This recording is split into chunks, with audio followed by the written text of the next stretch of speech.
Yeah. He ain't did nothing in the welterweight division. You When he have get did a belt, nothing. you want to You go have over did there. Keith Thurman want to go over there, and now y'all want to say, "Oh, I ain't fought nobody," but I got a belt now, so Okay. why? Okay. Shawn Porter got a belt too. So now Shawn Porter got a belt too. Shawn Porter. So why am I go to easy road and not Shawn Porter out? So why am I go to easy road and not Shawn Porter out?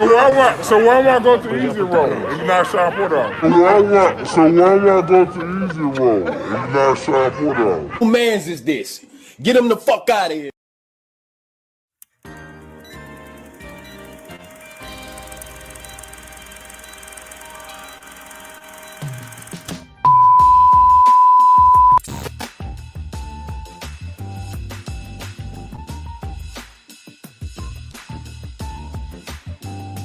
So what I do, YouTube? It's your boy King David in this thing, and I'm back at y'all again with another video.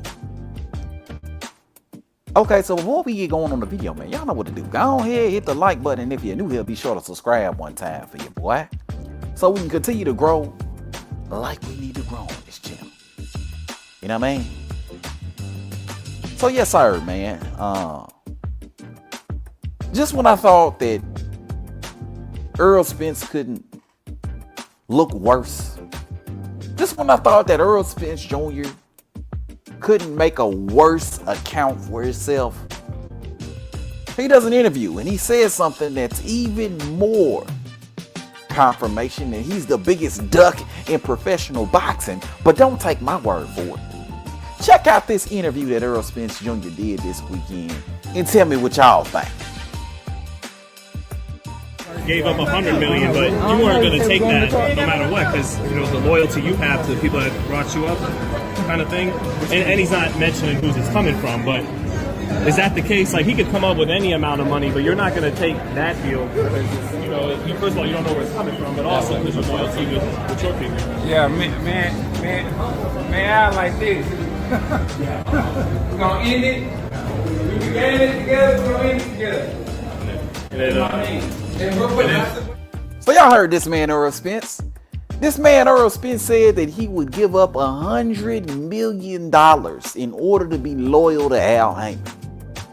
This man said he wouldn't take $100 million because him and Al are like this, right? Y'all can't see my fingers, but I'm crossing them right now, right? So I mean, if that ain't confirmation that Errol Spence Jr. ain't his own boss, if that ain't confirmation that Errol Spence Jr. is the biggest duck in professional boxing, I don't know what is. How can a man say when he's never made more than $5 million in a single fight, maybe you could say $10 million in a single fight, given an opportunity to make 10 times more than what he made in his last fight, turns down the opportunity out of some sort of loyalty to Al Haymon? I mean, I like that song too by Kendrick Lamar. You know what I mean? I like the song too, but $100 million worth? I don't like the song that damn much. You know what I mean?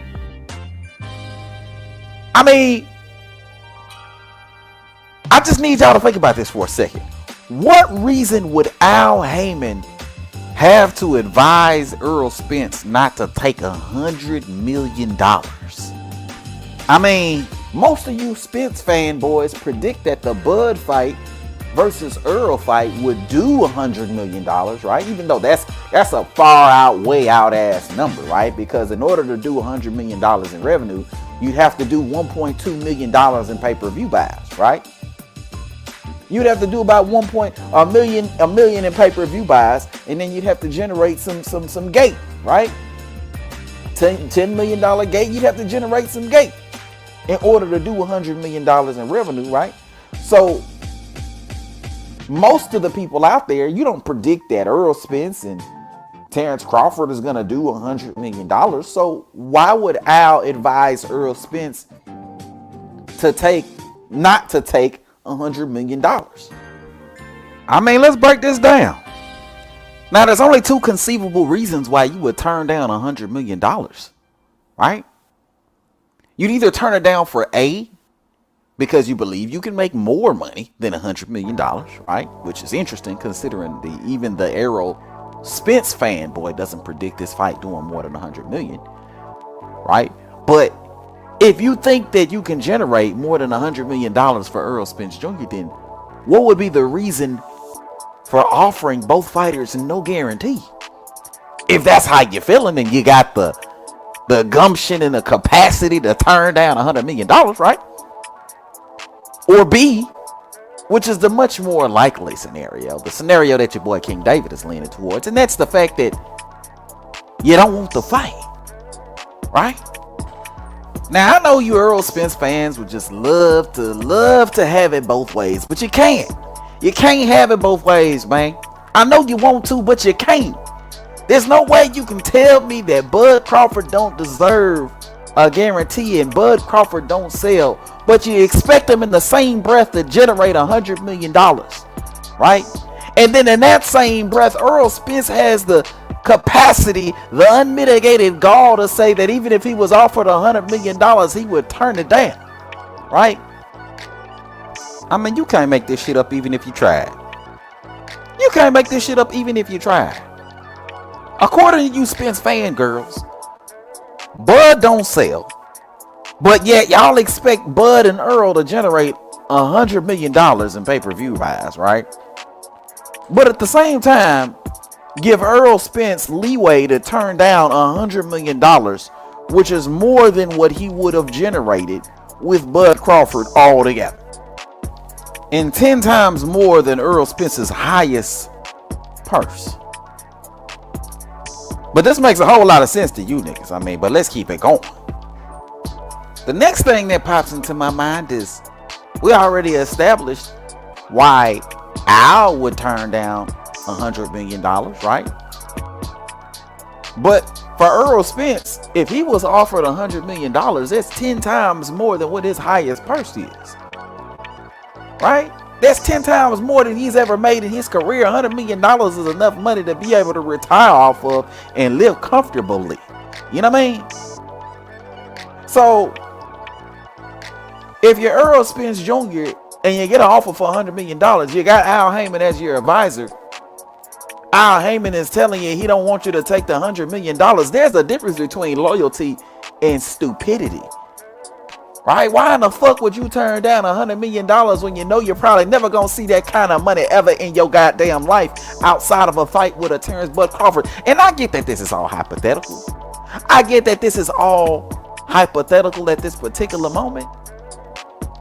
But we taking it at face value. Just what Errol Spence said, that even if they came with $100 million, he would turn down the fight. So Errol Spence Jr. would turn down $100 million. $100 million ain't enough for you to go against Al Haymon and tell him, I want this fight. I want this money. $100 million ain't enough for you to be able to grow some balls and go against your promoter and do what the fuck it is that you want to do, which is make $100 million for one fight. That's not enough for you to be able to stand your ground. I don't know what is. I don't know what is. Errol Spence. So, again, for Errol Spence to look at that kind of money coming to his hand and turn it down, it's another indication that Errol Spence Jr. don't want the fight. And you know what else comes to mind? In addition to all that, you know what else comes to mind? If Al Haymon could tell you to turn down $100 million, what's to stop him from telling you he don't want the Terrence Bud Crawford fight? Right? Right? Right? I know a lot of you Errol Spence fans, you ain't gonna like that. You ain't gonna like hearing that. I know your boy King David making way too much sense out here on these boxing streets, but if Al Haymon can tell Errol Spence to turn down $100 million, what's to stop Al Haymon from saying, I don't want this fight for you, Errol Spence, and you're not taking this fight? Somebody make this shit make sense to me. If I got the power over a dude to tell him I don't want him to take $100 million, that essentially means I can get this dude to do whatever the fuck I want him to do, don't it? That essentially means that I got control over this man, don't it? That essentially means that I'm the boss and he's the employee, don't it? Right? That should settle any Errol as his own boss arguments, because, I mean, it was already out the window. But, I mean, god damn. The man said he would turn down $100 million in order to fight Terrence Bud Crawford. 10 times more than he's ever seen in his life for one fight. He turned it down. Right? But last but not least, man. Last but not least.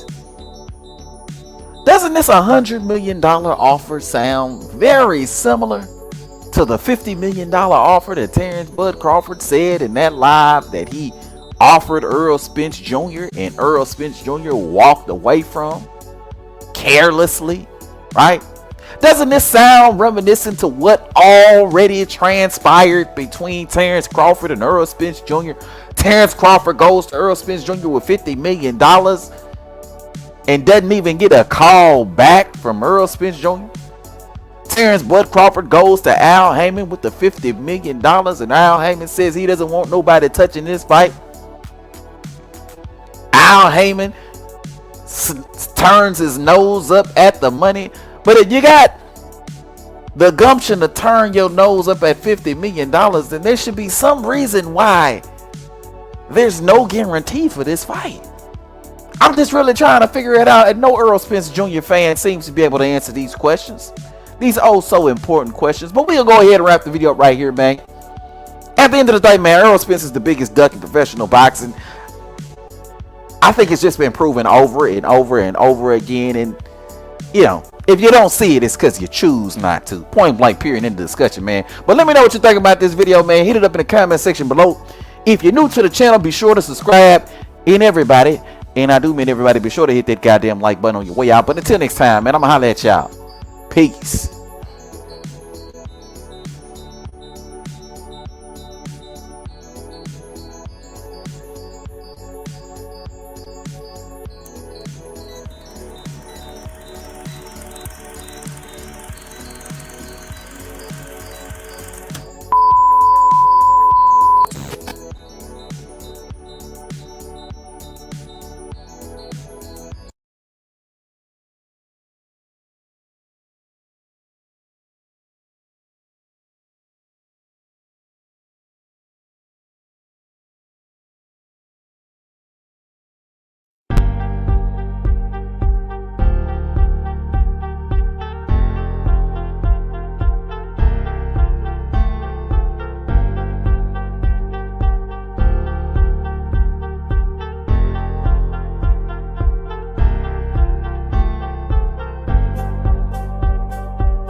Yeah, what it do?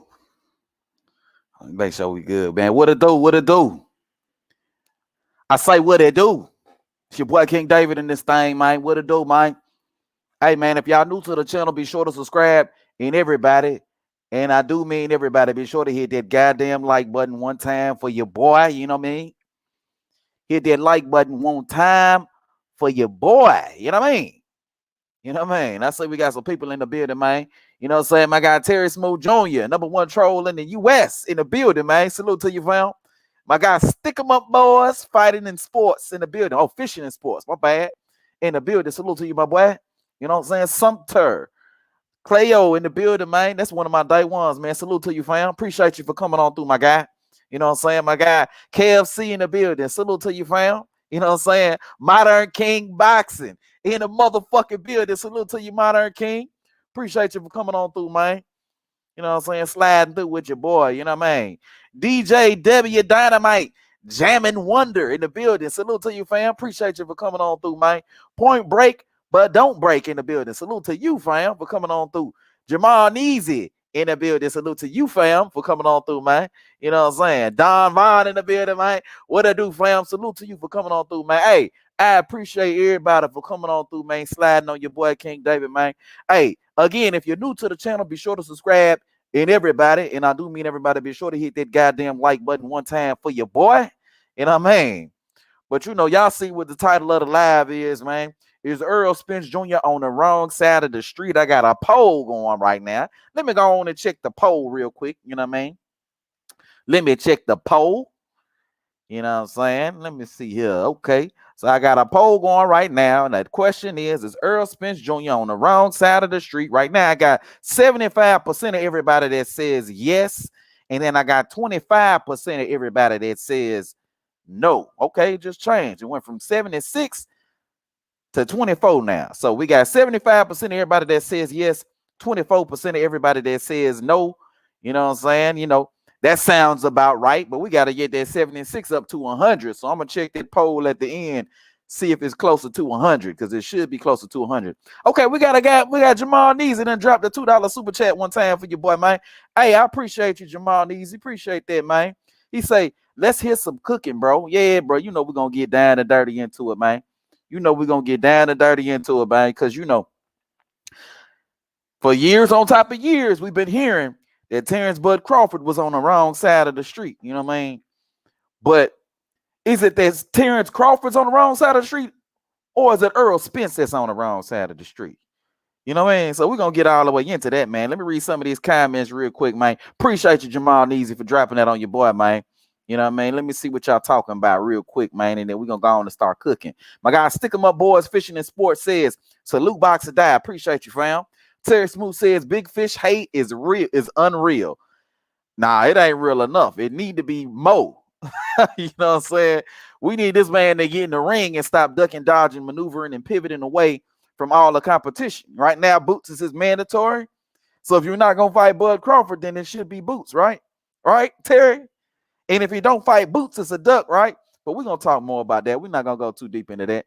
My guy, Summer Cleo says salute, man. Appreciate you for coming on through, my guy, once again, man. KFC said Bud said he had a deal for both them 25, but both of them 25 million apiece. Facts on top of facts, man. Bud had a deal for 25 million. If you're Errol Spence Jr., your highest guaranteed purse was only what? 1.5, 2.5 million dollars. So why would you not take $25 million? You know what I mean? If you're Errol Spence Jr., why would you not jump on that? Or why would you not at least consider that? Look into it. If it's an issue where you don't know where the money coming from, why not do your research and your due diligence and find out where the money coming from, right? Isn't that what somebody who would want to fight would do? I mean, I don't get it. If somebody came to me with a big bag of money, I'm going to do my due diligence and find out where the money came from before I just flat out turn down the money. You know what I mean? But, you know, let's keep it on going, man. Modern King Boxing says Errol Spence. Yes, he is Errol Spence Jr.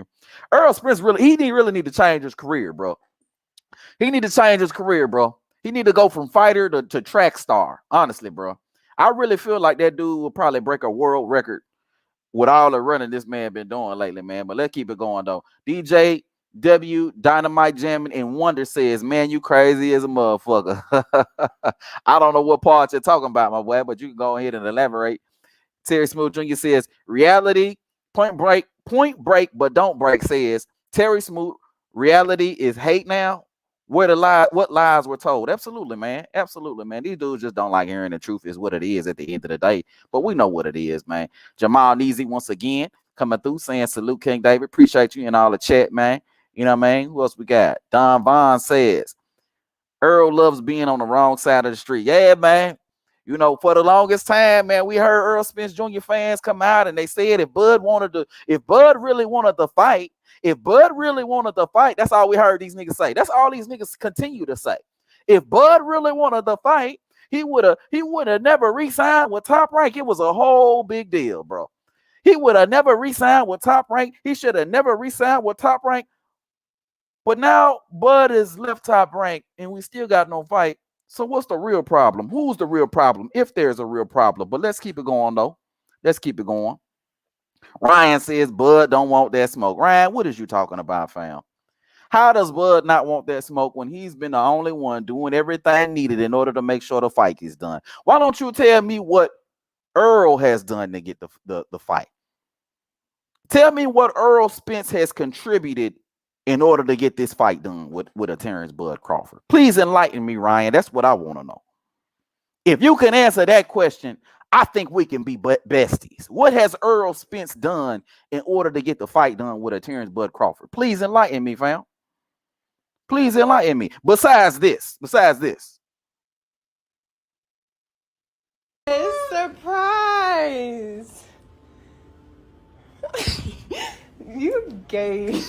You got to do more than that in order to get a fight done with a Terrence Bud Crawford, my boy. You got to do more than eat cherries on the bed. You got to do a little bit more than that. You feel me?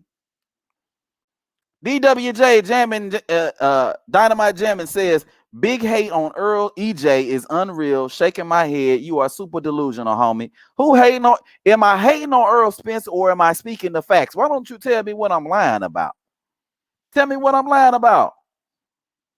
What have I said that's not factual? Why don't you start with that? Because these dudes like throwing around hate. You hating on Errol Spence. You hating on Errol Spence. What did I say that was wrong? What did I say that was not factual? Please enlighten me. Please enlighten me. You know what I mean? Don Vaughn says, Earl need to be a rapper. He loves getting drunk and kissing on men. Man down, bad entertainment. Yeah, man. You feel me? My guy, Marcus G, 1021 in the building. He say Earl been on vacations, Ryan. Yeah, man. This dude was on vacation. This dude was at Disney World when he was supposed to be training for Bud Crawford in November. A lot of the Errol Spence fans said that Bud is the reason for why the fight didn't happen in November. But if the fight was going to happen in November, explain why Earl was in Disney World a month before the fight is supposed to take place. Explain why Errol Spence was in Disney World a month before the fight was supposed to take place. Y'all ain't going to be able to explain that because that's not a part of the normal training camp. You don't go to Disney World in the middle of training camp. And then in the very same moment, Floyd Mayweather was saying the fight ain't happening in November. You know what I mean? But y'all not trying to hear that, man. These dudes don't be trying to hear that. Marcus G 1021 says, sipping and clowning. Yeah, bro. I ain't mad at that at all, my boy. I ain't mad at that at all. Jamal Neesy over there laughing. Yeah, bro. This dude funny, bro. DWJ Dynamite jamming and Wonder says, watch your own live and see for yourself, King. There's your answer. Come on, bro. Stop it, bro. There you go with the ambiguous, vague ass shit. Watch my own live and see for myself. My boy, tell me what it is that I said that was not factual, fam. And stop with the cryptic shit. You know what I mean? Stop with the cryptic shit. My guy Vincent Roof in the building. He say, how can Bud be ducking Earl when it was in his contract that Bob Arum was going to get him the fight or pay $900,000, which was a part of Bud's lawsuit? Yeah, bro. These dudes want to spin the lawsuit into some different shit. These dudes want the lawsuit to be some different shit. My boy, the lawsuit was about breach of contract. Okay? For those of you who don't know what breach of contract is, Google it. But I'll give you a quick explanation of what it is. It means pretty much you lied. You didn't do something you said you were going to do on paper. Breach of contract. That's what the lawsuit was about. Jamal needs to say, you lied about eating cherries on the bed. EJ ate strawberries. Did I say cherries, Jamal needs it? Okay. Correction. It ain't cherries, it's strawberries. Matter of fact, we can see for ourselves. Hold on a second. It's for you, right? Yes, surprise. You gay. You right, Jamal Neesy. It was a strawberry. You right. Correction. You right. It was a strawberry, man. My guy Don Vaughn said, breaking news, Earl got lockjaw from eating too many chocolate-covered strawberries. He's out for another 6 months. Hey, that makes sense to me, Val. That makes sense to me right there, man. All day, every day, man. By the way, bro, I'm pretty sure y'all can hear me, man. But drop Earl is a duck in the chat if you can hear me good, bro. I normally do this at the very beginning, but I'm not all the way sure. Drop Earl is a duck in the chat if you can hear me good, bro. You know what I'm saying?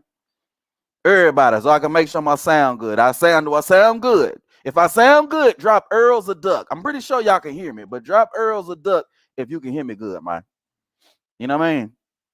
Jamal Neezy over there laughing. Yeah, bro. This shit is all comedy to me, my boy. Don Vaughn say Earl a quadruple duck. Oh man. DWJ Dynamite Jam and Wonder says, I'm out here, King. You done lost your mind. Come on, man. Get up out of here with all that crazy ass shit, man. You can go on and kick rocks, my boy. You know what I'm saying? Again, I ain't saying nothing that ain't true. If you don't like it, you don't like it. I can understand that you don't like it. Not everybody want to hear the truth. I get it. DWJ. I get it. Not everybody want to hear the truth. The truth ain't for everybody. The truth ain't for everybody. And it might not be for you. And that's fine, my boy. Exit expeditiously. It's all good, my boy. Nothing but love for me, though. You know what I mean? Dale Charles says Spence holding out for Canelo fight. The only reason to turn $50 million down. You know what I mean? There's no guarantee that he gets $50 million for Canelo, though. You know what I mean? There's no guarantee he gets anything close to what he would get with a Bud Crawford for Canelo. You know what I mean? So if that's the, I don't get why you would turn down your biggest bag. You know what I mean? I really don't get it. Point blank say, Earl, easy route is a super duck. Quack, hell yeah, okay. Salute to my guy Antonio Shelton in the building. My guy Chris Griffin in the building. Salute to y'all, man. Don Vaughn say DJW moist levels through the roof. Salute to my guy B Mac. He the one that be saying moist. Salute to my guy B Mac with the Mac mob, bro. Yeah, bro. He say, I respect your mind, though. Hey, ain't nothing but love over here, bro. You ain't gonna agree with me, and that's fine, bro. But ain't nothing I'm saying that I'm lying about. I ain't up here lying now. You know what I'm saying? Don Vaughn's like, Canelo don't want Spence. They bending over with no play. Facts on top of facts. Okay, so this is what we're going to do, man. I'm going to wrap up the chat right here. I'm going to go on and get into the topic of the conversation. Which is Errol Spence on the wrong side of the street? That's a really good question, y'all. Is Errol Spence on the wrong side of the street? Because like I mentioned a little bit earlier, for the longest time, all we heard in regards to why the Terrence Crawford versus Errol Spence fight couldn't happen, all we heard is that Bud was on the wrong side of the street. That's all we heard. We heard blame Bob. We heard he's hard to do business with. We heard all kinds of bullshit. Bob is cheap. He ain't got no money. Bob is broke. All these niggas all day and all night blame Bob for the reason why the fight can't happen. Bob Arum. Bob is the guy. Why didn't Bob Arum do this? Why doesn't Bob Arum do that? Terrence Crawford got to leave Top Rank if he want to fight with Errol Spence Jr. If you notice, when you talk to an Errol Spence Jr. fan, they always giving people directions on what Bud should do in order to get the fight, right? If Bud really want the fight, he should do this. Bud go and do it. Still no fight. If Bud really want to fight, he should do that. Bud go and do it. No fight, right? If Bud really wanted to fight, then he would get a belt because Earl's trying to collect all the belts on the at the welterweight division and become undisputed. Bud get the belt, no fight. If Bud really want to fight, then really what he should do is he should wait for Errol Spence is trying to collect all his belts on his side of the street. So he should wait for Errol Spence to collect all his belts on his side of the street. And then after that, if Bud wait, then he could get the shot at Errol. Errol take the easy route, still no fight. If Bud really want to fight, then Bud got to take a 60-40, 70-30, or whatever Errol give him. Bud takes 65-35, still no fight. If Bud really want to fight, then really what he should do is he should leave Top Rank. He should leave Bob Arum because Bob Arum is the one that's holding up the fight. It's because of Bob. Right. That's right. That's what it is. Bob Arum is the guy that's holding up the fight. You know what I mean? And if it wasn't for Bob Arum, then we would have got the fight a long time ago. But then you got guys like Tom Brown saying stuff like, It's the fighters. It's always the fighters. When they ask for something and it's a fight that can be made, we're going to go do it. We've worked with Top Rank, many times in the past, and it seems like the relationship's just been getting better and better. And I'm looking forward to tonight. It's been we worked with Top Rank many a times before in the past, and and then we got guys like Deontay Wilder saying things like, We don't avoid anyone. Who I want, we're gonna get. Al don't hold back his fighters on things. He may give his suggestion on this and that or whatever, but pretty much who we want, we're gonna get. So with that being said, Al don't hold back his fighters from things. Pretty much who we want, we gonna get. But it was Top Rank. But you know what we gonna do? Right? We're gonna assume that we're gonna go ahead and get rid of the Top Rank stuff, right? Because, hold on a second, y'all. We're gonna go ahead and get rid of the Top Rank thing, right? Because the fact of the matter is, all the evidence proved that Top Rank isn't the problem. All the evidence suggests that Top Rank isn't the problem. Why? Because Top Rank's responsible for putting on really the biggest fights in boxing over the last few years, right? They put together Stevenson versus Valdez. They put together Devin Haney, Kambosos unification fight, right? They put together Josh Taylor versus Jose Ramirez.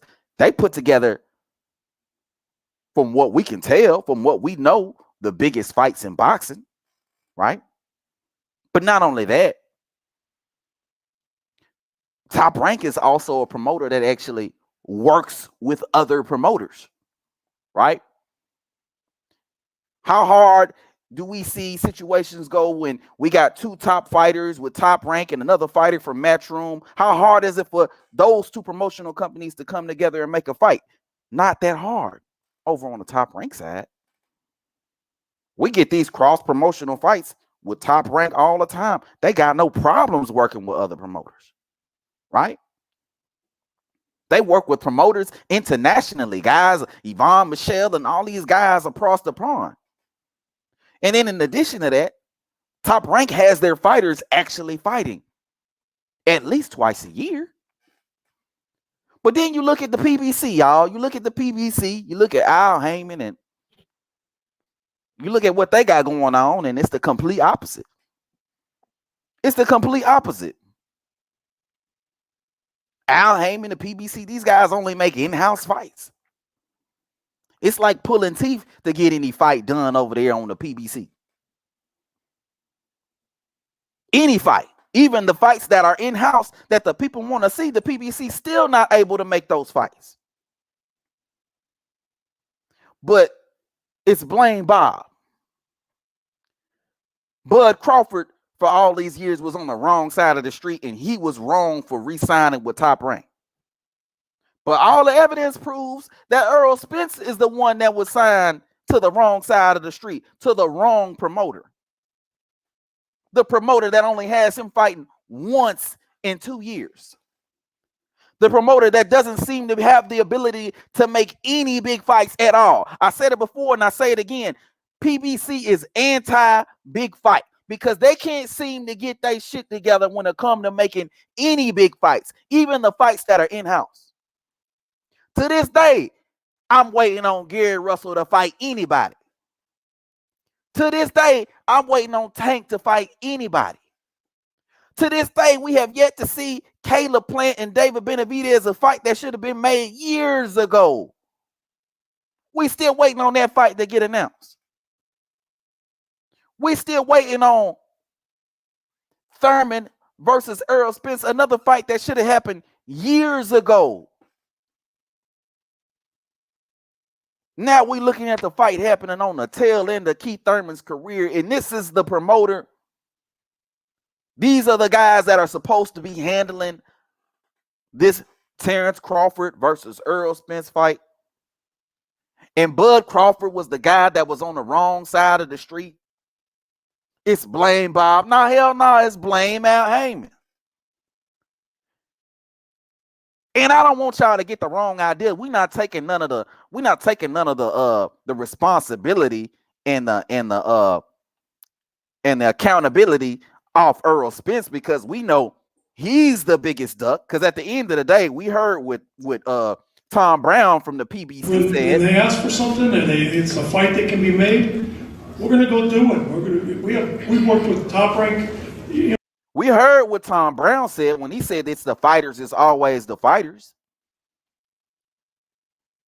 But at the same time, you can't ignore the facts of the situation when it comes to the fact that PPC hasn't been able to get shit done.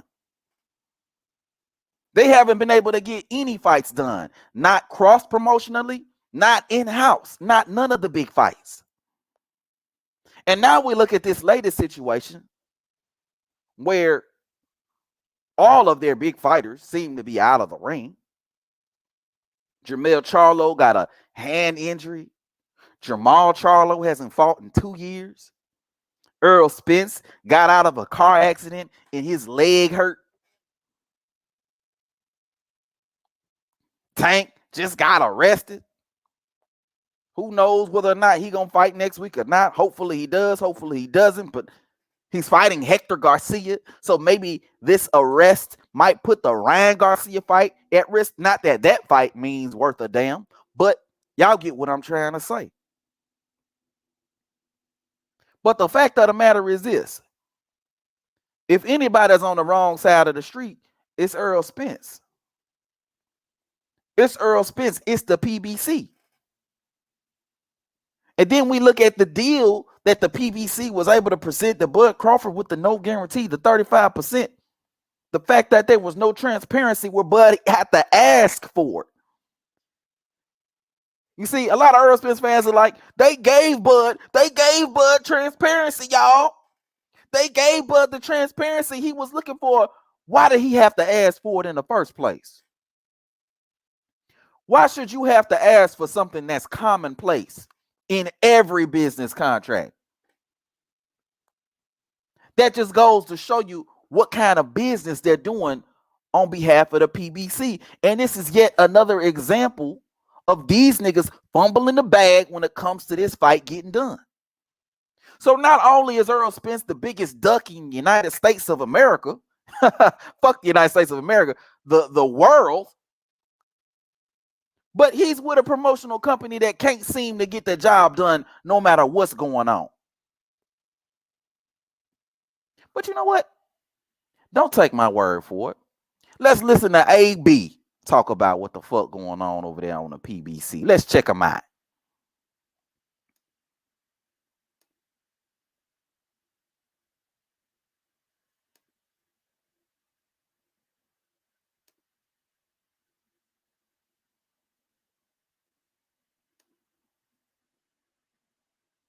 Can y'all hear this, y'all?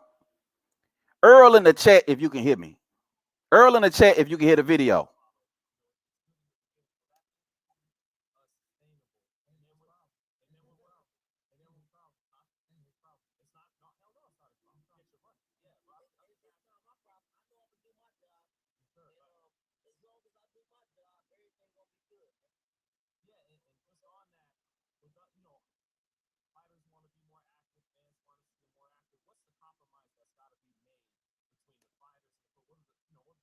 Hey, y'all, put Earl a duck if you can hear the video good, bro. Put Earl a duck in the chat if you can hear me, if you can hear the video, my bad. Okay, no audio. Okay. That's what I was looking for. Hold on. Hold up.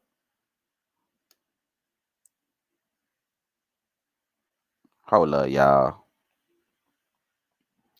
My nigga DJW, nigga, this is like your 25th time saying you leaving, nigga. Go on and kick rocks, nigga.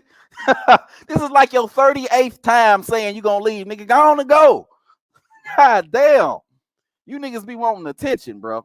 You niggas be wanting attention. That's really what you be wanting, nigga. Here, let me give you a parting gift on your way out. Here you go. Here you go, real quick, man, while I'm getting this video together. Yes.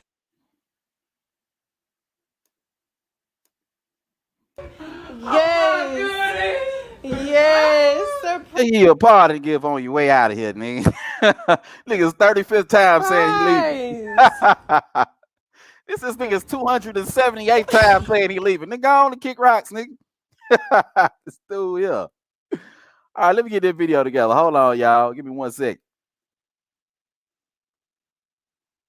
Give me 1 second, y'all.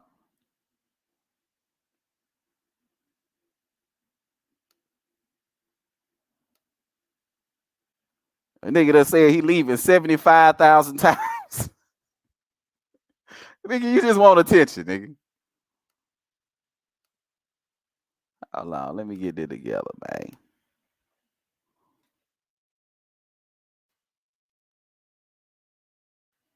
Let me get it together. I gotta search for the thing on this one. I knew it was gonna be a goddamn problem. Yeah, it's clip. Okay.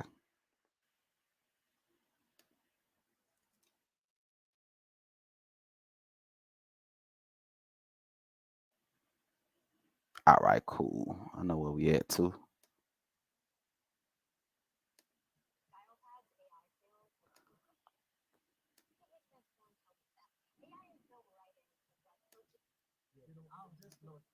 Hold on, here we go. I bet. All right, before we get into the video, let me read some of these comments real quick, man. Let me read some of these comments real quick. What you talking about, man? Go back up to the top, man. Let me see what y'all talking about. Okay, my guy Mango 207 in the building, man. Salute to you, Mango. My guy Duddy Left in the building. Salute to you. Appreciate y'all for coming on through, man. My guy the villain in the building. Salute to y'all, man. Don Vaughn say Canelo don't want Spence. They bending over with no play. Yeah, okay. I think I read that already. Duddy Left say, what up, King? Yes, sir. The villain say, Bud should have told Derrick James that the guarantee prices ain't today the same as yesterday's either. Oh, yeah, that nigga Derrick James is a straight embarrassment. Got another video coming on that dude, bro. That dude there. They need to take the microphone out of that nigga hand ASAP. You feel me?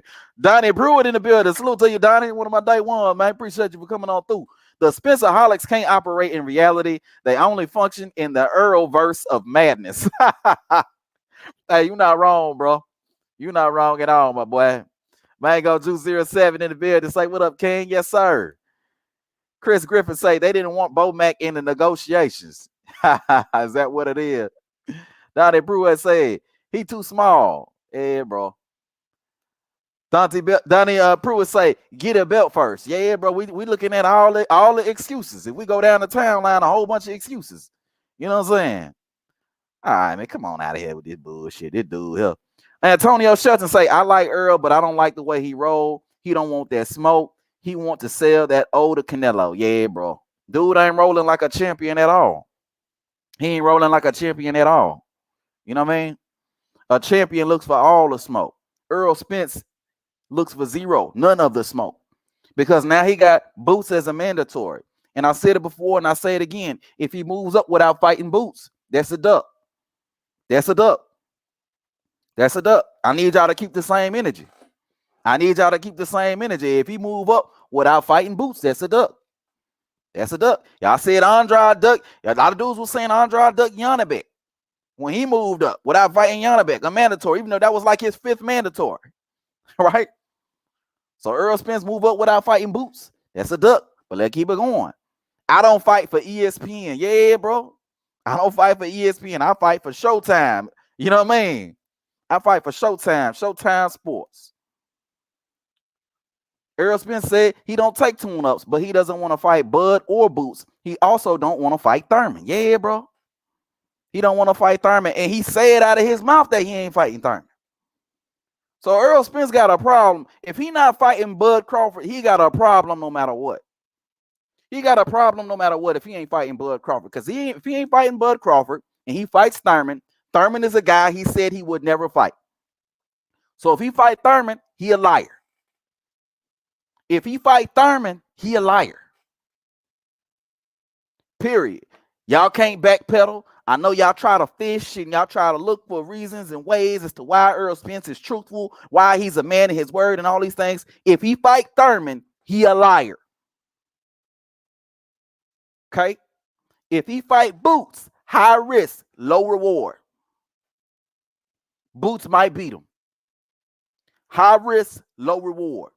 If he fights Stanionis, oh, he getting clowned for fighting Stanionis because, bro, that's a nobody. Stanionis is a nobody. Right? We're going to have to come up with some funny names for him like people was coming up with funny names for David Avenesian. We're going to have to find a name for Stanionis like they was finding names for David Avenesian. The only thing that Errol Spence could do in any kind of way, right, and this is still going to make him look bad, is move up to 154 pounds, because if he moves up, he has 3 mandatories. He would have been known as the guy who ducked all 3 mandatories, Boots, Thurman, and Stanionis. And then if you go up to 154, who you going to fight? So Errol Spence right now is in a situation where it just ain't looking good for him. The time's up. Time's up. I had a video come out today. Time's up for Errol Spence. Ain't no more time to be waiting on you, bro. Either you going to retire or you going to do what you going to do, but either way, time's up. Either we going to say you duck this guy, that guy, or this guy. Or you're going to fight Bud Crawford and lose. But either way, time's up. But let's keep it going, though. Don Vaughn say he on the wrong side of the street. Danny Pruitt say he on the wrong side of the street. Yeah, bro. All the excuses, man. Earl on the wrong side of the pond because he a duck. He on the wrong side of the pond. I'm going to start using that one right there. I might have to change the line, the wrong side of the pond. Yeah, you ain't lying about that, dog, boy. You on the wrong side of the pond. But let me go to this video here by AB, man. Let me stop where I'm at. Bookmark it right here. Let me stop where I'm at, and I'm finna go to the video here with Adrian Broner, man. So Adrian Broner can further break down what it is that I was talking about just now when I was asking the question, is Errol Spence on the wrong side of the street? So let's stop that. And we're going to go here.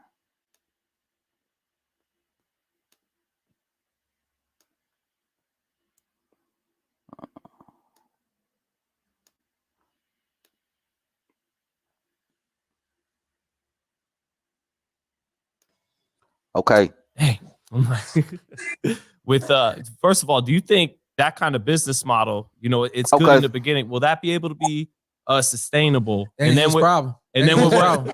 And then his problem. Huh? And his problem. It's not. All right. Let me stop it right there. Can y'all hear the audio good? Earl or Duck in the chat if you can hear the audio good on the video. I say Earl or Duck in the chat if you can hear the audio good, man.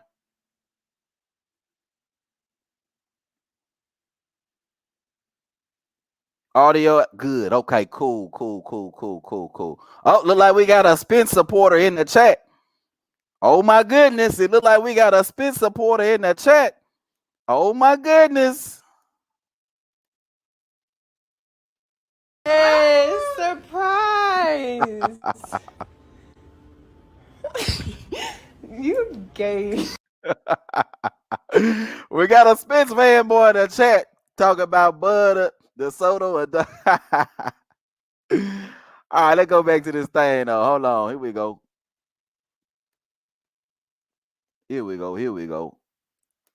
All right, bet. All right, let's listen to AB break it down. No, hell no, it's not his problem. Get your money. Yeah, but I'm just it's not my problem. I know I'm gonna do my job. Yes, sir. And as long as I do my job, everything gonna be good, man. Yeah, and just on that, with fighters want to be more active, fans want to see them more active. What's the compromise that's got to be made between the fighters and the pro? What do the fighters got to do to make it happen? What do the promoters got to do to make it happen? Man, first of all, the fighters got to get a real promoter. Y'all heard AB? Did y'all hear AB? AB said the fighters got to get a real promoter. So what you trying to say, AB? Al Haymon in the PBC, they ain't no real promoters? That what you trying to say? So Al Haymon and the PBC ain't real promoters? Because that's the only thing that you could possibly mean when you say they got to get a real promoter. And if you don't know who AB is one of the guys responsible for the success of PBC. One of the main guys, right? Mr. Thank You Al Haymon himself, right? AB say that these dudes need to get a real promoter. But let's keep it going, though. Let's keep it going. Cause I ain't put like I said, I don't want to down talk Al Haymon and the way he run his business because he changed my life. Because even Eddie and Bob, their top guys only fight twice a year too, you know. So it's across the sport. But what they doing to us fighters is fucked up. Like, you got to wait a second, y'all. AB say what they doing to us fighters is fucked up. So let me ask you a question. How could a promotional outfit be fucked up to their own fighters, but be expected to put on the biggest and the best fights? How can they be expected to treat other fighters with respect if they can't even, if they doing their own fighters fucked up?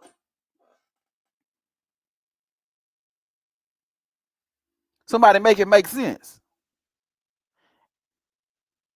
If you doing the fighters fucked up, your own fighters, how are you going to do business with other fighters from other promotional companies? Case in point, Bud Crawford, when he goes into a negotiation with PBC and Al Haymon, and these dudes are expected to do business equitably, do fair business. How is an entity that can't do their own fighters right gonna be able to do business with other fighters? But dudes want to blame Terrence Crawford for the fight not happening. But you got a guy that's a part of the PBC, one of the first guys a part of the PBC, telling you that they do their fighters fucked up. But let's let Adrian Broner continue to cook, though. to think. Charlo he's a unified world champion. He ain't fought in 18 months.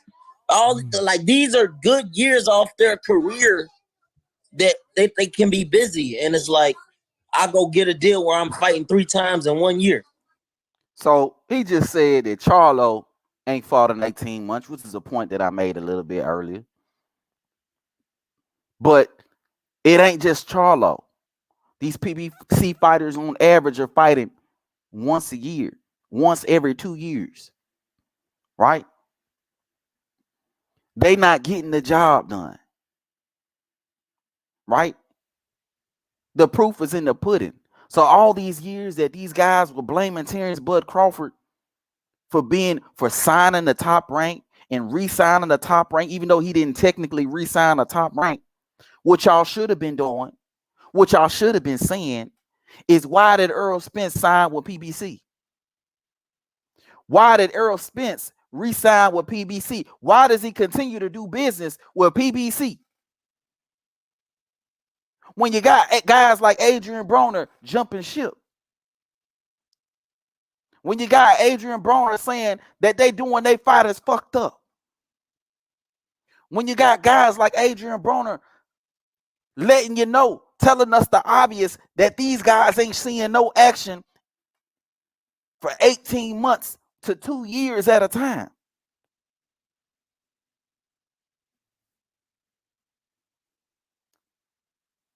So who's really on the wrong side of the street?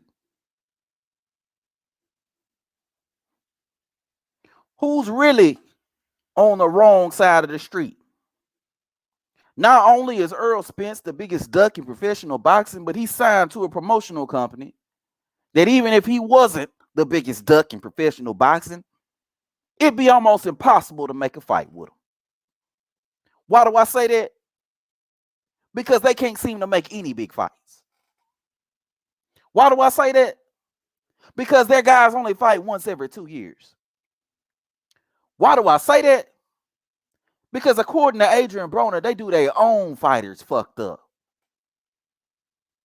But y'all ain't trying to hit me though. Let me go to these comment sections, man, and I'm gonna go ahead and I'm gonna drop the link. But before that, let me go to the poll real quick, man. Let me see if some of y'all done changed your mind on this whole thing, man. Let me see if some of y'all done changed your mind on this thing. Let me see what the poll looking like out here.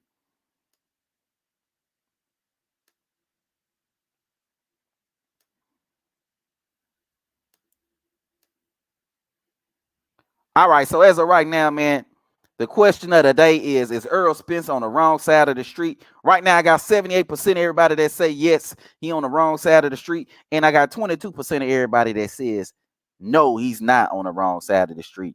You know what I mean?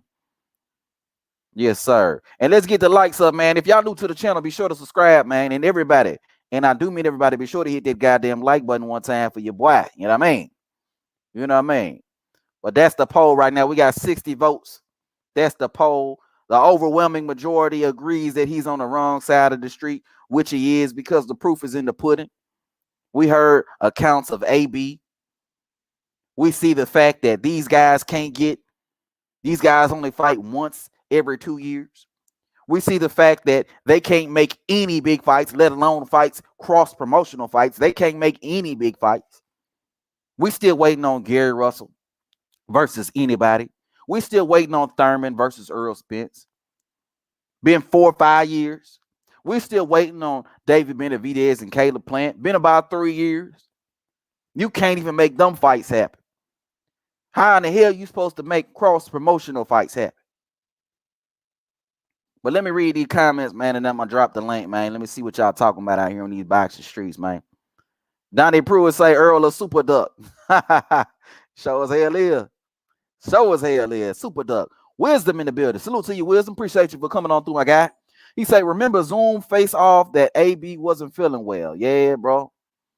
He wasn't feeling well. Yes, sir. RJ the Legend say Earl. I don't know. Let me see what that is. I can't see the emoji. So let me see if I can look at it. I'm sure there's a duck emoji. It should be at least a duck emoji. Let's see what it is, bro. Yeah, it's a duck emoji. Earl a duck. Yeah, bro. Earl a duck, man. Facts on top of facts, man. Clarence Lemon's in the building. He say Earl a sucker because he used to be the boogeyman until Bud told him he couldn't be the boogeyman because I'm chasing you. Facts on top of facts. At that moment, Errol Spence's reign was over. Bud took his soul at that very moment. Bud took his soul at that very moment. Flat Out TV in the building. Salute to you, Flat Out TV. He say, keep applying that pressure. Yeah, bro. You already know how we do over here, man. Appreciate you, Flat Out TV, for coming on through, my guy. You know what I'm saying? That's how we do over here, man. All day, every day. All right, so I'm going to go ahead, man. I'm going to drop the link, man. If anybody want to come through, you're more than welcome to come through. Here you go. Boom. There go the link, y'all. There it goes. Anybody want to come through, you're more than welcome. But in the meantime, between time,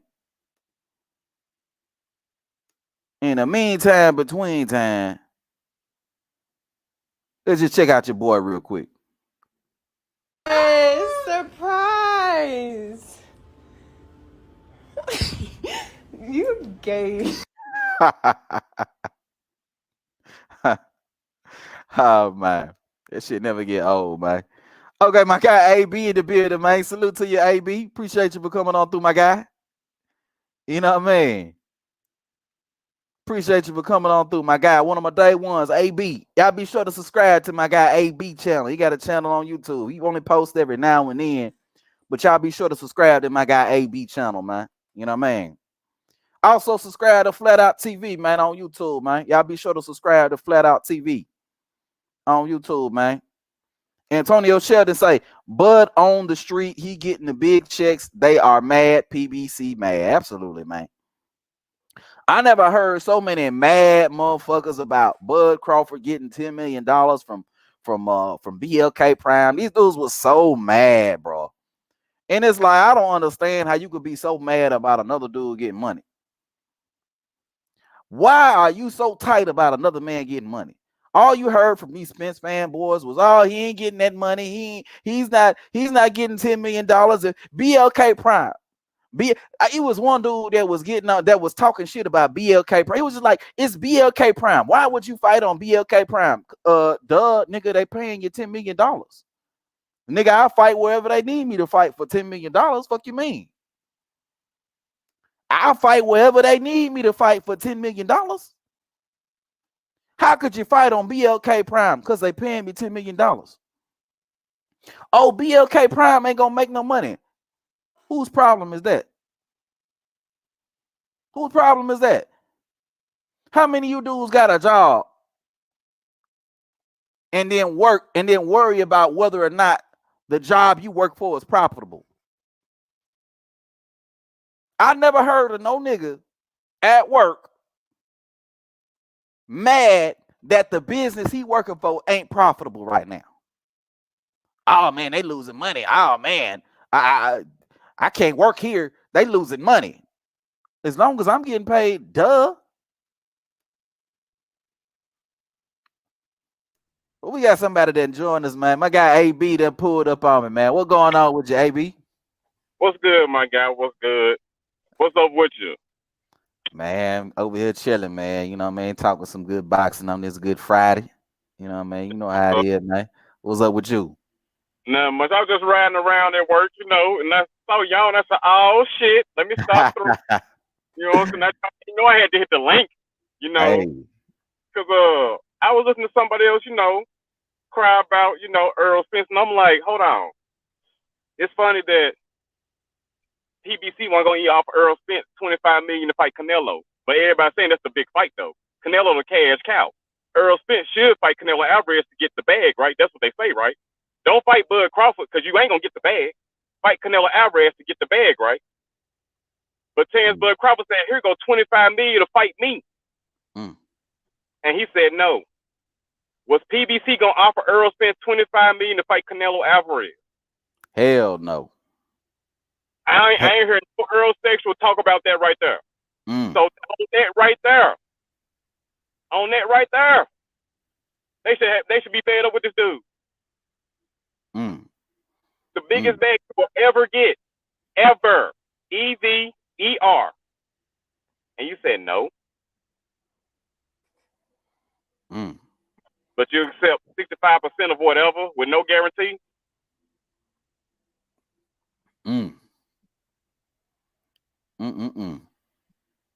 25 million. Turned it down, no problem. 25. And you won't say, what's the back end money? Hold on. Bro, you ain't never put 25 million ever.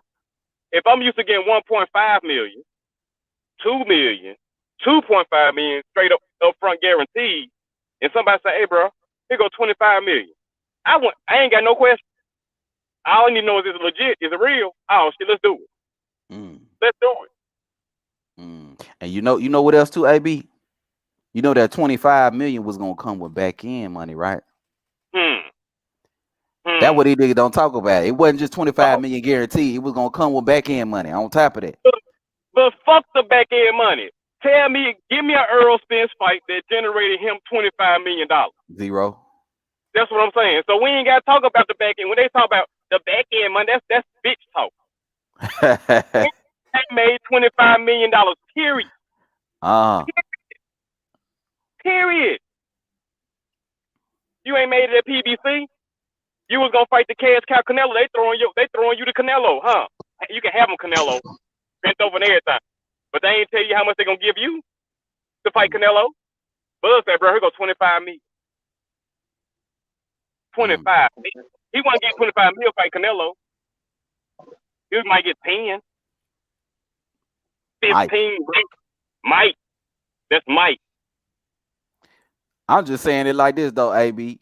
So first and foremost, They damn sure ain't got no excuse, because like you said, them niggas ain't never, Earl ain't never touched nowhere near 25 million. Shit, hell, I don't even know if the nigga touched 10 million. We can't even verify that. But if you want to talk shit about back end money, you was still gonna get back end money. So then what's the problem? But we ain't gotta talk about back end money. Tell me We what ain't he gotta took talk about that. You was still gonna get it. Never. Tell me what he took 25. Your own team, PBC, Al Haymon said, you know what? I don't know if we're gonna get enough money to get y'all guaranteed. I don't know. Bud said, bro, here go 25 million for you guaranteed, so we can go ahead and do it. So you ain't gotta worry about the money for the guarantee. I got that taken care of. All we gotta do is get in the ring. And you said, I go with what Al say. And a motherfucker, and these motherfuckers say, well, yeah. Errol Spence, he, what kind of fucking business sense does that make? You never made 25 mil. Never. Bro, you about to be 33 years old real soon. Just got another car accident. I don't know if you grabbed the wheel. I think that's what happened. He saw the Avenesian fight, said, nephew, drive. I'm gonna grab the wheel. Nigga, give me the wheel. And caused an accident. But he was on the passenger side. That's why they say he wasn't driving. But he grabbed the car. For another 6 months. For real? Yeah. 6 months? 6 months. He said leg hurt. Same my guy. What for all these heterosexuals say Bud shouldn't have fought Avenesian? So let's say Bud wouldn't have fought Avenesian. Who would just leave Bud? He had to wait another 6 months for this nigga to even get in the ring. But hold on. He gotta have a tune up. You know, he got some Mendos. He might as well want to get rid of one of those. Bud can wait to win. To the end of 2023, early 2024. And Bud about 36 years old. Was that damn near 2 years out the ring? Waiting for Errol Spence. Let me read this super chat real quick, AB. Jamal Neezy with the $5 super chat. Appreciate you, my boy. This for you right here, my boy. This for you. Yes, surprise. You gay. Jamal Neezy coming through with the $5 super chat. Appreciate you, my boy. He said, breaking news, EJ out another 6 months from food poisoning. He was mixing ducks and strawberries. Damn shame. That's a hell of a combination. Yeah, that'll make your stomach hurt. All right, let me go to my boy Don Vaughn, man. Just pull it up on me, man. What's going on with you, Don? Hey, salute King David. Salute AB.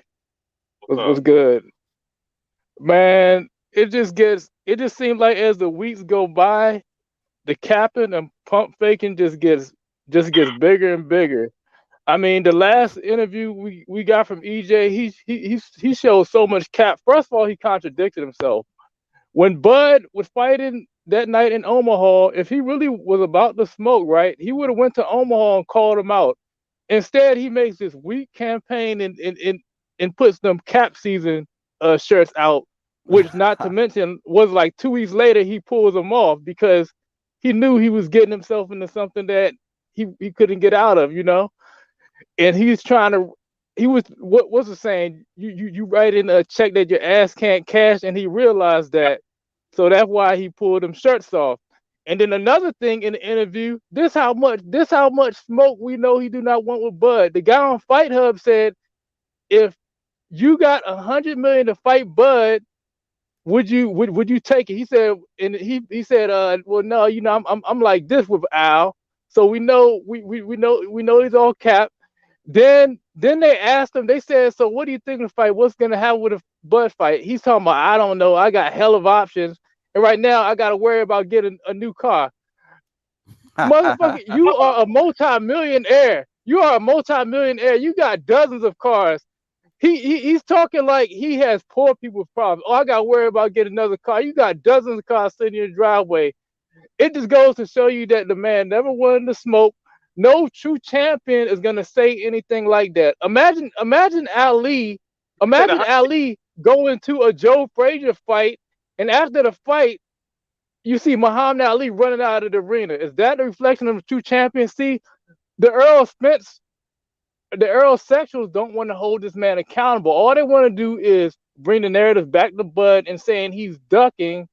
And it's like all the facts are in front of your face. You just don't want to accept the fact that your man's a duck. He doesn't want no part of Bud.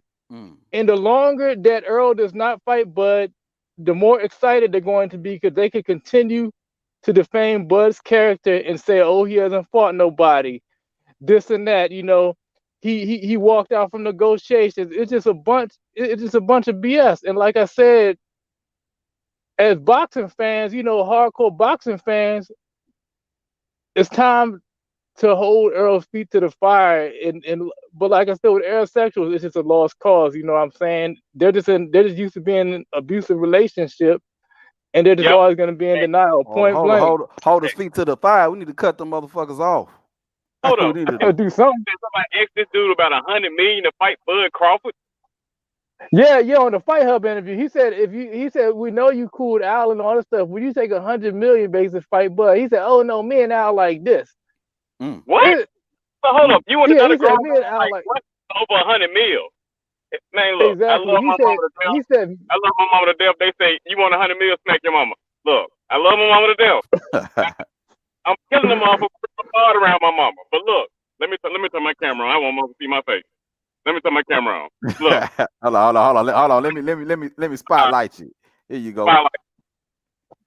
Look, I love my mama to death. But next month, I love you to death. I would go to jail or hell for you for somebody breathing hard around you. But if anybody offered me $100 million to smack, look, just be prepared. I swear.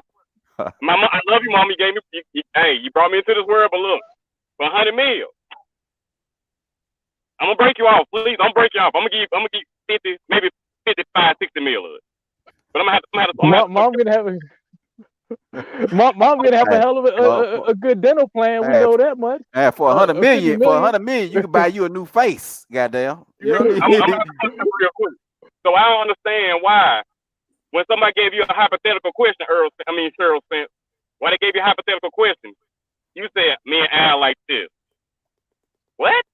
And you know what? I saw the Bruce Vane video where Errol, you know, he exposed himself. Cause remember when Brian Custer did an interview, and Brian Custer asked him, he said, so this 80-20 talk, what was that about? He said, man, I was just playing.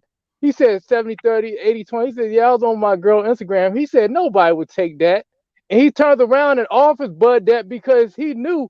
See, he exposed himself by saying no one would take that deal because he thought they thought he was playing. And then when he had to turn around and offer that 35%, facts. Yeah, open. Shows that.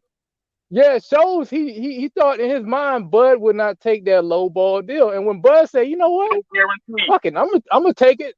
I want to beat this man so bad, I will take that cheap deal, you know. With no guarantee. And they was shocked. Yep. Carlos Ocampo got a guarantee. I'm gonna start, you know, I'm gonna start calling Earl. Greco got a guarantee. You know, I'm gonna start calling Earl, man. I'm gonna start calling him Earl Clump. You know, cause he get fat. He look like he's starting to look like Professor Clump now. Errol Spence. He needs.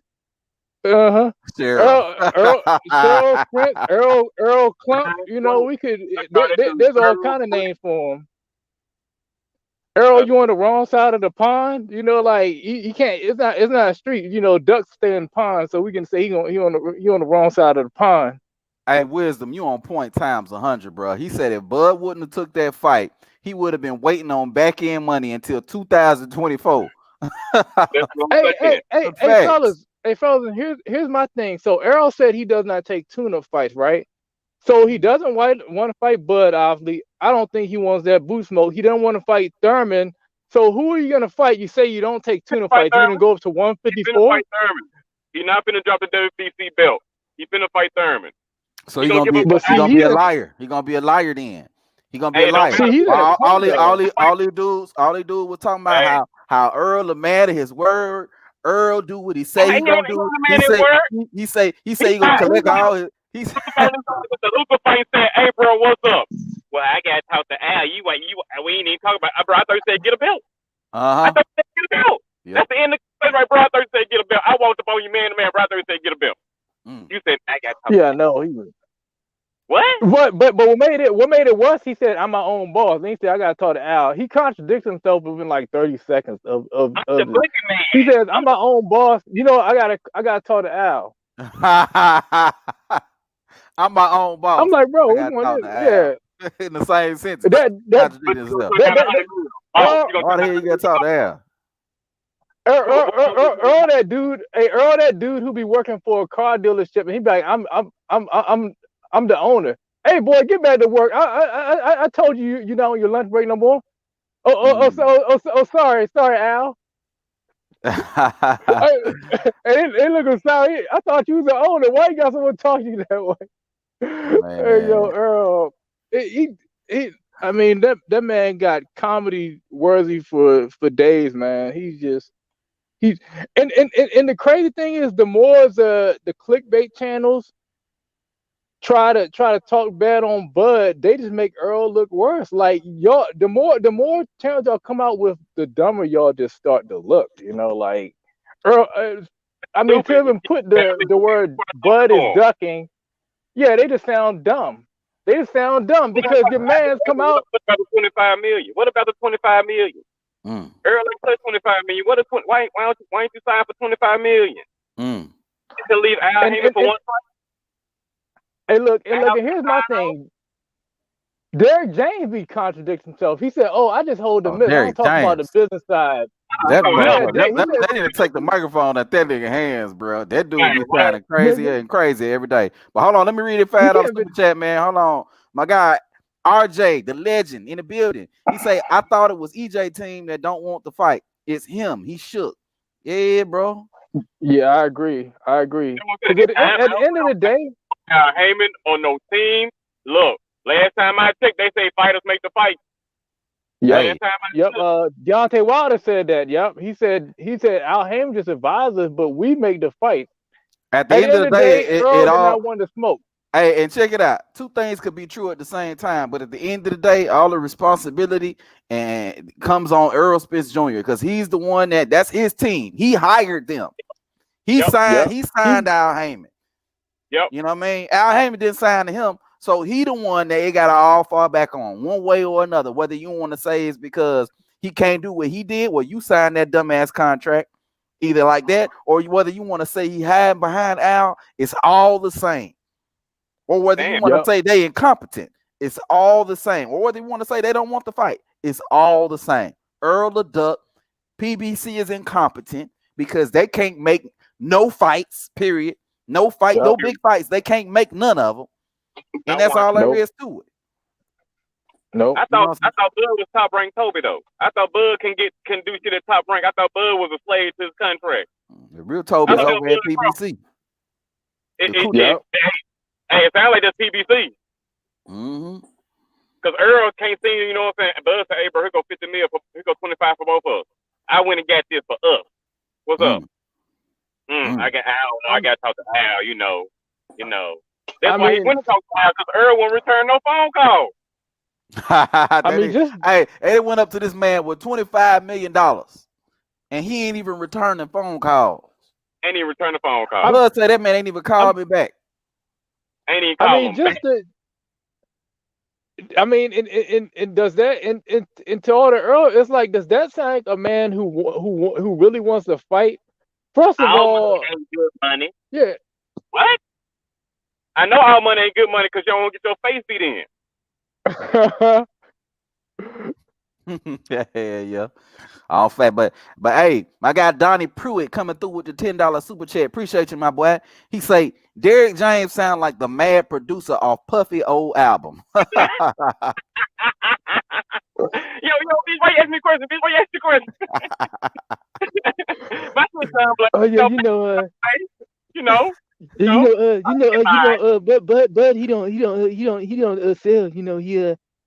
numbers you know what I'm saying? I'm still living in my mom's house, man. Division belt, you know what I'm saying? Shit, I'm a champion too, you know what I'm saying? And they got the nerve to say yesterday's price ain't today's price. Nigga, if you don't sit your ass down somewhere. I know it ain't. Exactly. It's lower. and this, and this is the same man. I say Bud couldn't sell all that shit. I mean, it's been proven wrong, so it's lower. They say And Bud ain't Derek, got no options. All he can do is fight Errol Spence. He ain't got no options. Well, he just proved you got options. What? yeah, he proves he got options. He proves he got options. Bud ain't got to sit there and be disrespected by Errol Spence. These crash ass negotiations. But I'm saying, how can you be a fan of this dude that's acting like this?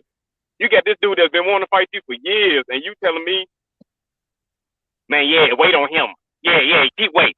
Yeah, keep wait. What? I thought we were men. I thought this was the hurt business. I thought they got paid. I thought they got paid to fight. Yep. That's why when people associate the word great with Earl, people use that word to like Earl is nowhere near great. They said what? I said that's why when people associate that word great with Earl, some people use that too lightly. Hey Don, but you know I don't heard some people say that Errol Spence is pound for pound #1. I don't heard motherfuckers say that shit with a straight face. How? I don't even know how he in the top 5. He ain't exactly. Top 5. It's top not 10. even. Top 10 is questionable. That's what I'm saying. Yeah, I'm thinking top. I see a lot of guys like that's. I'll put Devin. I'll put Shakur over him. I'll put both of them cats over him. Both of them. Huh? Yeah, I'll put both of them over him. Yeah. I'll put that man Donnie Pruitt becomes the sponsor of the show. Go ahead, y'all. I'll put Jerron Booth Ennis over him. Cause see, one thing we know, Earl, you know, Earl need to stop messing around and just retire from boxing and become a rapper because he likes living a rapper lifestyle. He obviously likes getting drunk. He likes going to the club. The man does not like he mess with industry females. You know, like the man does not live a boxer's life, a fighter's lifestyle. You know, he doesn't live a fighter's lifestyle. He's just a bully. Cause it seems like, you know, little Mikey Garcia, smaller Sean Porter, you know, Keith Thurman, they can't take, you know, I go after them dudes. But when somebody real comes up, I don't know. And for all these Earls, why didn't Bud go the IBF route? Watch what happened to Boots Ennis. The last mandatory was Carlos O'Connor about 4 or 5 years ago. Watch if Errol Spence drops the IBF belt and you're going to hear a mouth kiss on cotton. Ain't nobody going to say shit. When Earl drops the IBF, ain't nobody going to say shit. I need that same energy. I need that same energy. That energy y'all had. You ain't gonna get it. You ain't gonna get it. They gonna say Earl got too many mandatories. What y'all want Earl to do? Y'all want to fight all these killers? It ain't fair. He just one man. Well, no matter who he fight, he gonna get criticism for it if it ain't Bud. Because if he fight Thurman, he a liar. He a liar who fought a guy he said he would never fight. If he fight Boots, he might get smoked. And it's a high risk, low reward fight. If he fights Stanionis, then he fighting a bum. People gonna call Stanionis a bum. He a bum. Oh no, hey King David. Hey King David, you forgot though. The Earl Spence fan base is gonna say that's the greatest fight. You forgot. You never gonna hear Errol Spence say that's a bum. You know they're gonna say, oh man, Earl's about to take a tough fight. Stanionis, man, they're gonna boost that man up. But everyone Bud fight, all of a sudden, check this out. If Bud fights Boots and stops Boots, what are they gonna say? Oh well, he took advantage of a green man. He's too green. It's always gonna be an excuse. And that's why Bud shouldn't fight Boots right now. That's why what Bud should do is wait for Errol Spence to officially duck Boots because that's what he gonna do. He gonna move up to 154 like a coward. He should wait for him to move up, and then after that, he can fight Boots in a unification fight after Boots get that belt. And then, you know what I mean, he'll get some credit for beating Boots, the champion, the dude that Earl ducked. You know what I mean? At that point, I'll be good with that. You think Earl moving up? The boxing world will give him credit, but we all know that the alphabet channels ain't gonna give him no credit. Yeah, they ain't gonna give him credit no way. It don't matter what he do. You know what they'll do? This is how petty they are. they will look for one instance where Bud got caught by Boots and they will straight replay that scene 1,000 times, but they won't give you the end result of the fight. That's how they do. Like they did with the Gamboa fight, they did with the East Kowalski fight. All they can bring up is what happened to Bud. But when it comes to Errol Spence, this is where it gets crazy. They won't bring up what happened to Errol Spence. They'll just bring, oh, he beat this guy. He beat the Ugas fight. Oh, he messed up his eye. But they won't bring up the fact that, oh, well, Ugas caught him several times. You know? And if I want to be all the way honest, I think that Ugas fight was suspect. If you look at that fight, Ugas could have stopped that man. I think it was so rare. They Box say he threw 200 punches or something like that. Kangi Box say he threw like what 200 punches? I doubt it. Hey, there's a channel called Boxing Expert, and he had to do champ side. So he had Bud Crawford's cousin was on champ side, and he said he went to the Ugas Earl fight, and he said, man, my cousin Bud, he never ducked no smoke, right? And he said when he went to that fight, he said it was weird. He was like, it's like Ugas just stopped fighting. He said something was not right. Ugas he said when Ugas caught him, the ref looked at him and Ugas was like, oops, I wasn't supposed to do that. I'm supposed to stick to the plan and sit here like a punching bag and let Ugas Earl just punch on me. Ugas was like, oh shit, I hurt him. God damn, all right. My bad. Yeah, exactly. I'm doing too much. Hey, look, you probably had Al up in the owner's section just giving that eye contact. You know, he gave that eye contact. About the round one. Al called about the round one. Say, hey, bro. I was like this. Yeah, you doing too much. That's the round one. Hey, comment section like. Hey, look, you know what made it bad? Hey, Al was probably up there with some leather gloves. He's like, I put the gloves on. He like that. Yeah, he had the leather gloves on. Like he just looked at. He didn't have to say nothing. He had to call him. Ugas just felt that Al was looking at him, and he just darted his attention to Al. Al just gave him that look, like, boy, if you mess this up. But I'm saying though, even if you want to get Earl that credit, all them dudes they want to get Earl that credit. Okay, he the eye snatcher. What's the problem? Why we had no fight? Hold on, real. The referee looked at Ugas like, "Fuck you doing?" Yeah, exactly. That's what it looked like, right? That fight had to been fixed, man. That fight was fixed, man. It had to be mouthpiece or something. What? Exactly. And like I said, the way he looks against Ugas, ain't no way in the world he's gonna survive 6 rounds with Bud. Hell no, no way. Hell no. Like that. You just walking toward Bud Crawford like that. You just walking toward him. That's it. That's all you doing. Just walking toward him. He was catching with his jab every time. Every time. Whether it was in the body, whether he was just pow pow, and you was, oh my god.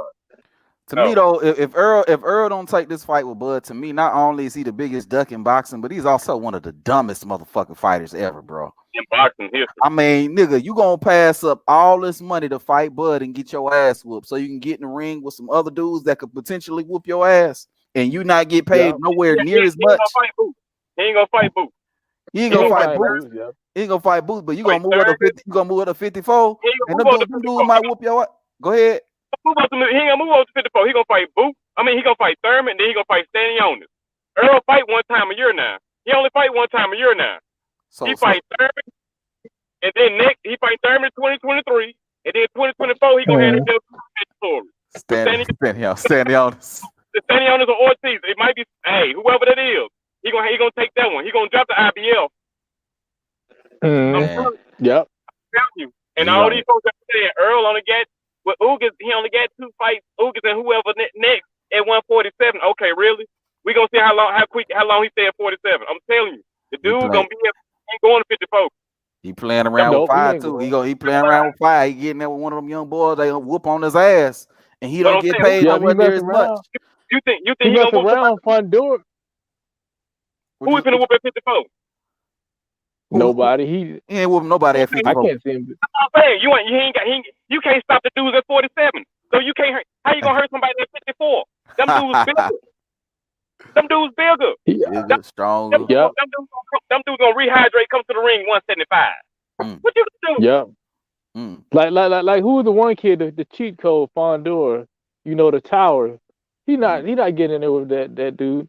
He not gonna get in there with Tony Harrison because Tony Harrison can box. And he's long. What? He ain't gonna do that. Come on now, who he gonna fight? Who he gonna fight at 54? And then he ain't gonna fight Charlo. Like I said, it'd be the dumbest motherfucker to get up in the ring, with them dudes at 54 and get his ass whooped. Hey, time out. I just thought about it, fellas. Money. You know who he might fight at 54? He might fight at 54? Danny Garcia. That's the only boy he might fight at 54. Danny Garcia in the rematch. Hey, yeah, exactly. But who after that though?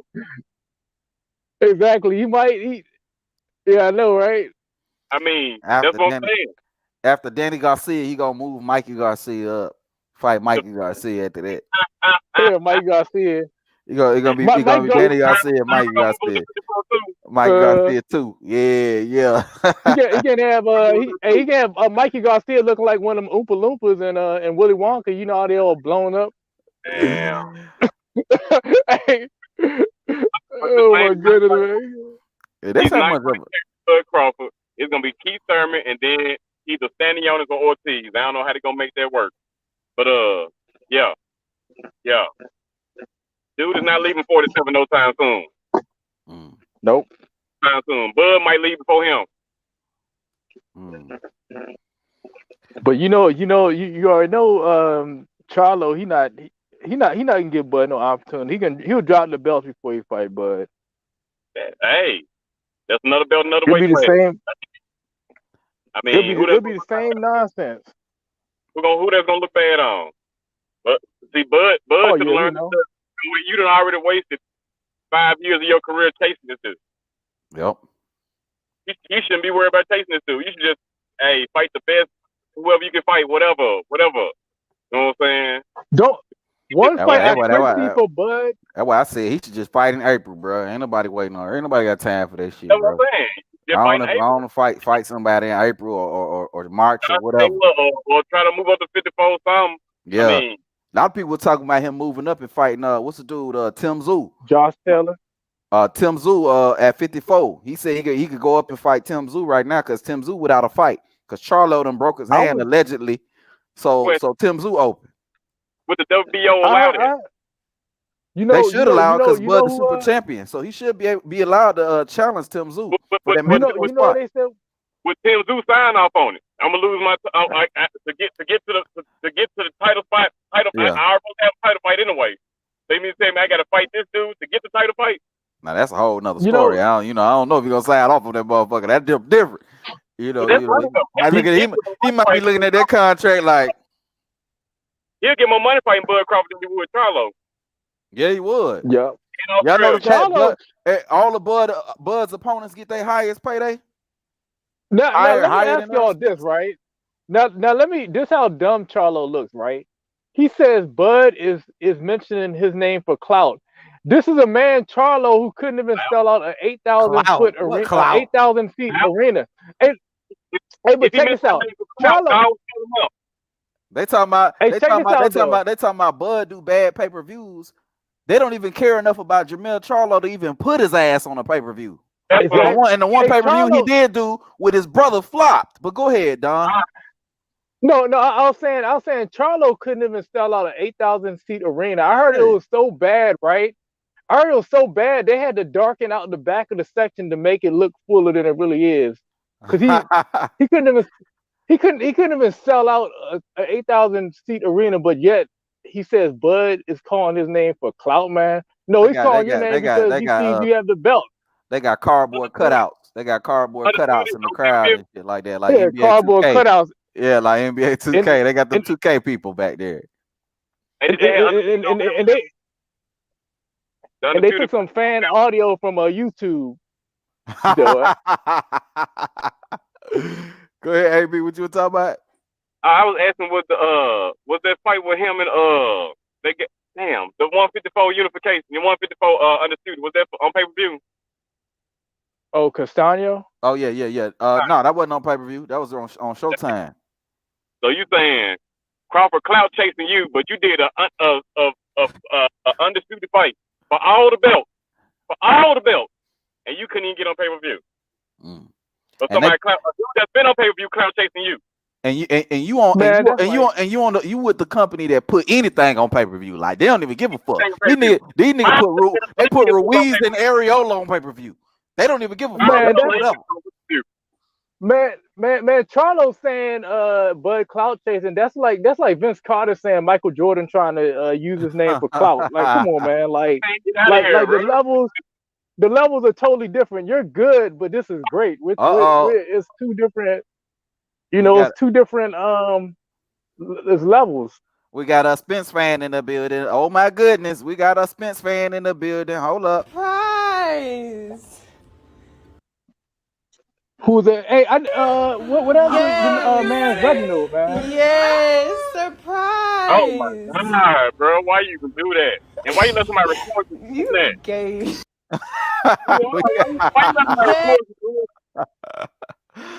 We got a Spence fan in the building, man.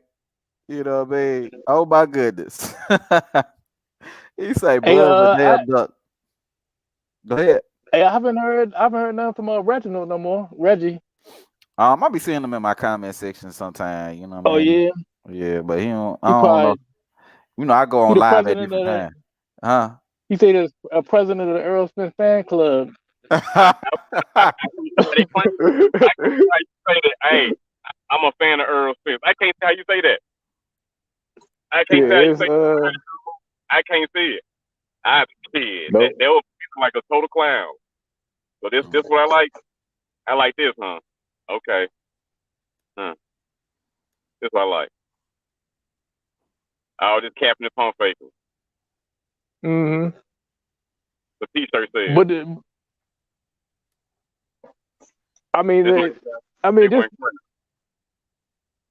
just the fact that he took the T-shirt off, man. That's the funniest part of it. He took the T-shirt off. But I'm just saying, you did all this shit, ain't nothing. Nothing. And what? It ain't gonna be nowhere when I come back in June. June is gonna be versus Bud Crawford. No. It ain't gonna be none of that. They can put that out right now. They can put that out right now. Bud put that out right now. Bud sent a tweet saying, when we gonna spin the block, and Earl never responded, but he had the nerve to put some message up, I think the day or something. He you saw that message, right, King David? I saw it on E Thriller's page on his tweet. I said, Bud said, when we gonna spin the block, you remember on the tweet, and Earl never responded back. But yet Earl tweeted out something weird today.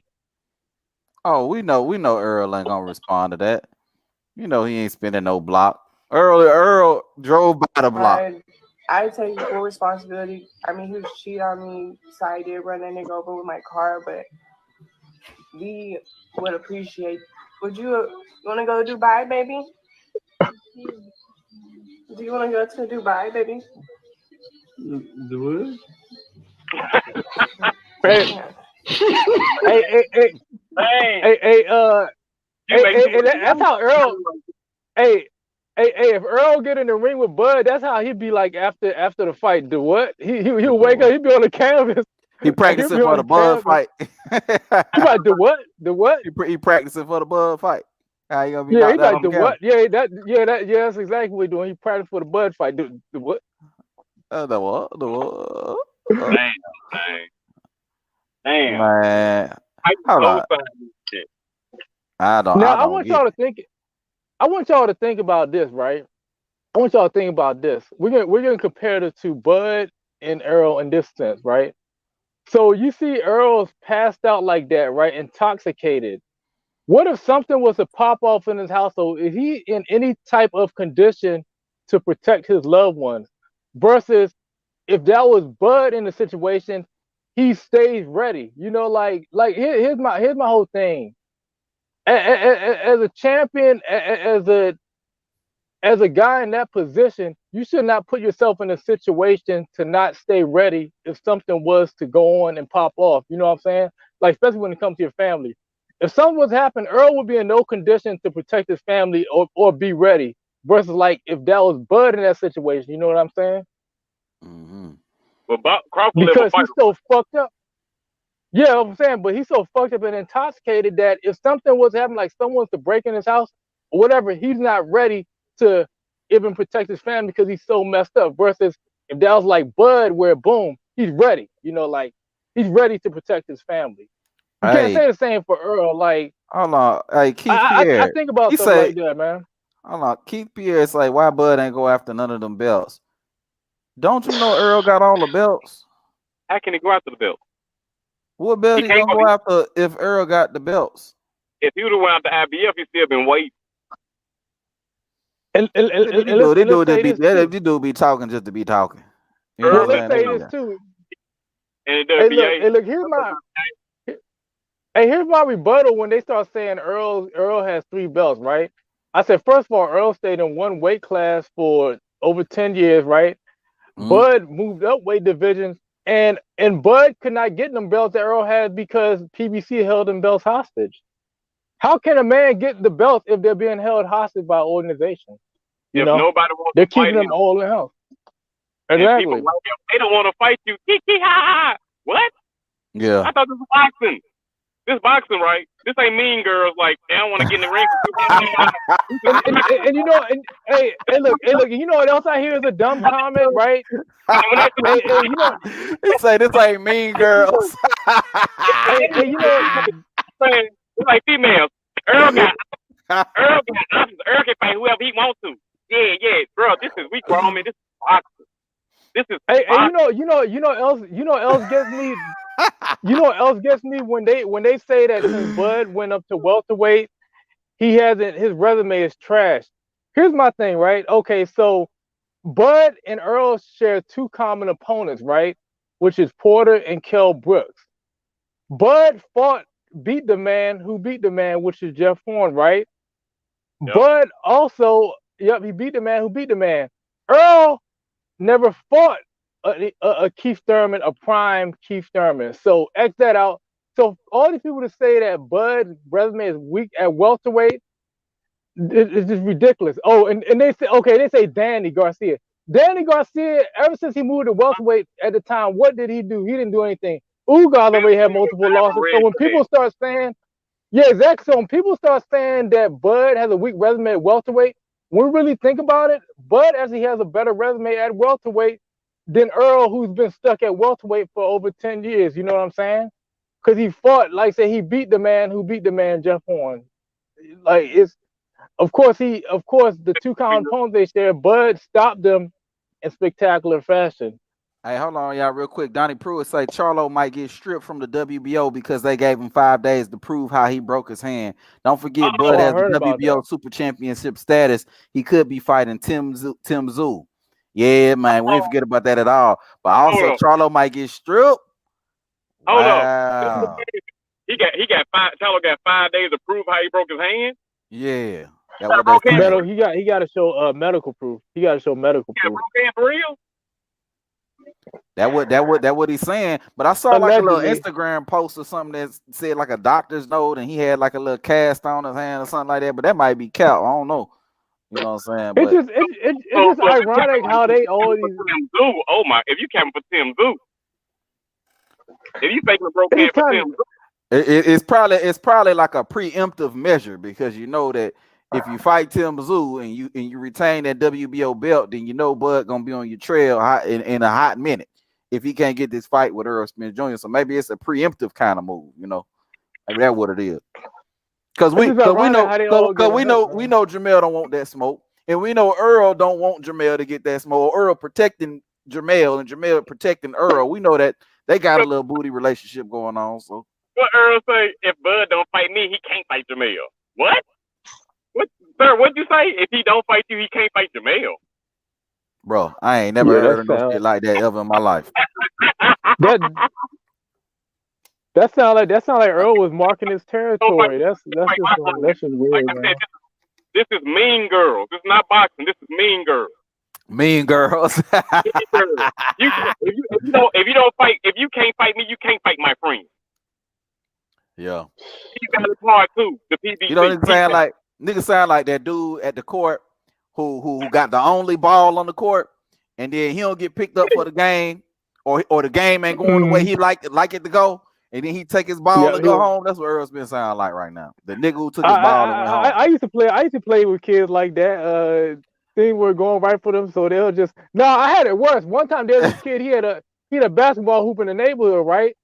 And we was playing 2-on-2, and me and this kid was cooking him. He got so mad. He said, "I'm not winning. Get off my court." He kicked us out of his house, off his parking lot. He got so mad, man. Yeah, nigga talk. Yeah, you know that's that type of attitude. You don't want to fight him. You know what I'm saying? Like you know you don't want to fight him, but you know if he fight Jamel, then that's gonna be a problem for you because you're gonna look like a duck. You're gonna look like more of a duck because you already look like a duck. Yeah. But then on top of that, you know Bud don't need you anymore after that because he done already beat your guy that's in your gym with you. You know, so you collateral damage. If he beat him bad, oh my goodness, that's gonna look real bad. You know it's gonna be bad. Why you don't want to fight him? We see why. Yeah. We see why. You know one of my other rebuttals when people say Bud, he fights all these bums, he fighting this Uber driver David Avenesian. I say you know what, Bud is fighting the people who actually has the balls to step in the ring with him. One thing we gotta take our hat off. Everybody Bud fought, at least they have the balls to step in the ring with him. To step in the ring with Bud, David actually has the balls to step in the ring with Bud. You know what I'm saying? And he was the only available opponent. So it's like they want to talk all this shit, but it's like your boy Earl didn't have the ball step in the ring with Bud. Of course, Charlo don't have the ball step in the ring with Bud. You know what I'm saying? Danny Garcia didn't have the ball step in the ring with Bud. Who's it? Mikey didn't have so it just makes them look stupid when they start saying that Bud fought all these bums. It's like never saying he fight all. You should have asked him who was number one in WBO. Oh, Virgil Ortiz. Who was number two in the WBO? Oh, Boots Ennis. Who was number three in WBO? Oh, Keith Thurman. So why ain't one of them to activate the mandatory? And it's the second time Virgil was number one in WBO. So why nobody ain't trying to go to WBO round? And see, here's my thing. I like Boots. Hold on, I got you, Bud. Stop Spence. Give me. Let me bring you on the right way. So we got my guy Bud gonna stop Spence in the building, man. Salute to you, fam. What's on your mind, bro? Salute. What's up, bro? I want to just say this real quick because look, I want to the narrative that they trying to run with now all them Aerosexuals talking about they want the Keith Thurman fight. Now this whole time Errol been against Keith Thurman because of what he did. He been acting like a girl. I wanted him to fight, but he was petty about it. And they was all with that. Now all of a sudden, he needs to fight Thurman next and then Bud or this. Like, how the fuck is Thurman in the picture all of a sudden? And it's a good fight. Because they know that that's a part of the easy route. That's why. Yep, exactly. Yep. Yeah, man, he do something else, bro. First, Thurman don't deserve to fight. He was running from Earl. I understand why Earl don't want to fight him. To go from that to go to, Earl need to fight Thurman next. Come on, bro. And then at the same time, Earl said he would never. He said when I said never. Didn't he put out another tweet recently that said when I say never, it means never?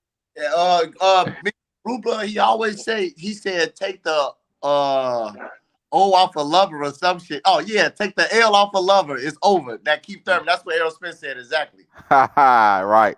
Exactly. Yeah. So you a lot. So Earl officially, it's already been proven over and over again. Dude is a liar, but officially, you fight a dude that you said you would never fight. You a liar. Yeah. You gonna fight him? WBC mandated. You're liar. It's WBC. You gonna lose that one because you ain't fighting Boots for the IBL. Right. Nothing else should be acceptable except Boots or a Bud. Hey, look, Earl took the easy. Earl. Hey, look at this. Earl's taking the easy route. Now he's trying to take the exit route. He The exit route. he trying to find a way to escape all the smoke, man. Man. That boy out of here. Errol Spence is a Oh very appropriate man. name, boy. That boy running from all the smoke, boy. He I'm said, trying to "Let's tell take you. the exit route, man." I'm He just saw curious to Bud see. drop.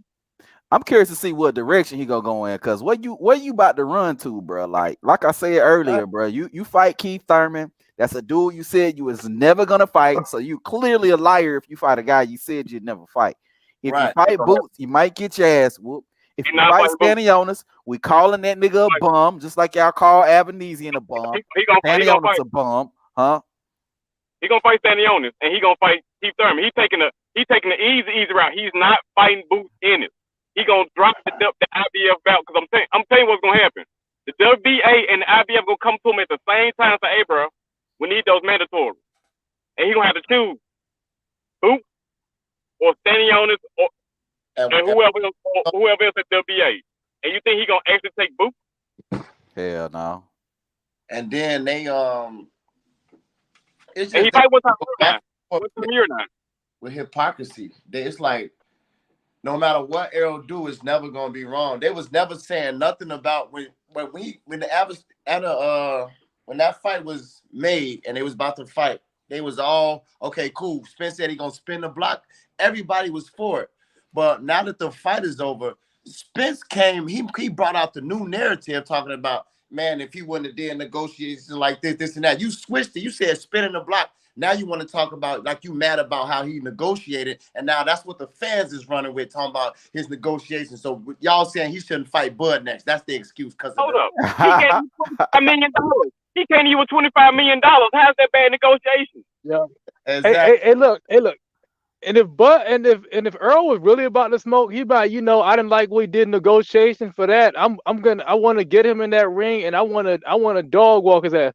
If he's really about to smoke, he's trying to make it seem like, oh yeah, he hurt my feelings, blah blah blah. Man, he never wanted to smoke, but he has to find a way to save face.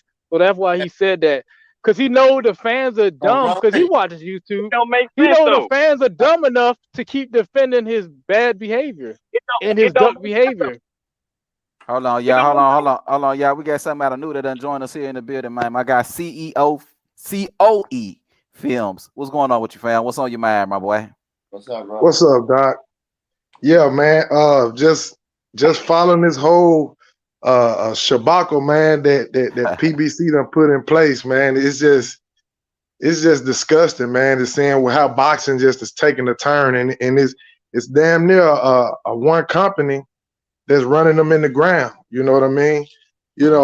Everybody that's been paying attention to what's going on with the Terrence Crawford and Errol Spence deal, you notice it's always something. They always setting something up to justify what's gonna happen. You know what I mean? So I was sitting back and I was looking, and I was just trying to figure out how could they get up out of this time. So you know that the IBF they're gonna have the mandatory. They're gonna boost petition for the mandatory, right? So I started thinking, okay, how could he get? They backing him in the corner. So if Earl find himself having to fight Crawford before he fight Boots, okay, he got to pick and choose who he want to fight. But on the flip side of it, they asking for him to have a fight before he fight Crawford and Boots. Okay, so now I start thinking, if he take this fight with Keith Thurman, let's just say he take a fight with Keith Thurman. After that, he got 120 days to either fight Boots or fight Crawford. Now watch this. Charlo broke his hand, right? So with Charlo breaking his hand, they about to get ready. They probably finna get ready. The WBO probably finna get ready to strip Charlo of that belt. So Crawford was gonna either fight Spence or go up to fight Charlo. Well, now since he gonna get stripped of that belt, Charlo gonna get stripped of that belt. Now Crawford ain't gonna be able to fight Charlo. So now with that belt being vacant, Spence, on the other hand, he talking about I've been at 147 too long. Now you want to move your ass up. So now he gonna move up. And he gonna try to go for that WBO belt and skip from fighting If from he fighting did Boot or Boots, Ennis. but if he did that, Crawford he can move up and he mandatory. They have to both fight for the vacant title. So Crawford is still being that because he the WBO champion. And when they move up, they automatically can challenge whoever got the WBO belt when they go if they move up their weight. Hey, hold on real quick. Hey, Keith, quit doing all that damn typing and hit that link, bro. All the damn typing you doing, and I can't even keep up with your goddamn typing. Hold on, let me drop the link again for this boy Keith, man. This boy doing a whole lot of typing and capping on Errol Spence, bro. So check it out. I don't hit that link. But go ahead. Hit that link, man. But look and get on in here. Check this out. Matter of fact, hit that like button too, y'all. Yeah. Hit that like button. Check this out though. You said Crawford can go up and get that WBO belt. All right, but what if they strip Charlo? All right, now who gonna get the belt if they strip him for? Who gonna get it? It's gonna be vacant, and then they gonna have a eliminator fight. But if Crawford decides to move up, then he'll have to be one of the people in the eliminator fight. But you know we want to see Charlo. Charlo been talking all that shit. We want him to. Yeah, we want, but this the way of PBC moving their fighters out the way. That's what I'm saying. And I agree with that because if you really look at this, they almost extended this a whole year. They trying to give Spence another fight before Crawford, which means that'll put Crawford at 36 years old, and then Jamel Charlo is hurt. So he finna be hurt for 6 months and then get another fight. Like they just stretched this out for a whole nother year. They ducked that man, both of them. They trying to. Right. And you know, I don't wish no ill will on nobody, but man, I'm looking at these accidents. I'm like, damn, the two main guys on PBC just so happen to get hurt or get in an accident back to back. I mean, damn, you could throw a rock in the pond, it ain't gonna hit the water in the same damn play. I'm like, how in the hell this happen, man? It's like lightning striking the same place at the same damn time. Exactly, and I was saying too, like I think Boxer Dad, you said this too, but I had put it in the comments when it first happened, the accident with Spence. But I don't really believe that, bro. And the more time goes on, I think it's just a ploy to get a man to act as if he's hurt so they can duck because they gonna just say it's a 14-year-old, so they can't post this picture. You know what I'm saying? So we never saw who it is. Nobody getting in trouble. It just Spence did that. I don't even know if that was him, if that was his car. Shit, we don't know nothing. He just posted you just got on live all of a sudden with a car crash. Where was the other person at? They never said nothing about that person, and then they made that age so they know we can't really look it up and look into the names and the pictures. I don't believe it. And then they acting like he's so injured. He went the same night. He was out. Then he just went to a Frank Martin fight. He's straight. It ain't no reason to be prolonging no fight with Bud, man. He not that right. Yeah. Hey, yo, we got my guy D Young that just joined us here on the panel, man. What going on with you, D? Long time no hear from, man. How you doing? What's popping, King, man? What's going on? Salute to the panel, man. Salute to the chat. Man, you know how I'm coming with this shit, dog. Hey, man, it's like I said, you know, we done waited for this shit 5 years, you know what I mean? Cool, we get into negotiations. And it's kind of funny that this shit taking this long. It took this long for what it was. The nigga go get a cash grab, because that's what it was. We gonna keep it a buck. It was a cash grab. $10 million over $0. And you niggas in the chat that's saying, oh, he ducked this for avocado or whatever you want to call it, nigga. Hey, the nigga was ranked, fam. And it was a cash grab too, but also he wanted to fight in that year. Fam. Listen to me, bro. You preaching to the choir, bro. I already know. I ain't one of these simp ass casuals, bro. I know the sport of boxing, man. These niggas is simps. These niggas is simps in these streets because they don't understand what the fuck going on. But I swear to God, if it was Errol Spence who got that $10 million, all these niggas will be running around this whole, oh yeah, he the motherfucking big fish. He got it. But Crawford got to take what he could give him. But hey, thing of it is this though, man, and this is what told me everything when I saw that picture with him and his old lady on vacation. Now, I ain't no nigga that look at another man, bro, but I could tell this was recent because the nigga got tats on his torso. He had that tattoo on his back for the Ugas fight, but he had tats on his torso. You ain't seen not one ab on this nigga, bro. That nigga was never working. The nigga been chilling. The nigga, you know, hey, you got a beautiful wife at home. You know, I know what you're doing with her. So, hey, the thing of it is, bro, you don't want to fight this man, bro. Nope. Just keep it a buck. A pair of lips can say anything in my Errol Spence voice, because I remember he tweeted that shit a couple years ago. A pair of lips can say anything, bro. Bro, I'm gonna tell you like this, man. If a nigga want to fight, he could go to BLK Prime where the money is at, because that's where the money at. We all know PBC, bro. Nah, he too loyal to Al. He can't too go loyal. because of Al. King Dave, he too loyal to Al Haymon, and that's what Bud was saying. That's his excuse. That's his excuse. But yeah, but under the Muhammad Ali Act, all he gotta do is pay Al a fee.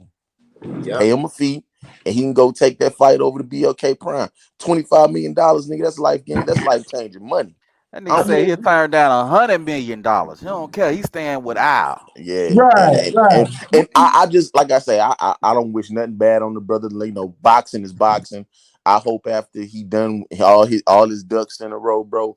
But it's gonna be real interesting to see these niggas after all this shit done. All these PBC niggas, and it's gonna be real interesting, bro. Because I saw an interview today with Cody Crowley.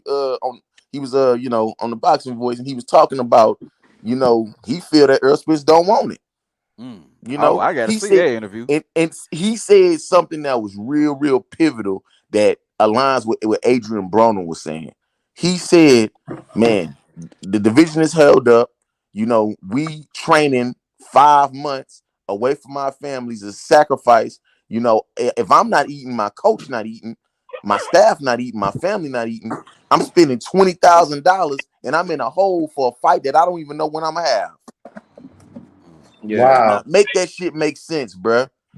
That don't tell you, and it's for anybody. That don't tell y'all that these niggas is going through some shit. Come on, man. I want to one thing, fellas, and I'm gonna give it to you. One shout out to this Keith Pierre cat. Yep. You got a lot of talking, fam. Just come click on the link so you can get this barbecue, New York style, homie. Please click on the link, please. Hey, and please click on the link. I want to point this out too, because Errol, he just such a fraud, and it's all coming out because like he getting exposed because Crawford is a real nigga, for lack of better words. You know what I'm saying? So all that fake shit he doing is getting exposed. That's why if we think about it, look how many names he went through. He went from the truth, but you a liar, and we know you a liar now. You went to the book, then you went to the boogeyman. I'm the boogeyman in the division until that night when Crawford approached you. He changed all that boogeyman shit. Then he went to Big Fish. Big Fish, right? So it's another one too, right? The Big Fish. I bet you that name gonna change. He gonna change that name because you ain't none of that shit. You not no fucking. You not the truth. You definitely not the boogeyman, nigga. And that Big Fish shit was all that one. That's just he said that just for money. You know what I'm saying? That ain't really even no tough. One second, fellas. How you know if the nigga got $10 million or not, fam? He got 3. He a bum. You niggas wait. Oh, hey, hold on. This is the last thing I'm gonna say because I don't want to keep cutting in, but I wanted to point this out for everybody who's saying that he do say 3 million. Other people saying 2, this and that. But for anybody who's saying that, it's a fact. Bud Crawford said out of his own mouth 1 week before the fight, he already had half, which was 5 million. So that's more than any of these lames said he had. He had that before he threw one punch. So Bob Arum even said, he said, I can clarify that if y'all, I don't know if y'all checked that interview out, but Bob Arum said, I can already attest that the money is in the bank already. So anything else? Come on, man. Crawford said he had 5 already. What Errol Spence money is? Can they tell you what Errol Spence money is? They count Bud Crawford like, tell me what Errol Spence money is. Right. Exactly. But that I ain't gonna lie, man. I know it's boxing, about none of that. But that shit pissed me off when niggas start counting these niggas pop. Man, me too. Ain't none of us getting none of this shit. So it's why a distraction, bro. It's my thing is, why the nigga gotta show proof if he said he got it? If that's the case, nigga, show us proof of your paycheck then. That's what I'm saying. And what do that have to do with them fighting next? Exactly, that shit is over bro. with. They could fight now. What are y'all talking about the past for? Thank you. After all that was said and done, Spence still said, "I'm gonna spin the block." So everything said before that is irrelevant. But they don't see it like that. No, they don't see it like that. He was just saying that shit. He was saying that shit to get his boys, to get his fans and shit stirred up. Like, see, he said he was gonna spin the block. I told you he was gonna spin the block. Now when he saw that damn vicious knockout, look how he did business. I don't appreciate that. Fuck out of here. What? Yeah, So look, if that's true, then he definitely shouldn't be fighting Keith Thurman. If you sticking to your values like that, you definitely bet not fight Keith Thurman. Right. Hey, but look, he tweeted today, April XX. So he giving us a hint that that's what he trying to come back. Look at that old in between the line ass shit, man. You need to say, hey, April, I'm coming for such and such, and after that or whatever. Crawford, man, get your ass back on the line, man, and let's make this fight happen. See, Man, that's the type of talk that you need Bud, to say. Bud, I'm free in April. He should be saying, Bud, I'm free. I ain't really. If he ain't fighting Boots next, he got to fight Bud. I ain't Listen, bro. I tell you this, and shout out to that nigga Hank Lundy, man, because he kept that shit all the way bucking. We all know Hank Lundy don't fuck with Terrence Crawford, but he said some of the real shit that nigga said in the interview. I think it was maybe Tuesday or Wednesday. This was recent. Yes, this was recent, bro. He said this Tuesday or Wednesday. He was like, the young bull Boots, I don't see nobody fucking with him. And the interviewer asked him, he was like, who do you think will fight him first? He was like, really? My honest opinion, my honest answer, it'd be Terrence Crawford, man. Got too much dog in him. Real. Hey, real quick, y'all. Hey, Demetrius, the panel full at the moment, my boy, but as soon as something open up, I got you. And then we got. I'm gonna step off. I'm gonna still listen in, bro. He could come on. Okay, all right, no problem. Salute y'all, Team Bud Crawford, bro. All day. Okay, but we got somebody new here on the panel. My guy AC on the panel. What's going on? What you found? What's going on, bro? You can hear me? Yeah, we can hear you good. All right, cool. Yeah, man, I've been on the panel before, bro. Oh yeah. I know who you is. What's going on, fam? Yeah, and I was welcoming you back. All right. But I was listening to what everybody was saying about Errol, where Errol could definitely make this fight. He could have made the fight even with the accident. I didn't know body soreness fucks with your vocal cords or your intent. I mean, intent is a motherfucker. I mean, you tweet April, but you cannot tweet Bud. I'm ready. As soon as what I'm saying. I'm coming for you. Right. But you can tweet April. I mean, I didn't know getting into a car accident and soreness fucks with your ability to tweet and your ability to speak, or your ability to let someone know intent. Right. So where all of this, stuff with people still trying to dog out Bud and then trying to distract the whole conversation by worrying about Bud pay-per-views and shit like that, they obviously don't know how Netflix work. They don't know how, any streaming service works. So at the end of the day, they could keep saying all that stupid shit, but all us real fans know, come on, man. Errol has mad chances to say what he need to say, but he ain't saying nothing. Yeah, and then when did Derrick James become a damn promoter? Because yesterday's price is not today's price. Man, come on, man. And he think that shit funny too. He think it's funny. Hey, y'all don't want no smoke, man. Y'all don't want no smoke. He think that shit funny too. On top of that, like nigga, right? You don't want to fight. It's only funny because you don't want to fight, bro. Right? He talking about his price though. How Earl improve his price though? I mean, no, I can tell you how. I can tell you how. Hold on, I can tell you. I know exactly how he did it, bro. Here you go. I take full responsibility. I mean, he was cheating on me. Decided to run that nigga over with my car, but we would appreciate. Would you want to go to Dubai, baby? Do you want to go to Dubai, baby?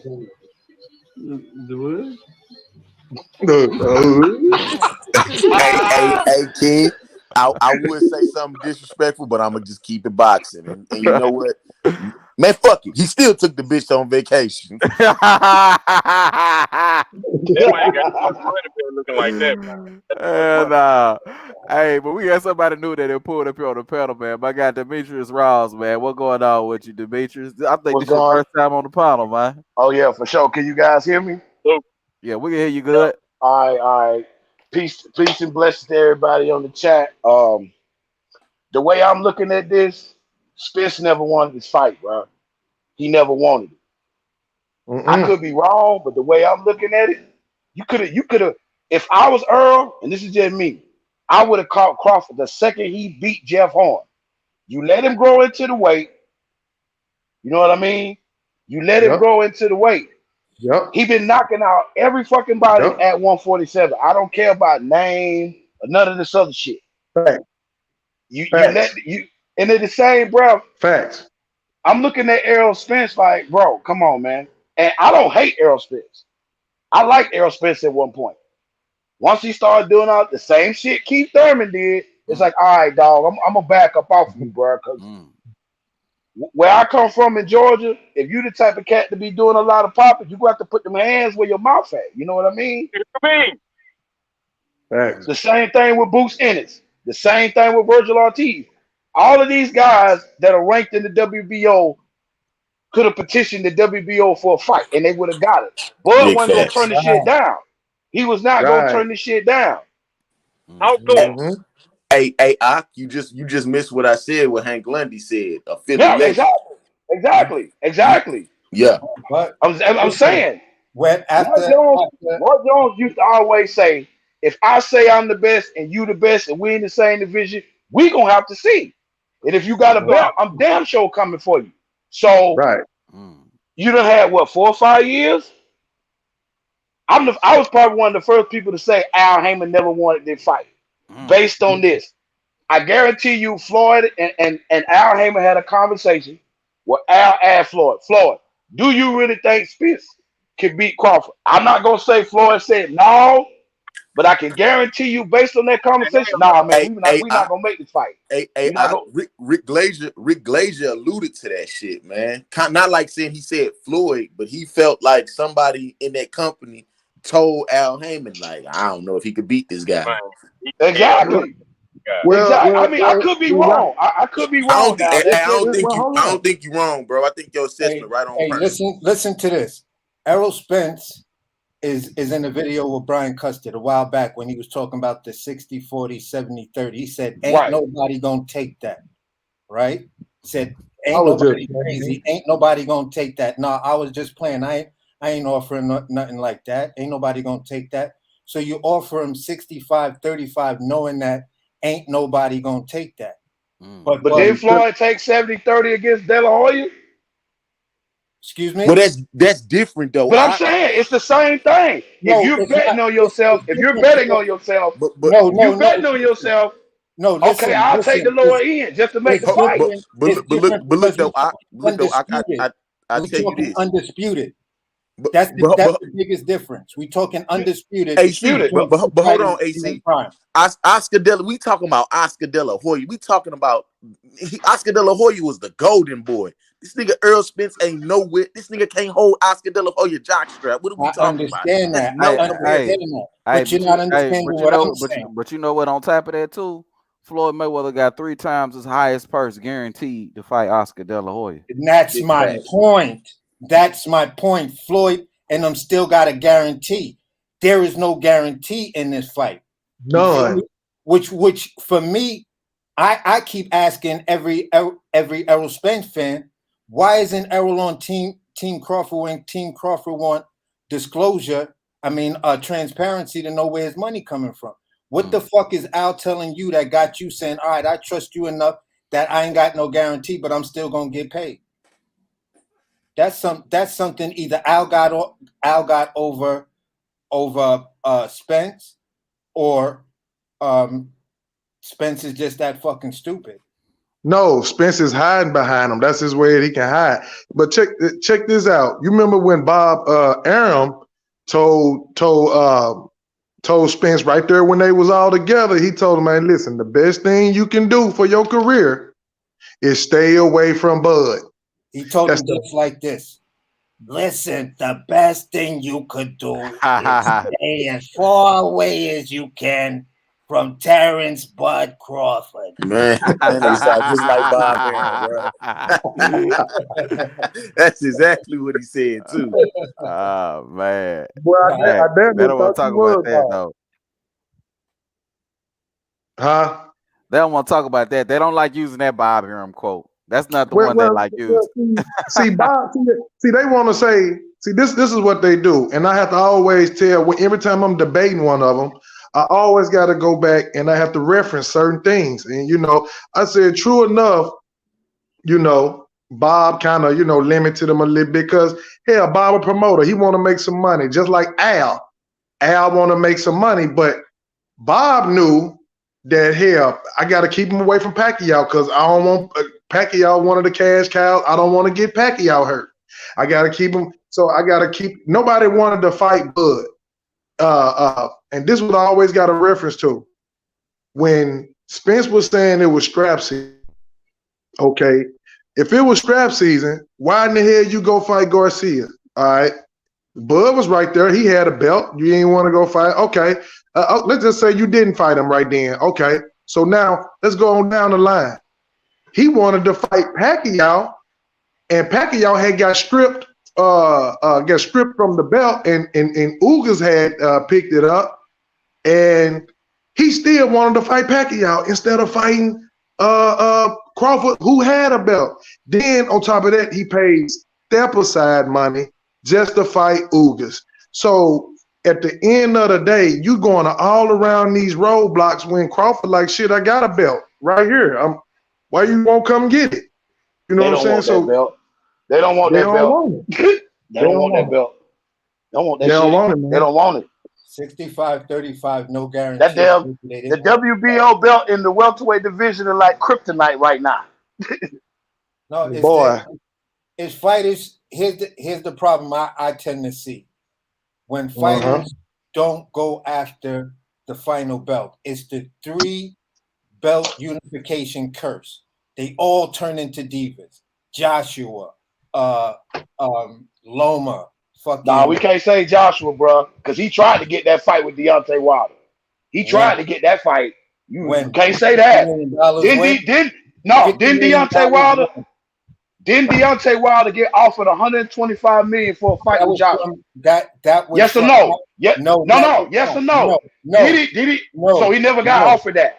No, he never got offered that. Anthony Joshua, it was a 3-fight deal that Anthony Joshua was not in that deal. The person who runs Sky Sports even came out and said, "Yeah, we fucked that deal up because it wasn't clear, it wasn't." And Deontay Wilder team also came out and said, when the money part of that offer was brought up, we wanted to know what Joshua was making. No, that had nothing to do with it. He wanted to know. So I'm asking. So Eddie Hearn did not offer Deontay Wilder a 2-fight, $125 million deal. No, yes or no? Not. No, he did not. Not from Eddie Hearn. Not from Eddie Hearn. Okay. I know what I heard, but hey, you know more than I thought he offered him more to fight. Because I thought if he was gonna fight Joshua, I thought he was gonna offer him more for that Brazil fight. You know what I mean? It was a 3-fight deal that was offered from Scott from the network. Yeah, from the actual network. From the high-ups. And they called Al, Deontay and Al went out there, spoke with them. Everything was looking like, yeah, he was about to sign. But then the question was asked, all right, so within these 3 fights, where is Joshua? No one could answer that question. So he was like, okay, when y'all can come up with that, then call me and let me know. They couldn't come up with that. So Wilder was still in limbo where he wasn't signed with PBC, nor DAZN, nor dealing with that DAZN deal. So Wilder then stepped out and said, you know what? I'm gonna put my trust in Bronze Bomber Promotions. This is Al where he Haymon. made a new deal with Al Haymon, where he got all that money for that Brazil fight, because that's the fight that came right after that deal. Notice how much money he got before that deal, his fight, and then after he went full Bronze Bomber promotion and sharing in the responsibility, doing the same thing Bud Crawford did. Hey, AC, how much did he get for Brazil? I think he got like 10 million or 14 million, somewhere around Okay, hold on, D. Ross. Which that added up to probably what, about 20 mil? Because you know they do the back end shit. I think it was 10 or 14 mil, including the back end. His highest guarantee he got, I think, was 6, and he was guaranteed, and it was like 3.5 or 4 million on the back end. Yeah. All right. Go ahead. You good? But all I'm saying is what Wilder made that big investment in himself when the zone deal fell apart, and he didn't want to sign back as a full-time PBC fighter because he'd been telling everybody for years, these contracts ain't right. But he don't want to, shit on the people that allowed him to branch off into himself, which... Okay, so what was Deontay when he fought Helenas? What network was that showed on? Fox. PBC, right? Fox. Yep, Fox. Fox. PBC or just Fox? Fox PBC. Okay. Okay, there we go. Now, you saying all that, but he still fight with PBC though. Yeah, he still fights. He's always in co-promotions with PBC. He has to be. The way his contract is, almost every fight he has will be in co-promotion with PBC. You feel what I'm saying? But I hear you. I hear you. It's so he can get the airing for Showtime and or Fox. But we talk about undisputed in the heavyweight division though. That's what I'm talking about. That's what I'm looking at. And that's what I'm trying to allude to by saying this. If you just casually talking, whatever the case may be, and you say if these dudes offer me 50 million, I'll sign the next morning. But I'm not signing to a promoter company. I'm signing a 2-fight deal for undisputed. And even if I lose the first fight, I still got another shot at it. No different than who was. I'm trying to remember who it was. But it's kind of basically the same thing with Fury and Joshua, like what, 2 years ago? Yeah. It would be the same thing with Bud when he said he went out and got 50 mil for him and Spence. It is the no same different thing.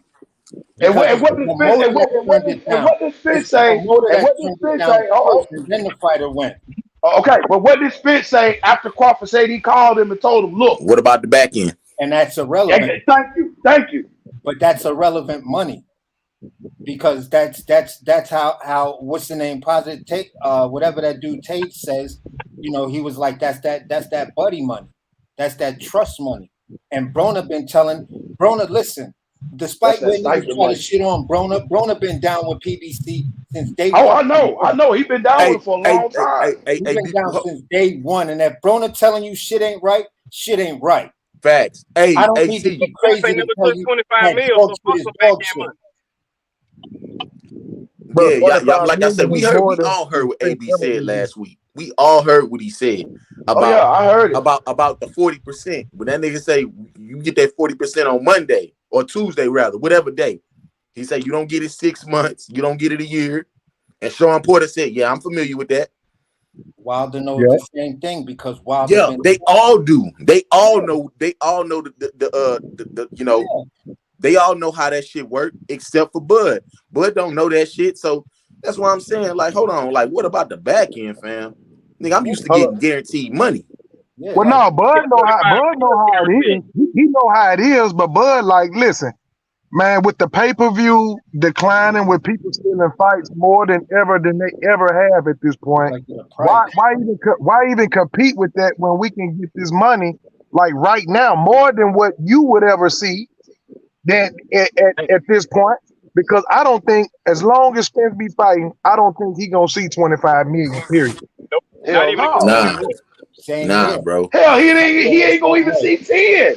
He And, won't and, even see 10.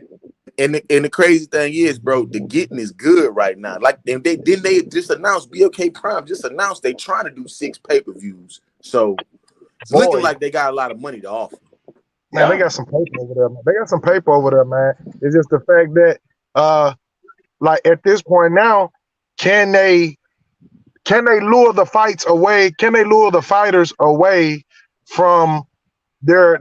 I know they in contracts, but can they lure them over to do But yeah, under that Ali Act, they can If do they it. They claiming just have to they're pay a on fee. board, they can go over to BLK Prime and fight, and then break off their promoter or Exactly, whatever. cross That promotion. little bit of Hey, money that but they owe 'em. look though, the only thing with that is that is a risk for the fighter because shit, they lose and they could get put on the shelf, especially if you probably with if you with the PBC. See, and that's the thing, man, and that's what they dangling over their head. You either stick with us or we gonna hang you. You know what I'm Facts, saying? because They dangling over you their see, head, Bob man. didn't do that to Tio when he But went through here's the whole Triller. thing. Let them do that. Let the PBC try to hang me. You know what? Then guess what? I'm gonna go back to motherfucking BLK Prime. And what win lose? I still got a name. Win lose? I still got a name. I still got a. You feel what I'm saying?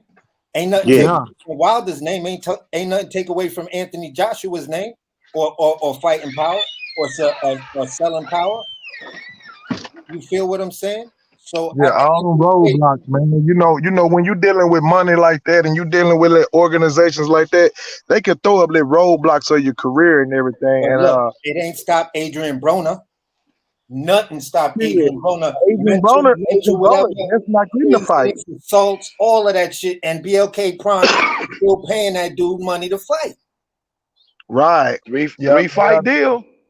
Yep, they are doing that. Yeah, you're right. At the end of the day, it don't matter whether you win or lose, long as you got that name and how you lost, you still could come back and get yours on BLK Prime and tell PBC, you know what, you want to sit me down? All right, then sit on your own fucking fingers because I could still go over here and make money. It make this bread. Exactly. Money, and I'm exactly. Still, nigga, fuck out of here. Yeah. So at the end of the day, if these dudes is claiming that these dudes is only their managers and advisors, not their bosses, then go the fuck over to BLK Prime, get this bread, get the biggest payday you gonna get in your fucking entire career, no matter how long you stay on BLK. I mean, no matter how long you stay with PBC, you ain't gonna get that BLK Prime money. You ain't gonna get that kind of money, period, outside PBC. Bro, that BLK money. I mean, with PBC, you're not gonna get that kind of money. Only person that can get that kind of money at PBC is Wilder. Period. Or Canelo if they lure him over there, but we already know that ain't happening no more. Hey, listen, them niggas better hurry up. Hey, all I got to say is all them black fighters over there at PBC better hurry up and make smart decisions because at the end of the day, Showtime, Paramount, and Al Haymon, I think they want a motherfucker like one of them Paul brothers, Jake Paul or one of them niggas. They want Canelo. One of them they want Canelo. They want a Canelo and they want Jake Paul. Just to sell just for viewings, just to sell pay-per-views. Let them niggas fight bum niggas all day. They got a loyal ass fan base. Ain't nothing ever gonna change. Errol, you don't do half the numbers as Jake Paul, and you don't do half the numbers as fucking Canelo Alvarez. Neither does the Charlos.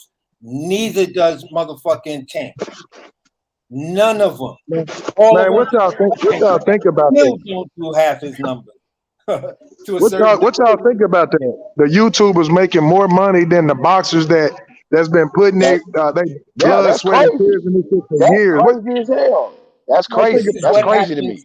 This is what happens when you take a sport and you make it a business. When you make it a business first. That's exactly what happens. Don't forget the corruption part.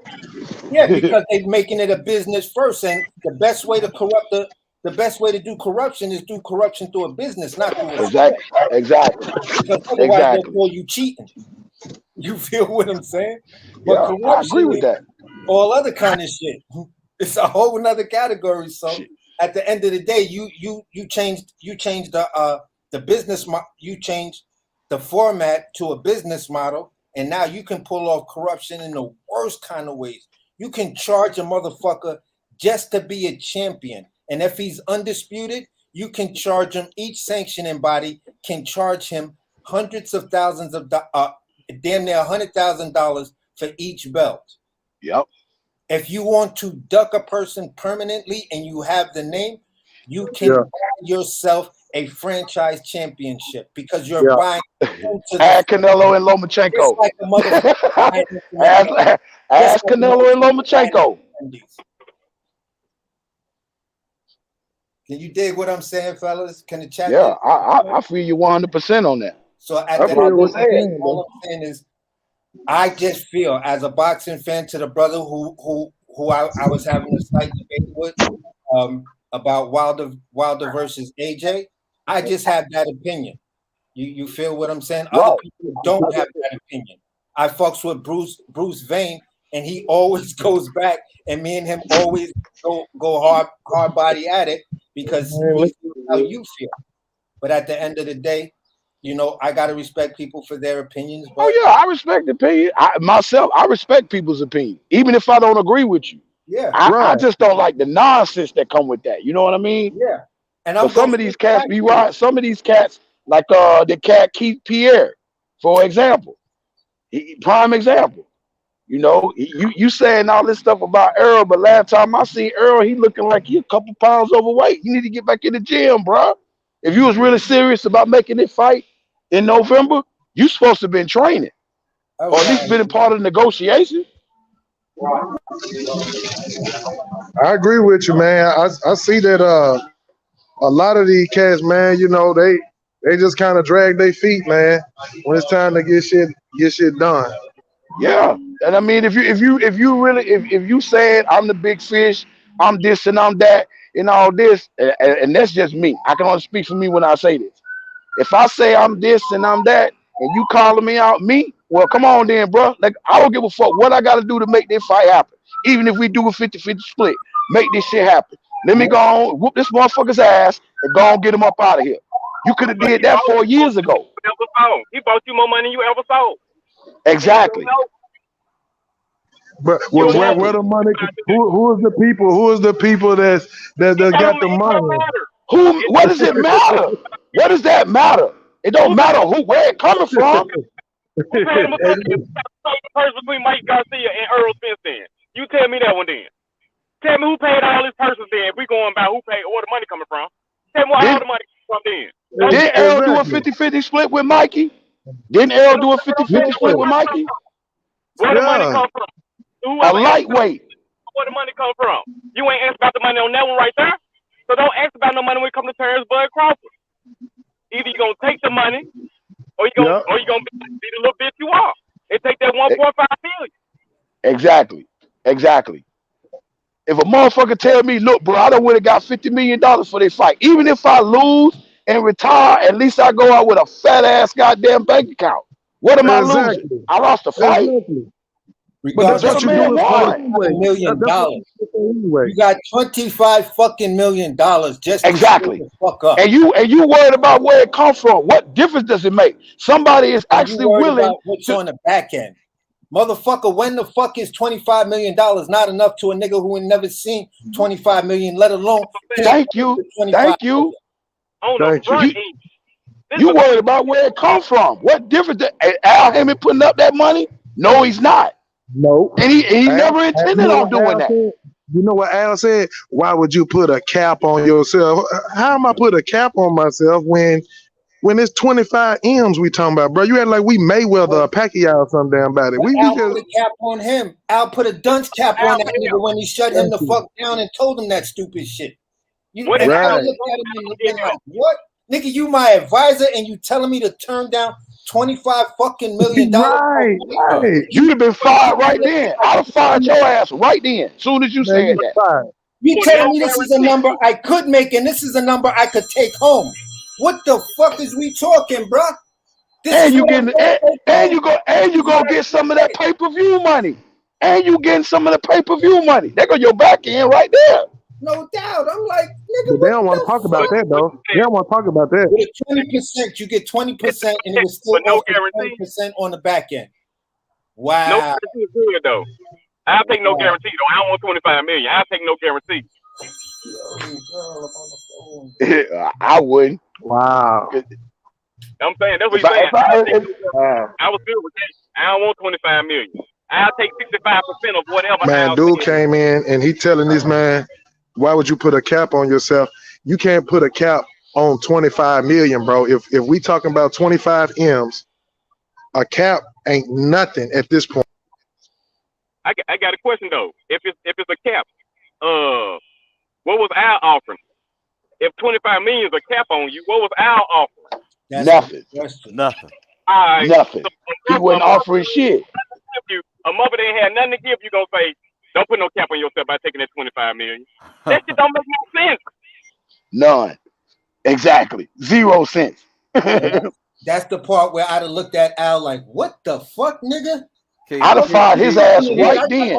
Keith Pierre, you and looking you telling more. me to turn down Hold on, real quick. Keith Pierre, you looking more and more like a casual fan. Every comment you put on here, this nigga say Fanboy, bro. Tank Davis will beat him if you don't stop this bullshit. Tank Davis will beat who? Who will Tank Davis beat? I think he talking about Bud. Now, this is all I gotta say about them dudes who talk about that bullshit. If Tank Davis is really serious, he can go to Omaha, Nebraska, and go to Bud's gym and call, hey Bud, I'm here. Let's get some work in. If he was serious. You get the shit beat out of his ass, man. I'm pretty sure Terrence Bud probably go to the gym and give his little ass some work. He don't want that, bro. He don't want Hell that. no, he don't want that shit. He don't want Shakur Stevenson himself done sparred with Bud, and he done told it. Bud gave him a for real ass whooping. Tank ain't finna do shit with that man. Come on now. That's I don't know if Tank get through Devin Haney. Fuck y'all talking about? No, he wouldn't beat Devin Haney. Hell, Tank Davis, and this is my opinion now, I personally felt like he ducked Lomachenko. Period. Nah, he damn sure ducked Lomachenko.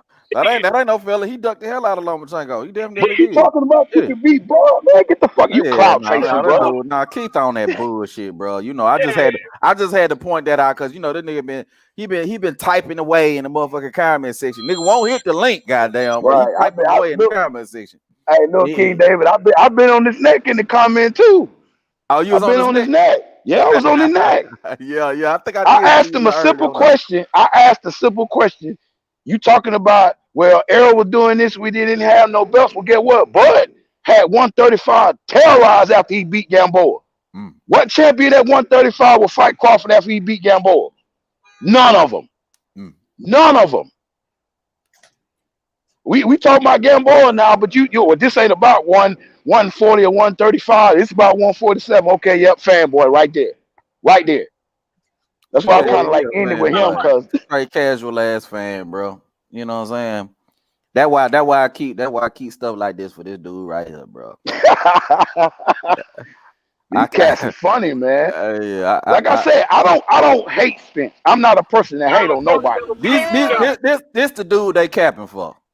Yellow Bees, show the Yellow Bees, John. That's the dude they capping for. Yeah. Right. But Spence little suspect in that shit though, bro. That just I'm old. He looks suspect in a lot of shit. Right. It's the dude that they capping for. This dude right here. Stepping on roses and strawberries? Oh, bro. Blowing kisses in niggas' ears and shit. Okay, yeah. Yes, surprise. But niggas don't know roses and strawberries on the bed for me. I'm sorry. The woman that put on roses and strawberries on the bed for me. She ain't never did shit like that. We gonna pause it right there. Is that new shit or something? Is that what they do nowadays? The females put roses and strawberries on the bed and shit. I don't know. I don't know my age, baby. I don't know. We don't get down like that. Yeah, I ain't know that. I would have felt offended coming to the room and flowers in the heart and strawberries on the junk. She's like, baby, this for you. Huh? And we damn so putting it on the goddamn internet. That's for damn sure. Right. Hey, why your ass ain't on the bed in some lingerie or something on top of all this shit? You want me to jump on it? Okay. Ain't the strawberries. Okay. At the end of the day, man, these dudes is out here capping for a dude who just admitted without Al Haymon he would turn down $100 million to fight Bud. $100 million. Right. That's the number came out your mouth, sir. You should have said 100 million. Shit, I would have took that. I'll take that. Hell, I'll take 25. Hell yeah, I'll take 25. 25, we would have never got to the 100 million. But the reason, Right. the reason 100 million. You could have got to it in the rematch. You could have got to that. They say they knew he turned down 25 mil. They say, let me throw out a crazy number where he can't turn down. Who's turning down 100 mil for a fight? It's only been one person make 100 mil a fight. Last time I checked. Yep. We know who that is. So who's turning down $100 million for a fight? Yeah. Because you want to be loyal to a motherfucker who in the end gonna fuck you when it's all said and done. Yo, he's loyal to a nigga who's fucking him right now. That's fear right there. They ain't loyalty. That's fear. 100 mil? That's a hypothetical ass number they threw at your ass. Like that's like a fantasy number. It's like saying, man, if you can go back in time, would you fight Ali? Huh? That's some hypothetical shit. Yeah, you right. I agree. Yo, listen. No, even in your hypothetical world, nigga, I'm still gonna ride with Al Haymon. If he think he can't touch that 100 million. What? Got me fucked up. I tell you that. Tell me I ain't gonna take $100 million. It got me fucked up. Right. That's worth fucking up a business relationship. You know what I mean? I'll tell Al to go to hell with the quickness on that one. Hey, I can retire on that one. Fuck you talking about $100 million. You gonna tell me I'm gonna turn it down? Bitch, you turn it down. I'm gonna take this, honey. Hey, I don't know too many motherfuckers I'm that close with now. 100 million. Shit, a motherfucker can buy one of the mansions. The dude's still going. If that man got the power to tell you to turn down $100 million, then what makes you ain't got no power at all, bro. Right. That mean he could have told you, I don't want you fighting Bud. You might as well go ahead and put on a skirt and some heels. I'm trying to tell you. Hold that man pocket as you walking around. Right. Hold this pocket. Watch my draw. For real. Bring me your commissary. Tell your family they better have $20 on my books in the morning. Right. Right. As a matter of fact, it better be $100. That shit great. How the fuck? What makes you as a grown man that's a professional? And if you're supposed to be about the money, and somebody like the brother just said, you throw out a hypothetical and you make the statement, oh, I'll turn it. I'm loyal to Al. All right, dog. Okay. You stay on over there, then. Excuse me, sir. I don't mean to cut you off, sir, but you ain't gotta be a professional. You could be a regular dude. I'm a regular dude. Right. You ain't gotta be professional. Anybody. Homeless person with a little money, anybody. Who gonna turn down $100 million? Yeah, good point. Good point. Billionaire don't turn down $100 million. You hear me? I know most cats wouldn't even turn down 100. Most cats would turn down 25. Right. And you said 100 mil? Nah, I wouldn't even do it. 100 mil. 100 mil. Your highest pay, your highest purse was like 2.5. And you said no to 100 mil. Right. They say with some back end, he done made about 6, maybe 7. We can even just say 10. You got the opportunity to make 10 times your highest purse, and you talking about you'll turn it down? Tell you everything you need to know. So the equivalent of 10 fights you got in one purse. Man, please. You got your highest grossing fight. Get that right. 10 of your highest grossing fight, right? Absolutely. Because God knows if you fight Stanley Owners, ain't nobody paying you that. Not even close. If you fight Boots, ain't nobody paying you that. I love Boots, but don't nobody know who the fuck he is. No. Exactly. If you fight anybody at 154, ain't nobody paying you that. The only fight you can even possibly make that kind of money is maybe Keith Thurman. And that's a maybe. Keith Thurman, no. Maybe. I doubt it. People know who Keith Thurman is. People know who Keith Thurman is more than they know Boots. But maybe. You ain't guaranteed to make that kind of money. Because his pay-per-view flopped. Then the last one he did that flopped like a motherfucker, didn't it? I think it did with Barrios? Yeah, like 75,000 or some shit like that. Yep. him and Because Broner gonna Deontay Wilder and lady is getting what? A couple of more thousand in that fight. Yep. Yeah. You ain't getting no $10 million for that. he ain't getting 10 million for Keith Thurman. He might get 4. So maybe 5, but no, not 10. Yeah, Not close. because listen to this. Got that link for you, D Lucky. There you go. Guaranteed. Charlo's undisputed fight was on Showtime. It wasn't even a pay-per-view. So Damn. even Yeah, if we already talked about that. Charlo, what are you matching Charlo's numbers to? Views on Showtime? You feel what I'm saying? So at the end of the day, both Charlos are not huge pay-per-view sellers. So But Bud chasing Charlo though. What's the name would have to think, all right, let's try to think legendary fights. What fights I could get where I would be on the B side, 5 fights that'll give me $20 million where I'm on the B side. Who are those fighters? That's how he has to think if he wants to make $100 million. If he's trying to think on the A side, him being on the A side, there are no fights for him at $10 million. He has to think on the B side, big ass names. Or names that people would be like, oh shit. Oh, hold on. Hold the phone. Keith Pierre finally pulled up on the panel. Keith, what's going on with you, fam? Y'all hear me, man? We hear you good. We got you. Okay, man, I'm listening at all this Bud shit, man. Why Bud didn't take the fight? Explain that. The man called him out on the public platform. He said, man, nobody's calling him out. Explain that. Okay, so real quick, you know that was 5 years later, right? 5 years after Bud called him out, I'm right? talking about You talking about after the Ugas fight? After the Ugas fight? That's right. He called him out. And what he did, he won't even mention. I'm asking the question. Was it after the Ugas fight when he called Bud out? Yes or no? Okay. Yeah. Oh my God. That bruh, I'm sorry. That Spence did that shit because he didn't have no choice but to. Oh no. He didn't have no choice but to call Bud out if he beat Ugas. You said strap season, right? Okay. Who got the last strap? Who got the last strap? Your boy got the strap. Hey, hold on, real quick before we go any further. Keith, I appreciate you for hitting that link, bro. I didn't think you had it in you, bro. So let me just salute you for hitting that link, my boy. Hey, I'm from Texas, man. We represent. Errol Spence ain't making a good account for y'all right now. Errol Spence got y'all looking crazy. But you know, that means something that you done pulled up on me, though. But go ahead, Demetrius. I see you. All right. Now, with that being said, he called him out after the Ugas fight. And I actually watched that fight.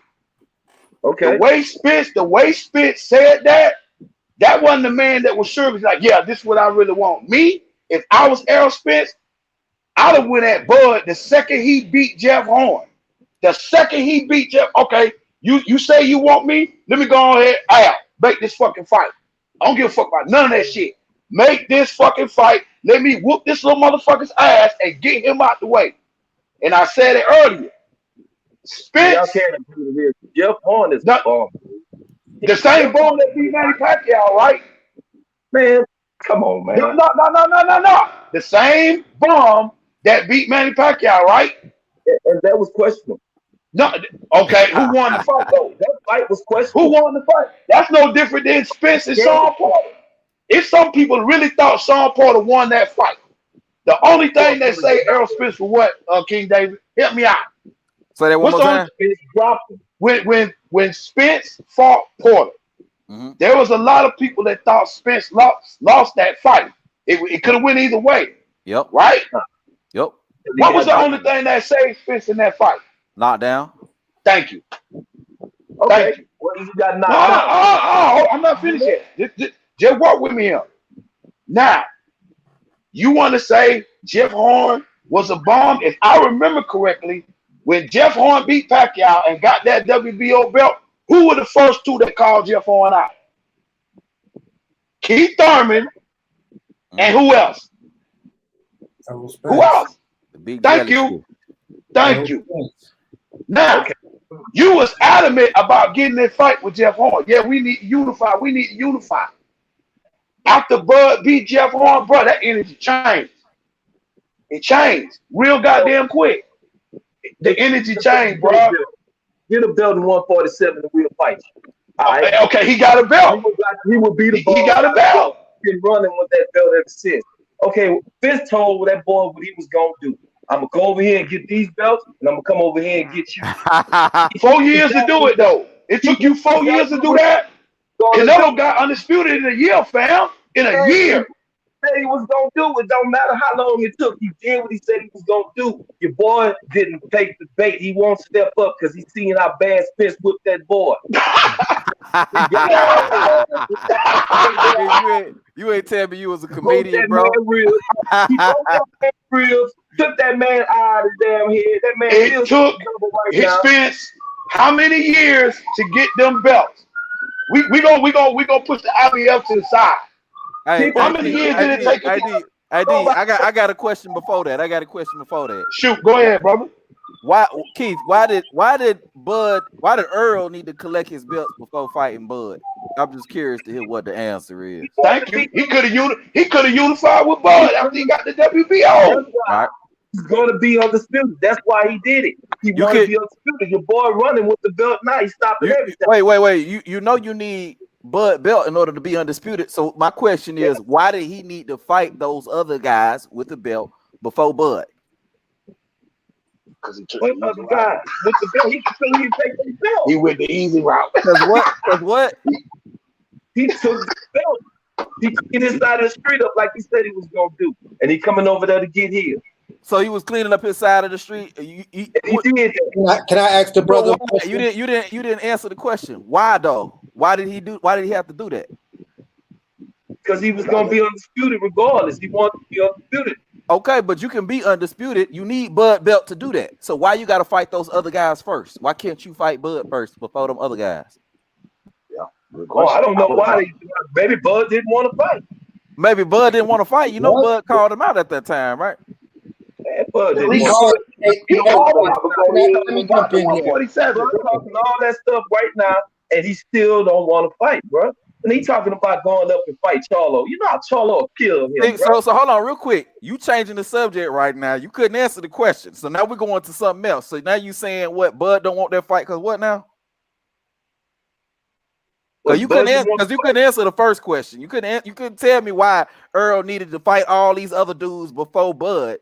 So now you can't answer that question. So now we're going to another question. What's the other question you saying? Okay, so why is he talking? Why are you trying to skip over Errol Spence and go up there and try to fight Charlo? Because Spence don't want to fight. Simple. Because Spence don't want to fight. Al don't want it either. Spence just said neither one don't want that fight. Charlo. He don't want to fight me. He ain't fighting Charlo. Bro, didn't Errol Spence say that? Hey, hold on. Salute Napoleon Armstrong for the $2 super chat. Appreciate you, my boy. Appreciate that. Like, don't act like y'all didn't see that. Bro, didn't Errol say Bud was too small? He's too light in the ass. Light in the ass. Same thing. Right before he fought Mikey Garcia. You feel what I'm saying? So the point I'm trying to make is Bud would be the smallest guy with a belt that he could face. Why not beat Bud little ass first? If he would have beat Bud little ass back then fight Ugas, he would have been undisputed. He would have took the dude's eye and been undisputed. You know why it matters, Keith? Because there's no guarantee that you're gonna get through all them fights before getting the Bud. That's why it matters. Why Bud didn't fight? Get the most dangerous fight. Why he didn't fight Sean Porter when Sean Porter had the belt? He didn't fight him. Who didn't fight Sean Porter? Bud didn't want to fight Sean Porter when he had the belt. You talking about the? You talking about with a belt? Wait. You talking about the same Sean Porter that said that $2 million was disrespectful? You talking about that Sean Porter? He said that $2 million was disrespectful from Bob Arum. Before Errol Spence took his belt, how come Bud didn't step up and challenge Sean Porter for the belt? You didn't hear what I said? I said that's the same Sean Porter. That's the same. That's the same Sean Porter that said $2 million was disrespectful. So Bob sent him an offer, and he said that $2 million was disrespectful. And what did the WBO end up doing, King David? They mandated that fight. They mandated that fight, and then what did Sean Porter do? He ended up getting double of what he would originally offer. He ended up getting double. But you know what? So now y'all wanna make it out of money. Before that, what did they do? What did WBO do? Because Sean never activated that mandatory, so they actually put Virgil Ortiz in place of Sean Porter. And what did Virgil do? Turned that fight down. And who ended up number one mandatory again? Who ended up number one mandatory again? You gotta pay that subscribe money. But I'm gonna be honest with you like this. Okay. I'm sorry, y'all. I apologize. You still haven't answered my question yet. None of y'all have. How come Bud didn't challenge nobody else for their belts when they had it, when they was hot, when they was Okay, but the answer to that, wait. The answer to that question is he did. He challenged Keith Thurman. Keith Thurman said he needed $10 million. He challenged Sean Porter. Sean Porter said $2 million was disrespectful. He challenged Danny Garcia. Danny Garcia ignored the offer, walked away from the deal. They offered him $2 million. He just walked away. It was $3. It was $3 million. It was $3 million in pay-per-view upside. Forgive me if I'm wrong. It was $3 million. You good, brother. I got you. No, but he also challenged Pacquiao before he even got there, and Pacquiao asked for $40 million. Exactly. You see Bud sitting down playing with his little buddies inside the gym, holding on to that strap and don't want to fight. Wait. How you don't want to fight when you're the only one that's pushing for it? Why don't you answer this question? What has Errol Spence done to make the fight with Bud Crawford? What you mean? They Al did. You meant what Al did, right? You meant what Al did, right? Behind he trying to turn the shit like he giving them bad business. They gave him everything he wanted, bro. They changed things for him. He still wait. They gave him everything he wanted, but the fight was changed from this year. Wait. The fight was changed from this year to next year, but they gave him everything he wanted. Didn't Bud say he wanted to fight this year? So why is the fight next year? And you gave him everything he wanted. Nah. Errol wasn't training during them negotiations, bro. He said no. No. He said no. Hold on, y'all, real quick. Hold on, I got a few super chats I need to read, man. My guy Don Vaughn in the building. He say salute KD. Had to drop off home and capping for Earl. Is funny as hell. Yeah, bro. My guy Donnie Pruitt in the building. Salute to you, Donnie. He say play the Mo Hooker footage. What Mo Hooker footage you talking about, Donnie? Send me the link and I'll play it. He probably talking about when Bud and Spence met up in Oklahoma City. Oh, okay. I got you then. Okay, I got you. I could be wrong now, but I think that's what he's talking about. I think that's what he's talking about. Like, okay, I got you. Say, bro, I'm at work. I gotta go, but I subscribe to your channel. I will support your channel, and man, y'all see me again, bro. Okay, who that is? Keith? That's you? Yeah. Okay. All right. Hey, look, I appreciate you for coming on through, man. You show way more heart than your boy Errol Spence just now pulling up on the panel. So I just want to give you your props. You know what I mean? In the block, man. Don't crash, man. Don't crash. Hey, I'm behind that door, huh? That look just like Bud, man. Your boy Errol's the only boxer to spin the block. Hey, man, I'm out, man. Peace, brothers. All right, my brother. Peace and respect, brothers. Yes, sir. Peace and respect. The Spence don't want that damn fight. I'm sorry. Hell no, he don't want that fight, man. Hell no, he don't want that fight. Now, hold on, King David. Let me say this. I'm gonna get ready to go. Go ahead. Do your thing. I was one of the ones who said that Jermell Charlo was gonna be the one who show everybody just how great Bud is, and I still feel that, even though he got this hand injury and all that. I don't think Spence wanted. Boots, I kind of thought Boots was gonna be that one. I'm gonna step in and do this and this and this. Mm-hmm. Once he made that move to the IBF route, it's like, all right, okay, dog, y'all really clout chasing now. You know what I mean? You really clout chasing now. Virgil Ortiz, he out the picture. I done removed him out of the picture because you've been the WBO mandatory how many times in the last 2 years? You've been sitting at that number one spot, yet you won't take the fight. Just like people, Spence fan criticize Avanesian. Like, I don't know if it was you or the brother who said it earlier. Avanesian was the only one that brave enough, and he ranked. I think at least he was ranked in the top 10 in the WBO, if I'm not mistaken. Yup. And he ended up making probably the biggest payday in his career. Yeah, number 6 in the WBO. Exactly. Now you look at that WBO list of everybody who name on there: Ortiz Jr., Boots Ennis, Keith Thurman. Why didn't neither one of them three take that fight? It was open to you. And I actually really read up on the WBO how they do their rankings and mandatories and all He that. ain't did nothing in the welterweight today. There you go. Go ahead and play it, King Dave. Go ahead and play it. Go get the belt. You want to go over there? Dang. Keith There we Thurman go. want to go over there, and now y'all want to say, I ain't fought nobody, but I got a belt now. So yeah, Sean Porter got a belt too. "Oh, I ain't fought nobody, but I got a belt now." So Okay. Sean Porter got a belt too. I pull up on you. You talk about somebody else got a belt too. Sean Porter got a belt too. So now Sean Porter got a belt too. Sean Porter. So why am I go to easy road?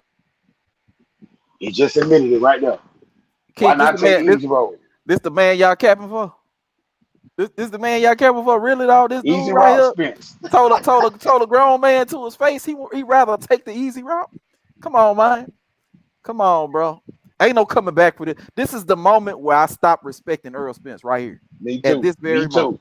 Me too. And if I was Bud Crawford, this is the moment I would have been done talking about the Spence fight.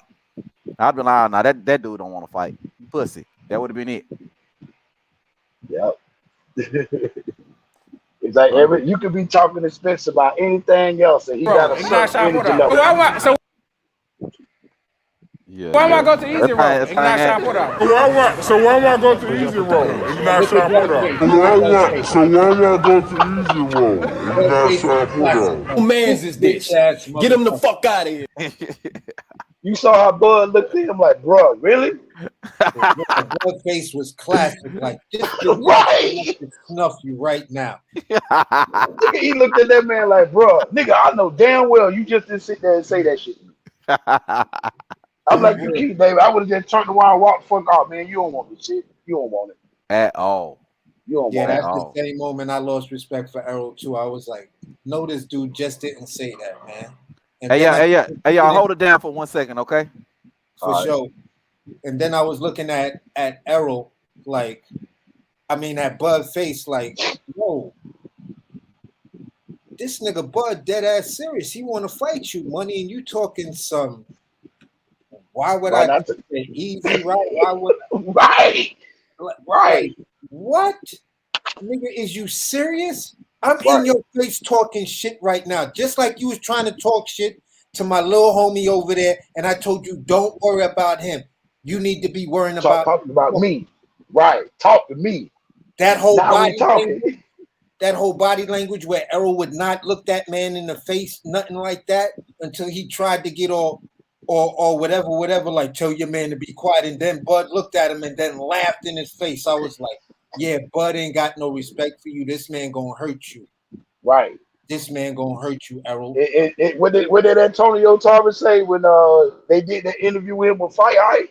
Yeah. He was like, Bud looking at you like, man, I ain't trying to see none of you dudes, man. Yeah, because you ain't. I ain't trying to see none.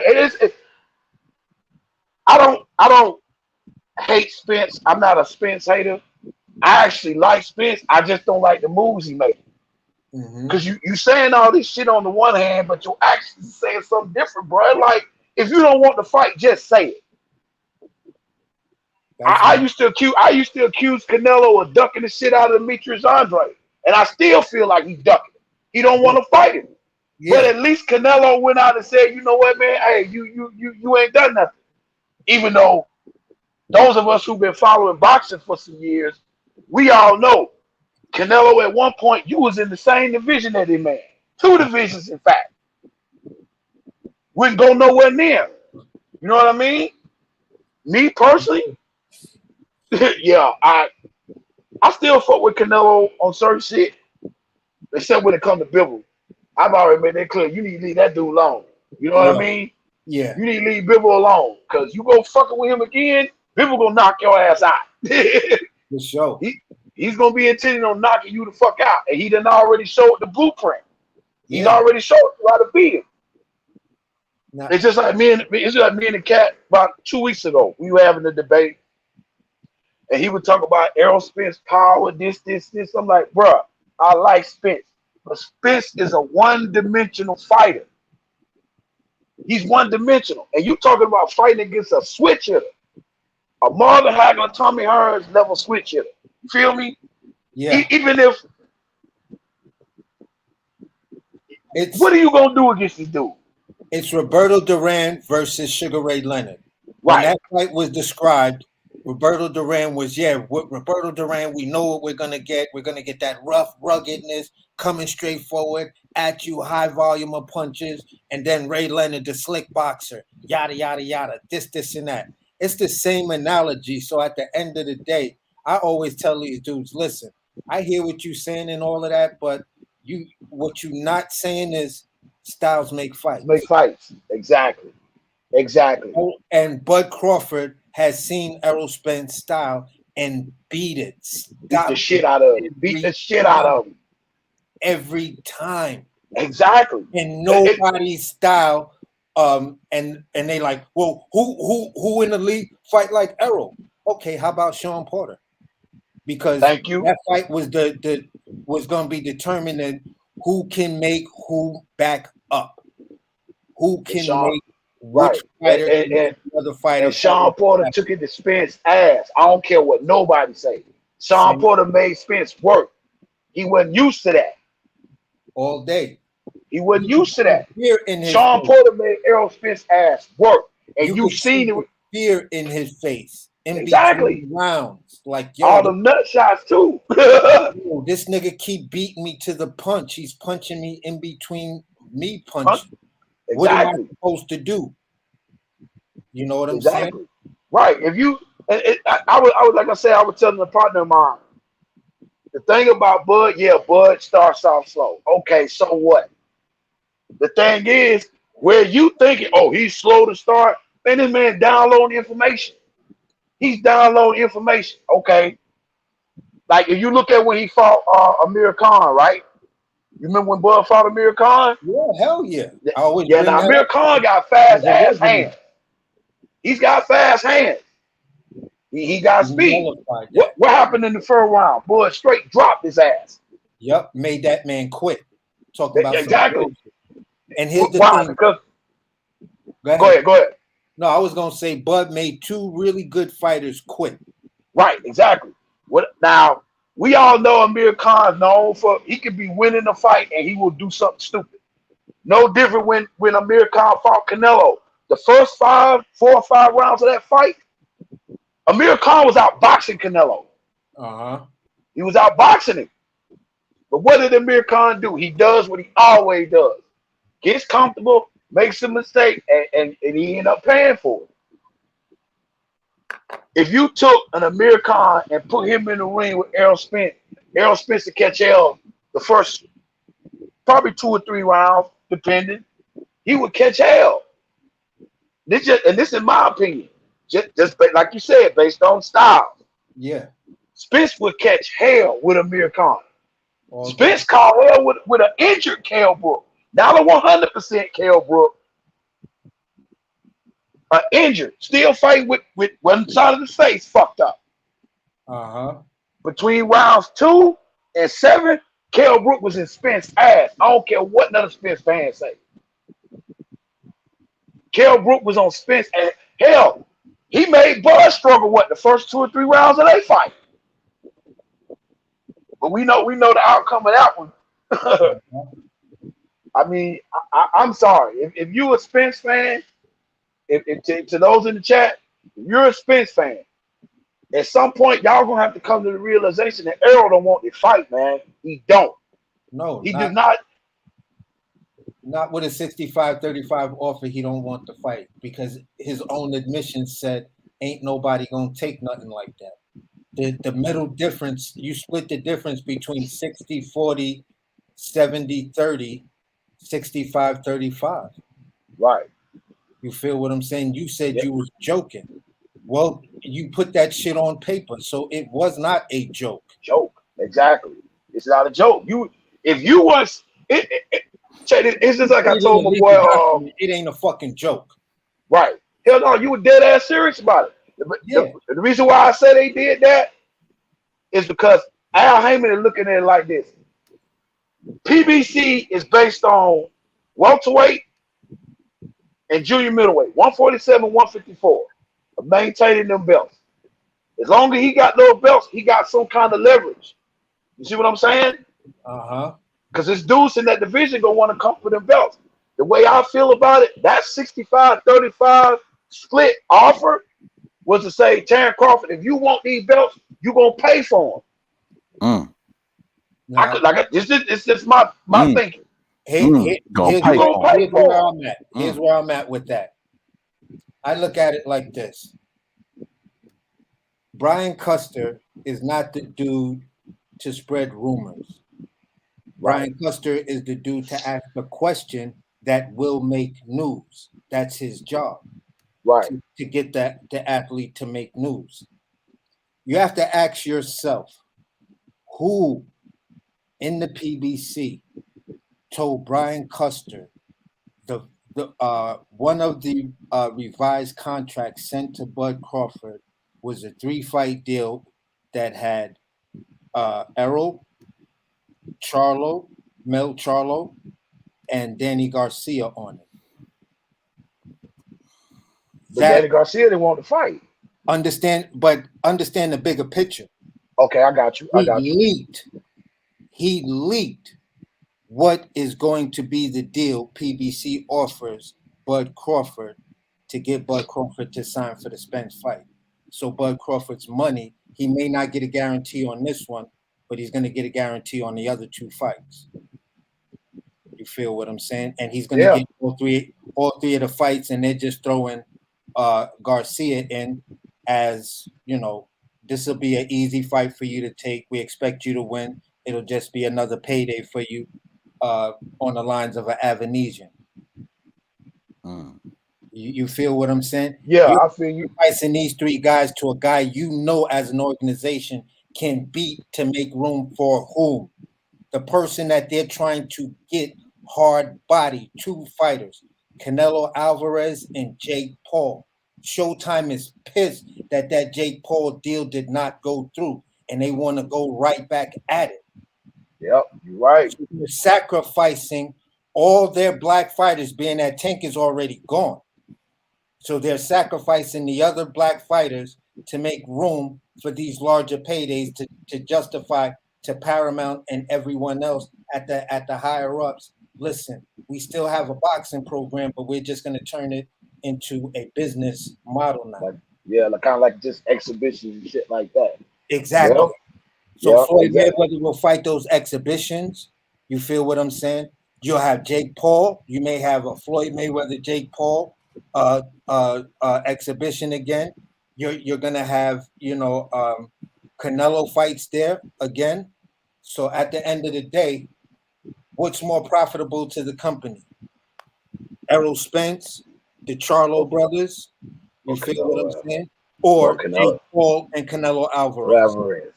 Yep. Yeah, you're right. I'm going to feed you to the guy I know who can beat you, motherfuckers.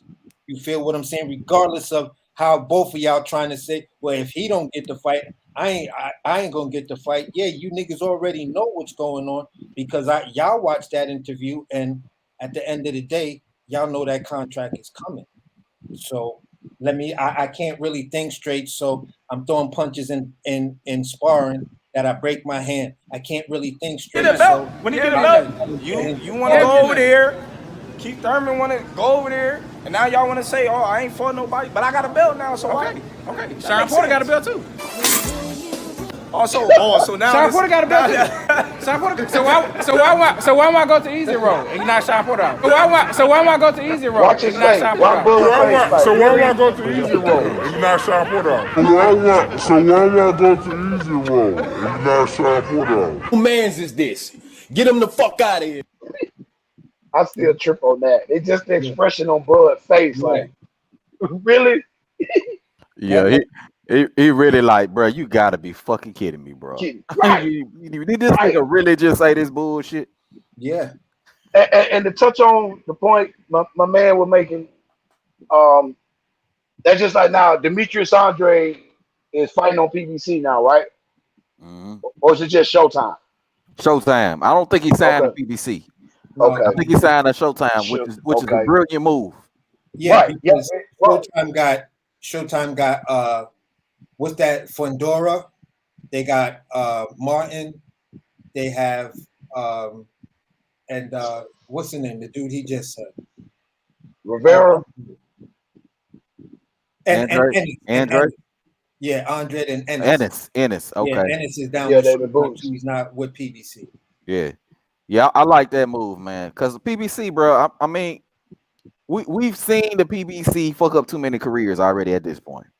Yep. These dudes are 30 years old. They fight once every 2 years. They're holding on the belts. I mean, come on, bro. And these dudes ain't even getting paid like that. At least before on PBC, dudes was getting $3 and $4, $5 million for nobodies. Now they're getting $1.5 million for their hardest fight of their career. Yep. Like what Adrian Broner was saying. Yep. You know, I've seen some people clown Adrian Broner. Oh, you don't love PBC now. You talking all this? Okay. Well, PBC ain't giving him the deal that Black Prime gave him. Yeah. Like the brother said earlier, business move. AB you can't blame AB. He looks stress free over there. He looks stress free.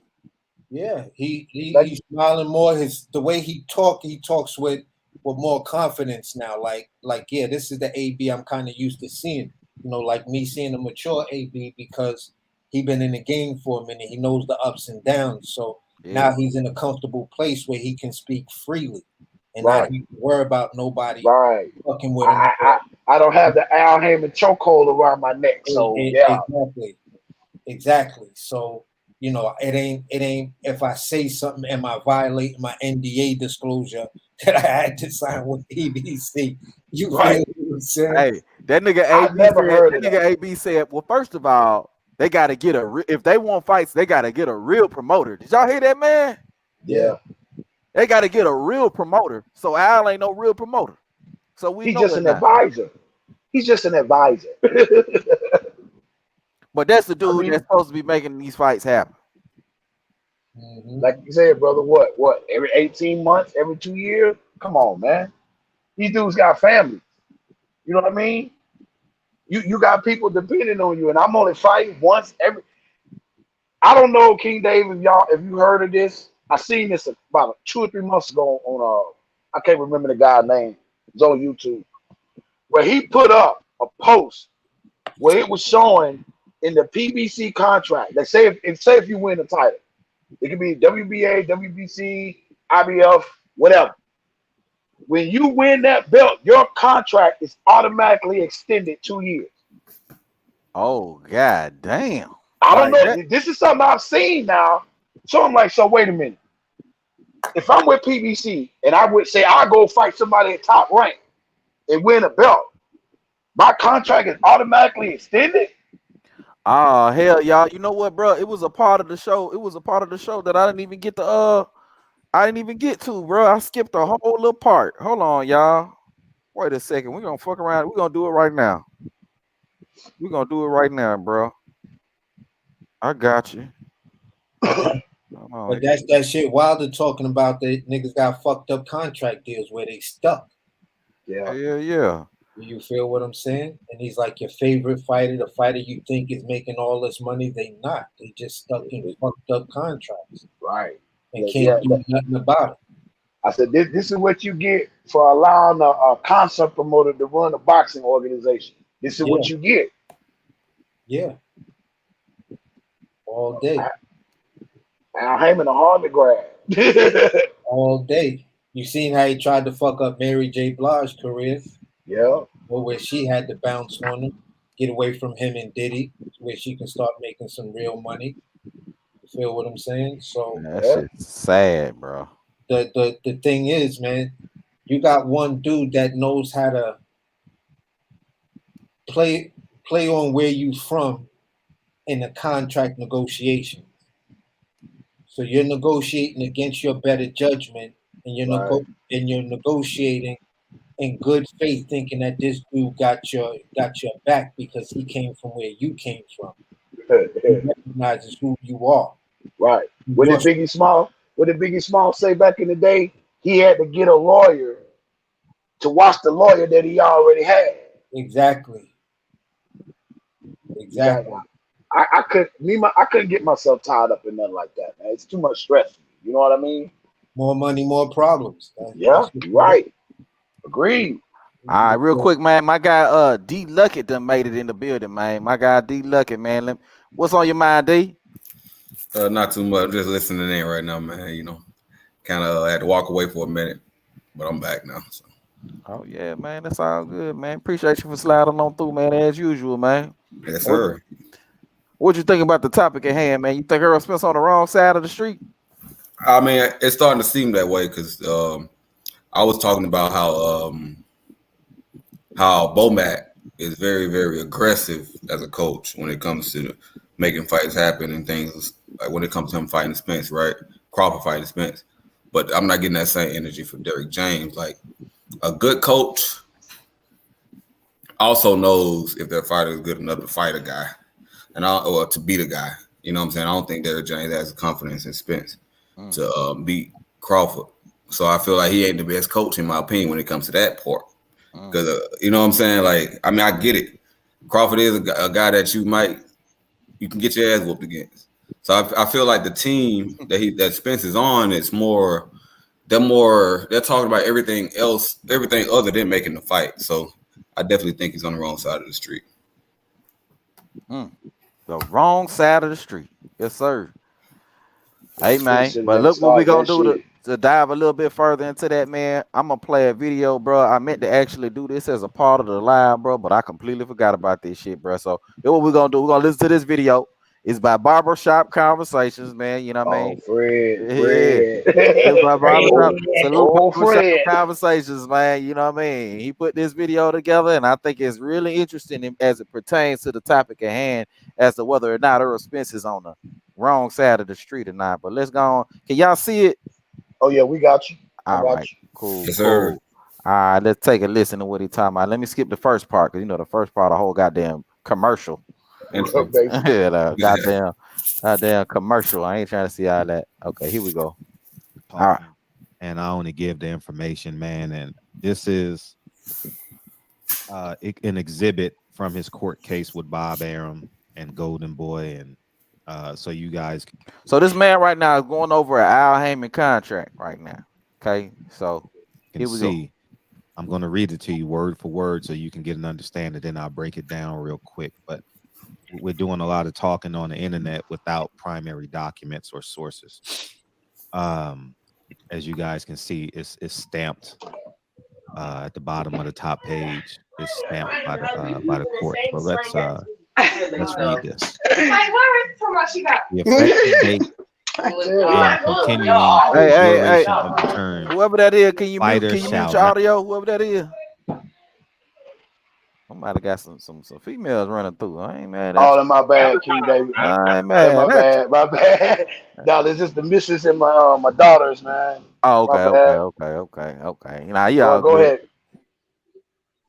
Not directly or indirectly enter into any agreement or arrangements, written or verbal, or grant any authority or power relating to any boxing activities without the prior consent of manager.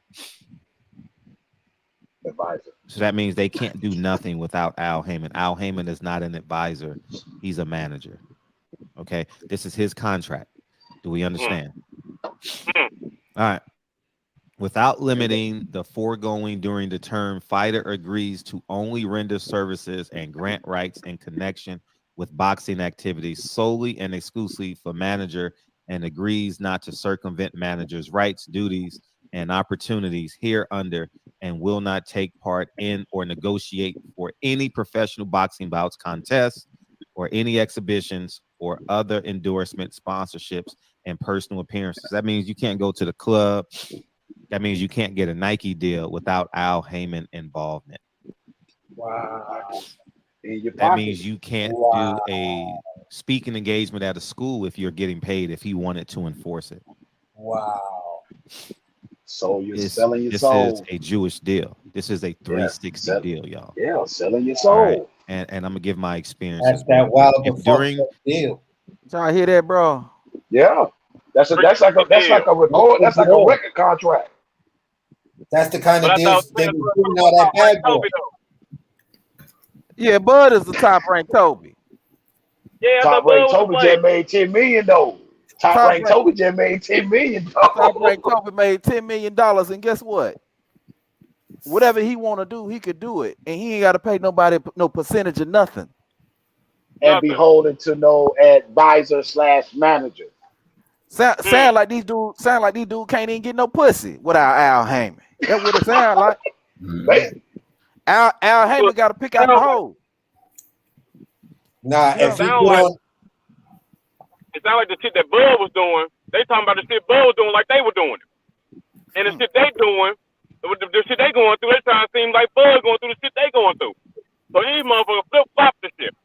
Ah, hell yeah. They that Jedi mind trick shit, AB. Hell yeah, that's what they did. So they getting shitted on by their own company. They gonna say, no, it ain't, we ain't getting shitted on. Y'all see us, man. Y'all like us, we like y'all. No, he the one getting shitted on because he fuck with dudes. Huh? The hell, Bob Allen was paying him. Bob Allen was paying him. He getting more money than anybody at PBC. Exactly.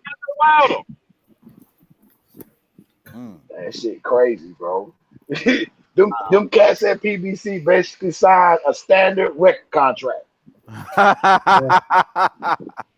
That's one of the bad boy record contracts. That's that shit. Styles P and B and fucking Jada Kiss went up to Bad Boy and started throwing chairs and shit. Yeah, the same reason why Big would get ready to leave Bad Boy.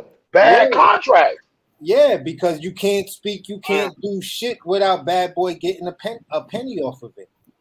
Like That's how they all learn that shit. Like Dre said back when even Suge Knight and Dre was certain ex dudes' payday is Dre's payday or whatever. I mean, come on, man. These niggas is giving out fucked up record contracts to boxers and shit like that. And these boxers don't. Yeah, they don't know no better. Wait a minute, though. They said that Bud was on the wrong side of the street. I'm still trying to figure this out. Bud was top ranked. Toby, he on the wrong side of the street. Oh, Bob is cheap. He don't want to pay nobody. He can't. He hard to do business with. Who hard to do business with? Didn't Bob Arum make the fight? The fight with Fury and Wilder. Was it the second one? The second one, yeah. Yeah.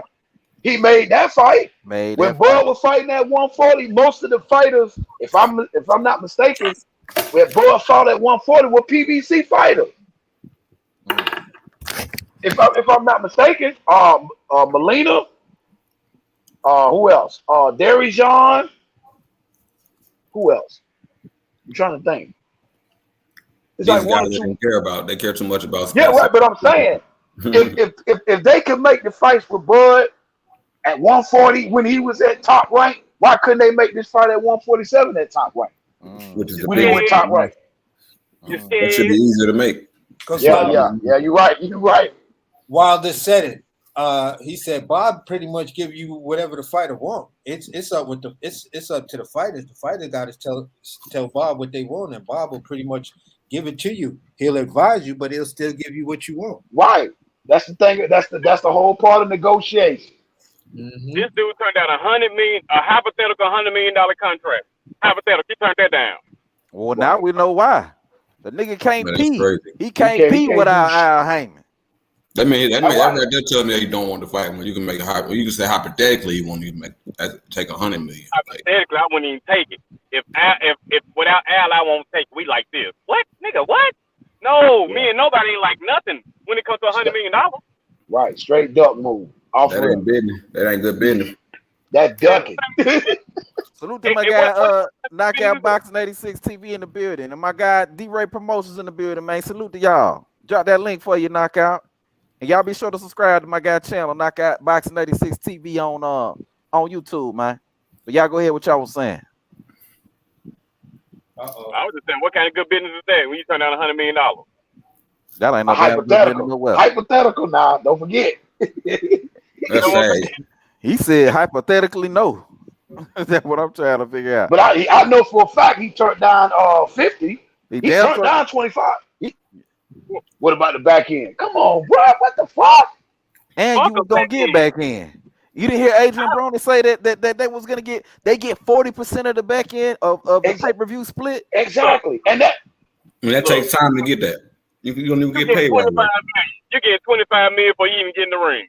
I wouldn't motherfucking back end money. And you get the back end on you get it on Monday. You don't get it on a year from now. What is that? A year from now, you get your money a year from now. So if I fight in 2023, I gotta struggle. I gotta budget my money the right way for a whole year before I get the rest of my check. It take a whole year to count pay-per-views. Make it make sense, bro. Come on, make it make sense. Hey, you want me to give me my guarantee up front, and I'll worry about that shit down the road. This is why them PBC young fighters always get themselves in trouble because they still money hungry. You feel what I'm saying? They don't get that money up front because Bud don't get in trouble like that because he get his up front.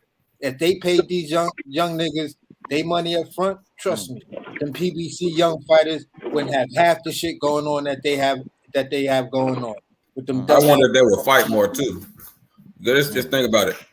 You get, let's say if you get back end money, right? And you're trying to fight 3 times a year, but you got to fight twice before you get your first paycheck. That's tough to deal with right there. Yeah, it is. Yeah. That's stress. And yeah, that's I don't know if I can do that.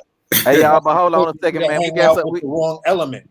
Hey, but hold on 1 second, y'all, man. We got somebody new that just joined us here on the panel. My guy, Knockout Boxing 86 TV, man. What's going on with you, fam? Welcome. Long time no see. Welcome back. Yeah, man. Happy holidays to you and your family, bro. I hope you had a good holiday, bro. Hope everything going good with you, man. Oh yeah, man. Everything so far so good, man. I seen you were living it up. You was out there in the Rocky Mountains skiing and everything. But I was like, well, goddamn, I need to do what Knockout doing out there. I'm trying to do some snowboarding or some skiing or something. Well, we was on them goddamn snowmobiles, bro. That shit was lit. You know what I mean? That shit hot in the motherfucker. I don't like heights and shit, so that shit was different. Yeah, I don't like heights either. Yeah, I don't know about that. You look to your right, bro. You look to your right. I promise. In some of them places, bro, like you be right there. It's like I want to say it's like a 2-lane highway or whatever, and the snowmobiles coming the other way, bro. You can get up so high if you look to your right, bro. I promise you, I ain't even exaggerating. Probably like a 4,000 foot drop and shit. Oh no! Like you turn like if you fuck around, like you hit a bump or some shit and turn that bitch the wrong way, bro. You might, RIP in this motherfucker, man. Yeah, bro. I don't know about that one right there, man. Maybe I won't join you up there. You know what I'm saying? Right. That's kind of crazy. What you gonna say, D Lucky? No, I was just agreeing. Oh yeah, man. I don't know about that right there, man. You know what I'm saying? That might be one of those things. I'll be right back, AD. I'll type in the private chat when I come back. I'll be right back. All right, no problem. Yeah, I was just gonna say, that might be one of them things I might have to just watch on YouTube. You see what somebody else doing it, and then I'd be like, oh shit, yeah, that look cool and fun. But yeah, I don't know about it. I even be cringing when people be taking the little lifts up the mountain. I don't know how many of y'all done ever been out there to the mountains, but I be seeing people take the lifts up there to the top of the mountain so they can ski down. That shit look crazy to me. Yeah, what you talking about in Colorado? Yeah. Oh, yeah. I've drove through there. Vail, Eagle. Oh yeah. That shit sound crazy. Yeah, bro, I don't know. I'm glad you made it back to a safe, my boy. That's all I can say. I mean, but get back on the subject, bro. I mean, listening to that, I kind of feel bad for Spence now, man. In a sense, I feel bad for him. Nope. Just a little bit. Hold on, just a little bit now. Not too much. I feel bad. nobody that drive Lamborghini now. I don't feel bad for nobody that drive Lamborghini now. But no. But I mean, but my thing is though, right here, Demetrius, right? If you know you sign a contract like that, you know you can't really do shit without, you can't pee without Al Haymon. You know, why is you talking like you your own boss and you doing You this, talking you big king fish? Why you doing all that capping? Because he got to put on for us. Errol Spence be monitoring social media, bro. He be monitoring this shit. So he's seeing what's out here. You see what I'm saying? Certain shit he do. Okay, damn, I gotta play damage control. But it's like it ain't looking good for you. Nah. You be better off just saying, hey, look, man, all that with my manager, I don't even know. He kind of dog. Pretty much just say that, bro. I respect him more for that. I don't know what I've been saying Errol Spence and a lot of them dudes is in fucked up contracts for the longest. And a lot of dudes would look at me and be like, fuck you mean they in fucked up contracts? We got this kind of money. I'm like, probably why Crawford ain't signed a lot more. I would always tell him, look at his numbers versus Ugas, and then look at what he was paid. And you trying to tell me a guy who did that more than what he got? Yeah, but hold on, y'all. Let me. Okay, somebody echoing. Hold on. Okay, we good now. All right, so my guy Knockout made it back here, on the panel. So Knockout, man, the floor is yours. I know you ain't get to finish cooking, so the floor is yours, my boy. I was just listening to y'all, bro. Y'all talking about what AB said about the PBC and shit, right? We talking about AB, but we also just listened to a video from Barbershop Conversations, man. I could play the video again for you so you can hear it. Matter of fact, it ain't that long. No, you ain't gotta play it again, bro. I would just, I mean, listen, bro. Like I know we all got our biases and shit. I would just say anything that a disgruntled ex-media member or anything that a disgruntled fan say, bro, I just take that shit with a grain of salt. But it's like a motherfucker. It's like if Mikey Garcia is talking about Bob Arum and shit. Like I'm not gonna listen to what the fuck he got to say about Bob Arum because he had odds with Bob Arum. They had a bad falling out. So I know for a fact, and you know, he done mentioned my name a couple of times, but I don't know the brother, so I ain't gonna talk bad about him. But this is a guy that I know for a fact, Fred from Barbershop Conversations, bro. He got a certain agenda because they took his press pass away from him and shit. So to expect him to be objective and shit, I ain't really, you know, I ain't saying he lying and telling the truth. I'm just saying for me, if I know you got a personal vendetta against somebody, bro, I ain't really interested in what you got to say about this, you know, about said situation, bro. So I'm not listening. So you making some real good points. You know what I mean? And for the record, I don't know Barbershop Conversations either. I ain't never had no experiences with them. But what he was showing was an actual contract. He was showing what he said was a PBC contract. He said it was stamped. And he was reading and going over the information on the contract. That's what he was doing. So the first part, I think you should watch it though. You know what I'm saying? It ain't really him giving his opinion. I'll probably go watch it, bro. I mean, I ain't doing nothing else. I would just say go look back at all of his content and you'll clearly see like the PBC been going out of business since 2017. They ain't got no fighters. Ain't nobody happy over. Like all you gotta do is just go up and down and scroll that shit, and you'll see very clearly. Oh, all right, this what this nigga on. You know what I mean? So I hear you, but I'm looking at the contract though. I hear you. I'm not all that other stuff. Hey, that you might be right. I don't even know, but I'm looking at the contract though. How you get access to a contract where people kicked you out? Like I don't know, bro. Freedom of Information Act. Hey man, I don't know. The Freedom of Information Act is a motherfucker. It is a motherfucker. For every one of him, there are about 10 people that swear by Al Haymon. For every Adrian Broner, there's about 10, 20 people that swear by Al Haymon. So I don't know. According to that contract, it say they got to. They ain't got no choice. Ask Sean Porter about it. When he did his Porter Way podcast, what was it, a couple days ago, a week or two ago, even though Sean Porter is quote unquote retired, if you bring up certain shit about Al Haymon, the first thing he started talking around it. I've seen him do it. And I fuck with Sean Porter. I fuck with him. Good dude. But but I'm saying, if you're retired, and yet, even though you're retired, when that man name come up, the whole damn energy change, bro. So it gotta be something there. It gotta be. But if It I mean, gotta be. I feel what you're saying, but that's true for Al Haymon. You can name a bunch of fighters that fucking hate Bob Arum, bro. Like it's just Yeah. when you can name a bunch You of people can. that say he gave them shitty contracts and shit too, bro. Like it just that's boxing, bro. I like Al Haymon ain't no different. Like people try to put him on the pedestal because I get it. My brother, like bro, he doing what all these promoters do and shit, bro. They all do that shit. It's just that we pick and choose depending upon what fighter it is, depending upon what narrative we want to push. We tend to pick and choose. Like for instance, if I'm Errol Spence, right? If I'm pushing the Errol Spence narrative, I'm probably gonna shit on Bob Arum more than I'm gonna shit on Al Haymon. If I'm pushing the Terrence Crawford narrative, I'm probably gonna shit on Al Haymon more than I'm gonna shit on Bob Arum. Yeah, we can all agree that they both doing the same fucking thing, bro. That's all I'm Yeah, saying. but I wouldn't say the same I hear thing. you, my I guy. wouldn't say the same thing. So I hear you. we know Bob Arum give his fighters guarantees, and we know I was just about to say that. Bob Arum fighters fight more than one time every 2 years. And Yeah, I was just about to say that. And we know that bro. no problem. We know that Bob Arum make fights, don't got no problem working with other promoters. Now I know what you gonna say. Now you gonna bring up the whole Devin Haney thing, and that was some bullshit. But yeah, bro, like, Bob come on, Arum, I know what you. bro, come on, That was like, some bullshit. That was some bullshit. But Bob Arum has a better track record of working with other promoters than Al Haymon does.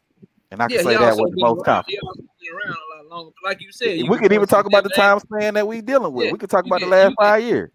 You can point to the Devin Haney contract, bro. You can point to Terrence Bud Crawford suing his ass. You can point to a lot of shit, bro.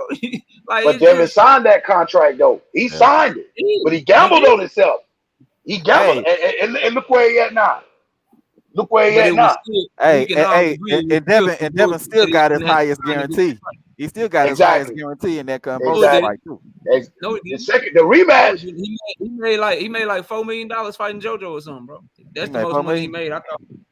Yeah, I could be tripping. Y'all can let me know if I'm tripping, but I could have sworn that JoJo Diaz, the DAZN deal, he was making way more money. Eddie Hearn was overpaying him, and he only got like $2.8 million. That's why they were mad. He got like $2.8 million for that first Cambosos fight. He got a little bit more. But he gambled on himself. The same thing with Bud and this 65-35 shit. It's no different. If I got the confidence in me to know that I can beat you, yeah, it might not be on the up and up, but this the only way I'm gonna get in that fight, so I'm gonna take it. And he did that. It is different. It's way different because Devin actually signed it, so it is different. Yeah, I agree with that. But Devin got more time behind him too. Exactly. They actually been older. Y'all still don't want to get a man a contract. I mean, give a man a guarantee. That's the problem. And they had a fight that actually didn't get pushed back from this year to next year. That's the other thing about it too. Yeah. But here's the thing: how can you say in one sentence that they gave him everything he wanted, but Devin signed? So I get confused on trying to follow some of the narrative. The last time I heard Knockout, when Knockout was on here, he was saying, but Bud Crawford, they gave him everything he wanted, and he walked away from the negotiations, blah blah blah, to fight a guy like Albanesian, yada yada yada. And we was trying to tell Knockout, but the fight is happening next year. But now it's Devin Haney signed to do this and that. Well, Bud Crawford agreed to everything, and he wanted transparency. And he admitted that they did you. And I'll tell you what I told you last time, bro. All you gotta do is go to him. Like, don't listen to me. Just go read everything that him and Earl went back and forth to each other. And Bud will tell you that they gave him everything that he asked for. Like, he said it himself, bro. Like, all you gotta do is go look at it. Like, it ain't me. So if you gave me everything I asked for, and I said I wanted to fight this year, and I want transparency, why didn't we get to fight this year? You gotta ask Bud Crawford that question, bro. No, you gotta ask Errol that question, bro. So You Bud gotta Crawford got ask all the Errol power. that. What he's saying? Bud Crawford got all the power. No, either he That what it sound like? bro, either he lying, like we can't have it both ways, bro. Like either he lying about agreeing to everything, or he know they agreed to everything, but Well, he it was something they didn't. It was something they didn't agree to with him, though. That's the don't thing. want to call the man a liar. Like Y'all take everything y'all give me, but y'all got to give me what I want as well. You know, that's and the thing. he admitted that they did. Like when Earl, like they all Yeah, they still gave up, him everything but that one thing. They all still up, bro. He literally said, I ain't mad at you. Earl literally told that man, I ain't mad at you getting your money, but don't act like we ain't give you everything you asked for. He said, yeah, but when did y'all do it though? So like, bro, I'm not like I don't like That's a good question. You said you gave me everything, and I said, well, yeah, when did you do it? I'm not agreeing that you gave me everything. I'm questioning the fact of asking you, when did you give me everything? Because yeah, you saying you gave me everything, but I ain't received everything. That's reality. Yeah, that's real talk.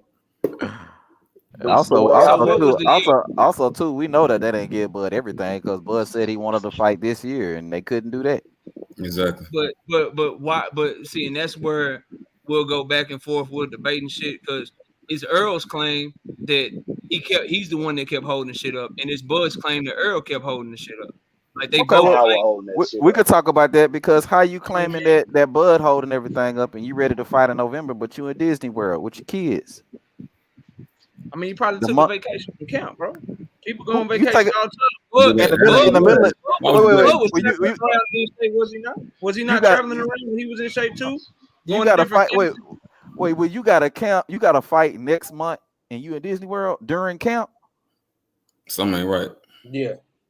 I mean, obviously when in camp, that belly looking kind of chunky.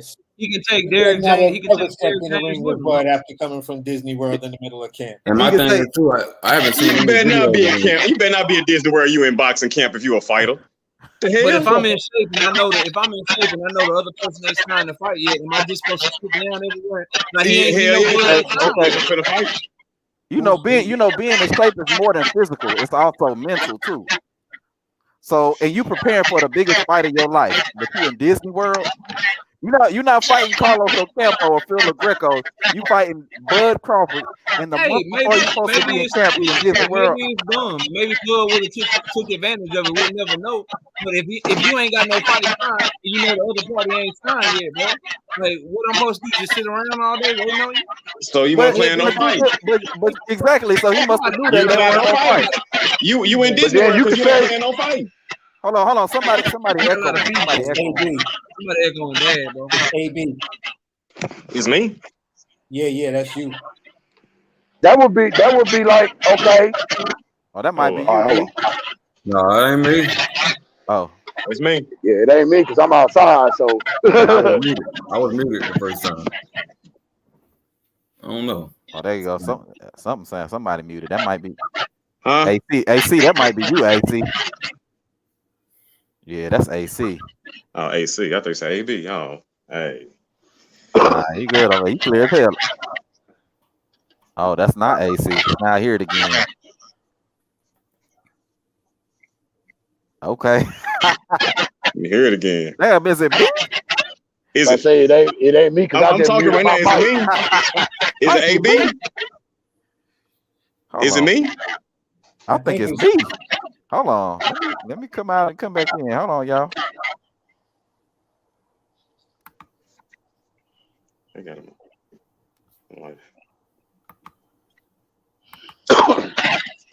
Nah, it ain't him because it ain't going.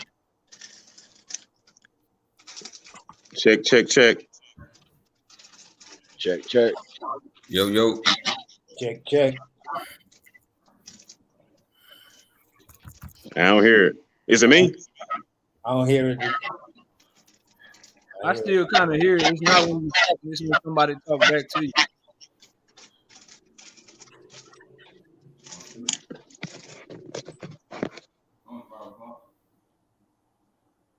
Okay, I'm back. I don't think it's me. All right, then just whoever not talking, just mute. Okay. When you do that, it lights up on AB. When you start talking, it was lighting up on him. Oh, okay. AB, it might be you then. But it's gone now. But now there you go again. Okay, if you're not talking, just mute. There we go. Okay, cool. Okay. You were talking knockout. Go ahead, bro. What you were saying? Nah, bro. I just wish that they could have worked that goddamn fight out, bro. Because now mandatories is getting involved, and we further away from the fight, and we ain't gonna get the motherfucking fight.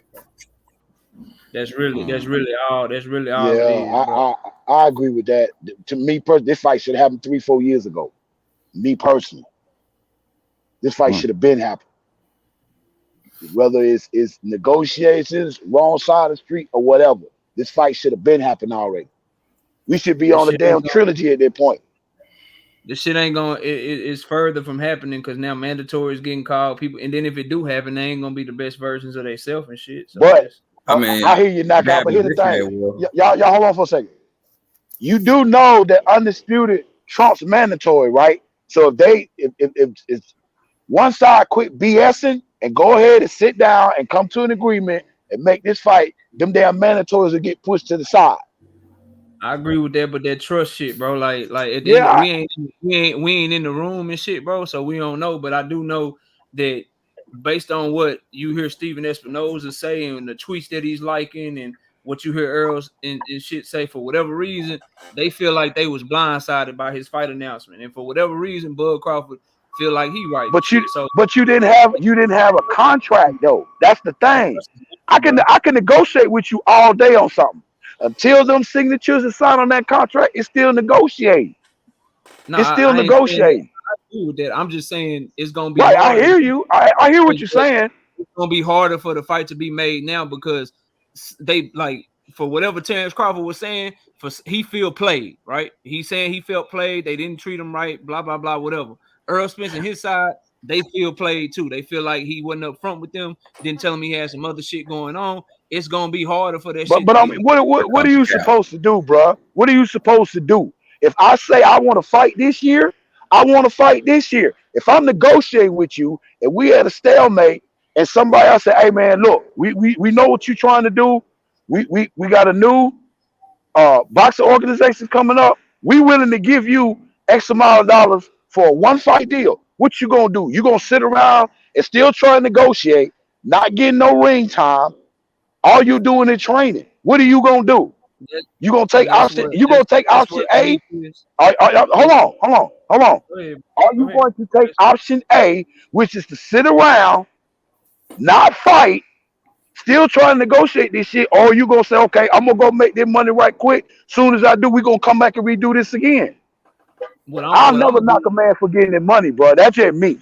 Nah, I feel you. What I would do though, if it were me, and I knew I was talking to PBC since April or May, and I also told everybody that I had been talking to BLK since April or May, I'm using their ass as leverage if I really want to fuck Earl up. I'm gonna be like, look, bro, I got these other people over here. They offering me this. Y'all need to make this shit done, or I'm finna go this way. It's the not even trying to use the shit, not telling nobody with shit. That's what makes my eyebrows perk up and shit. Cause I'm like, if I'm talking to you, Demetrius, and I'm trying to get something done with you, and I got some shit going on with KD too, but I really want to fight you, I'm gonna let you know, look, bro, KD offering me this shit over here, dog. So I could go do this shit with KD. But that's not what was going on. I really want that smoke with your ass. So I'm gonna let you know what KD is got going on. So that way you can make me a better offer. He told Well, yeah, you could do that. You can do that, but still. If he didn't tell neither one of them anything, then I'd be with you. But the fact that he told BLK everything that he was doing with PBC, but didn't tell PBC anything that he was doing with BLK, that's a real. Hard to trust him, man. So you should tell your business. He told his business to the other people. He told the people he doing business with. Yeah, he told PBC what was going on. He would, right, but he was. Like I said, it's a difference, but you still in negotiation, bro. Ain't nothing set in stone. I can come up with an agreement. But again, bro, if I'm in negotiation with you and I'm in negotiation with KD, and I tell you everything I got going on with KD, but I don't tell you nothing. I don't tell KD nothing with what I got going on with you. Who am I really trying to do business with, bro? Bro, I don't know where you getting that information from, but from Bud Crawford himself. You got to pay attention. No. Bud Crawford himself said he told BLK Prime about that he wasn't really interested in anything that they were saying because he was trying to make the bench fight. Yep, he said that. When that thing fell apart, once he knew that he wasn't fighting this year, BLK Prime came back to him and then offered him that fight. With a guaranteed $10 million purse. Listen. Wasn't talking to two different people. He told BLK 48 hours. It took BLK 48 Prime hours. approached him about a fight. Listen to what you're saying. BLK Prime approached him about a fight. He let BLK Prime know, look, I'm trying to do this Spence shit. No, This he is did. what I got going on. I say that BLK This is Prime did not what approach him about a fight. But he I did not say that. never told I Earl Spence never- that I got these other people approaching me about a fight. That's very telling, bro. Bro, I don't understand how you don't they offered him a fight. BLK Prime, he said BLK Prime came to him and explained to them that they have an app and they would like to do business with him. It had nothing to do with any fights being offered.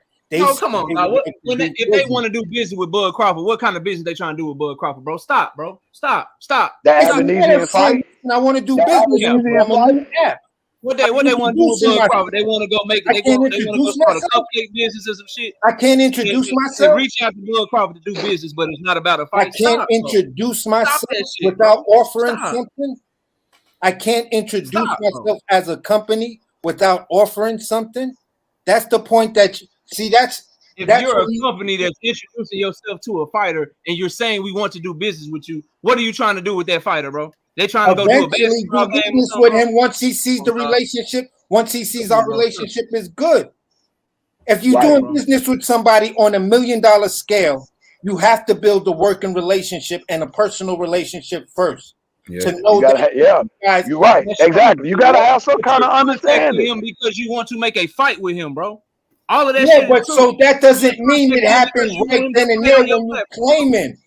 You claiming when they first approached him with a fight deal, and that didn't happen. That's not reality. And that's the only They part I'm approached trying him to to do recognize. business with him to try to get him to fight on their platform. That's what they were approaching him for. Do you agree or disagree? Yes.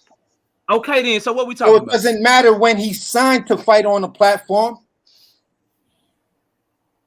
Here's the thing. Here's my question. When was this Spence and Crawford fight was supposed to happen? November the 19th, right? Shit, if you follow these reports, they had reports that it was supposed to happen in September. That's what the word They had that was on the reports that it was block, supposed to right? happen in October. They had reports that it was supposed to happen in November. They had reports that it was supposed to happen in February. It kept getting pushed But back. that's next year. That's next year, though. Crawford But it was specifically like- said, it I was want to like- fight this year, It right? was like Did he 3 or not 4 say that? reports that it was happening this year too, though, bro. But didn't Crawford say he wanted to fight this year? So Did then he what? not say that? So then what happened? Why didn't it happen in September like they reported? Why didn't it happen in October like they reported? Why didn't it happen in November like they reported at first, bro? Like Terrence Because Crawford and his fans gonna say the negotiation with this shit. If I tell you, it's because of Bud Crawford, bro. But none of us know. Knockout. Would you agree that one of the first biggest issues that was actual, not a rumor, was that the networks were arguing over pirating? and that's what Tim Scott said. That's what Tim Scott said. Hold on, what networks? It's only one network involved in that fight. What networks? Tim Scott said that in was it February? BBC. It could have been done on Fox or it could have been done on Showtime because, like Errol said, he fights. I heard that too. He fights. So what information do you have that Fox and Showtime were arguing over piracy, bro? Where'd that come from? That information came from me watching, I believe, a BFTB, or it might have been a 7-8 Sports, or it could have been a Champ Side. I think it was Champ Side when Champ Side was talking about what this one of the holdups is with the Terrence Crawford negotiations. I heard that too. Hey, real quick, man. Hey, moderators in the chat, man. If y'all see this girl 69 whatever thing, man, block that shit, man. Please, god damn, I hate that thing. You got some bots over here, fam. Yeah, man, that shit make me itch, dog. When I see the spam thing they be putting on here, man. Yeah, but that's all I'm saying, Knockout. It's just there were differences, and even Bob Arum and other people, even when Bud called Spence and he was talking about the Fire Stick situation, where let's not worry about pay-per-views and back-end money because everybody got a Fire Stick. Spence said, I got my Fire Stick. He was like, that's when that conversation That's when what that Big Papa conversation claims say. that he said, bro. So That's if what he the claims. networks are concerned I know that. about piracy, because you know they're gonna try to charge $100. $100 But is a value. where's the report coming from? It sounds like an opinion to me. Where's the No, data that's not behind an it? opinion. That's not an opinion. The reports, I'm telling you where I saw these videos from Spence positive fucking channels. Well, BFTV, Champ side 7 ain't, Day Sports, ain't like that, bro. and He give it up on both sides, but were they stating their opinion, or is there a report that we can go to, or were they just talking and giving their opinion like no, a it lot of us wasn't an do? opinion. That he was actually stating that this came from I don't remember because it was a long time ago. I think I heard Fred from Barbershop Even Conversation say Fred, the same thing. yeah, I That think it was a network war on who's gonna host that fight. because it might have been. They were saying it might go to a bidding war. If the fight happens between Fox and Showtime, all Which is seven that's stations, not and that network part was piracy ruining. issues. That's two networks that want the big fight, and that's a damn good problem to have for a fight, is it not? Networks Yeah, fighting but over. what I'm saying is, it's in the same conversation. If you're saying that that's a good problem to have, isn't piracy a badass problem to have when you look at the numbers that Deontay Wilder and Tyson Fury put up first? 11 million views, only 1.5 million pay-per-views sold. We can all agree in this day and age that piracy is an issue, but what I'm asking is, where do we have reports of the network, Showtime, or whoever was arguing about putting on the fight because of piracy issues? I've never seen that report, bro. I don't know what, like, I've heard people like state their opinions on it, but I ain't never seen that shit be reported, bro. I mean, Bob Arum mentioned it one time, I think, too. About Of course, but Bob Arum doesn't say anything positive unless it's a top ranked fight, bro. That's what he do.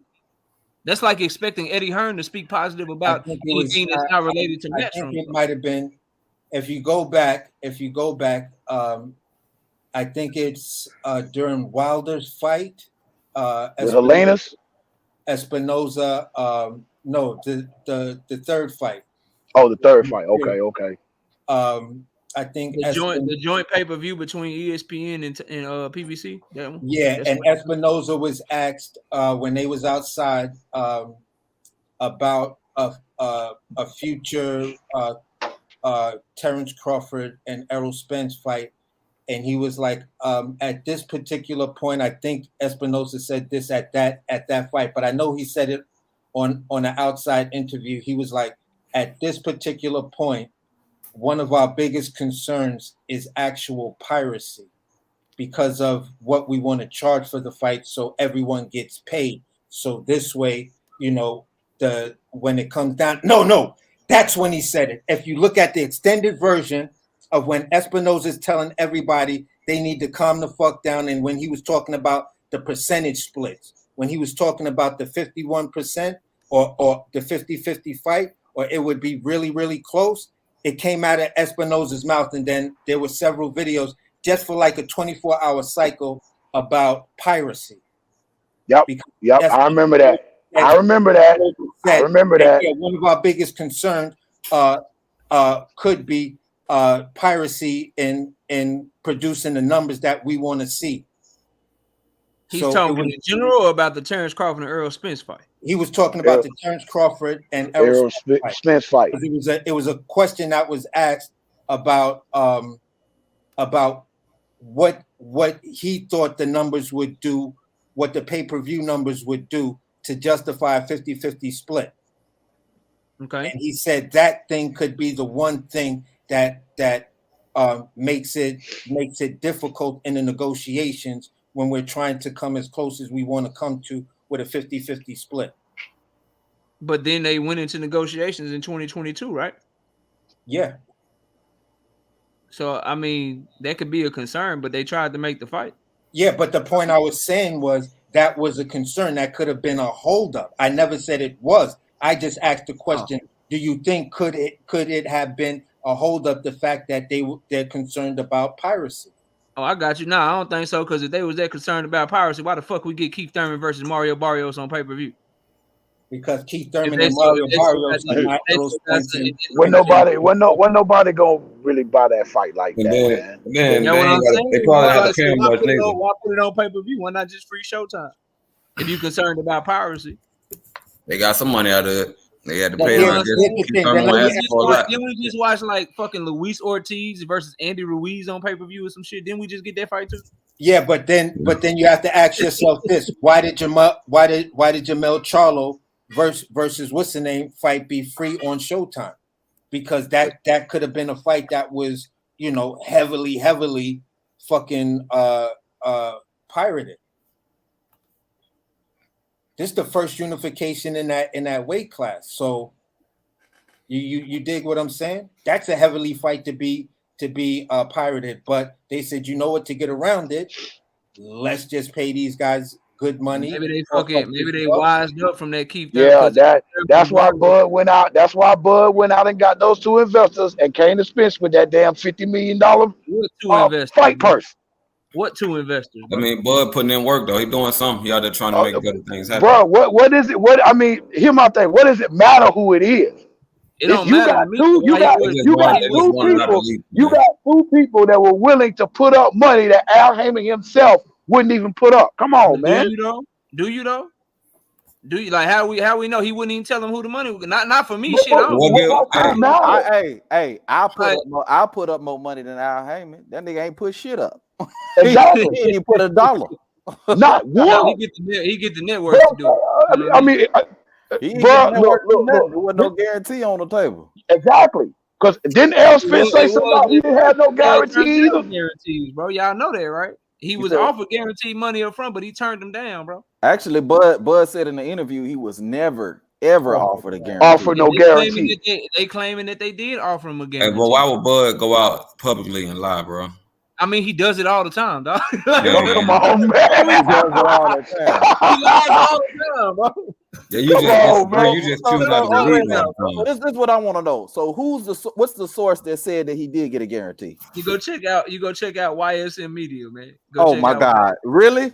So YSM Media is the source for the fact that Bud got a guarantee versus the fact that Bud. Okay, how much was the guarantee? How much was the guarantee then? That's my question. They claim Bud Crawford wanted $22 million, but Stephen Espinosa and them offered him $10 million. He never said, "Come on, man." So YSM Media, you believe YSM Media over Bud Crawford himself? A third or even fourth party, a dude that ain't really got shit to do with the negotiation at all. If you would have told me Earl said that, okay, maybe I could. It would have at least a little bit more validity, even though Earl be lying like a motherfucker because he about to fight Keith Thurman when he said he would never fight Keith Thurman. He's being forced to fight Keith Thurman. Okay, but he said he would never do it. He said he would never do it. Never means never. Ain't that what Spence said? So you wanted to drop his belt so you can call him? I don't want to do nothing. No, he can drop. Hey, look. But you're lying. Wait. You're lying when you say lying. It's being he could fight Bud and so you should have never said that. Bud and not drop the belt. Exactly. Ain't nobody asking for him to drop the belt. We just asking him to fight Bud, so he don't got to drop the belt. But back to the question: you saying you believe YSM Media over Bud Crawford? Hell yeah. Because where they lied at. Okay. Where they lied at, no, where they lied at. You can't come on with that shit, man. So I guess Bud was lying when he went to Al and said, "Look, if you ain't got the money to put up for this shit, I got two investors that's willing to pay me and Errol both $25 million." So he lied about that too. Come on, man. Come on, man. If he lying about that, wait, I got him. If he was lying about that, then why did Errol tweet? That $25 million? That was for your benefit. Oh, if he was lying, why did he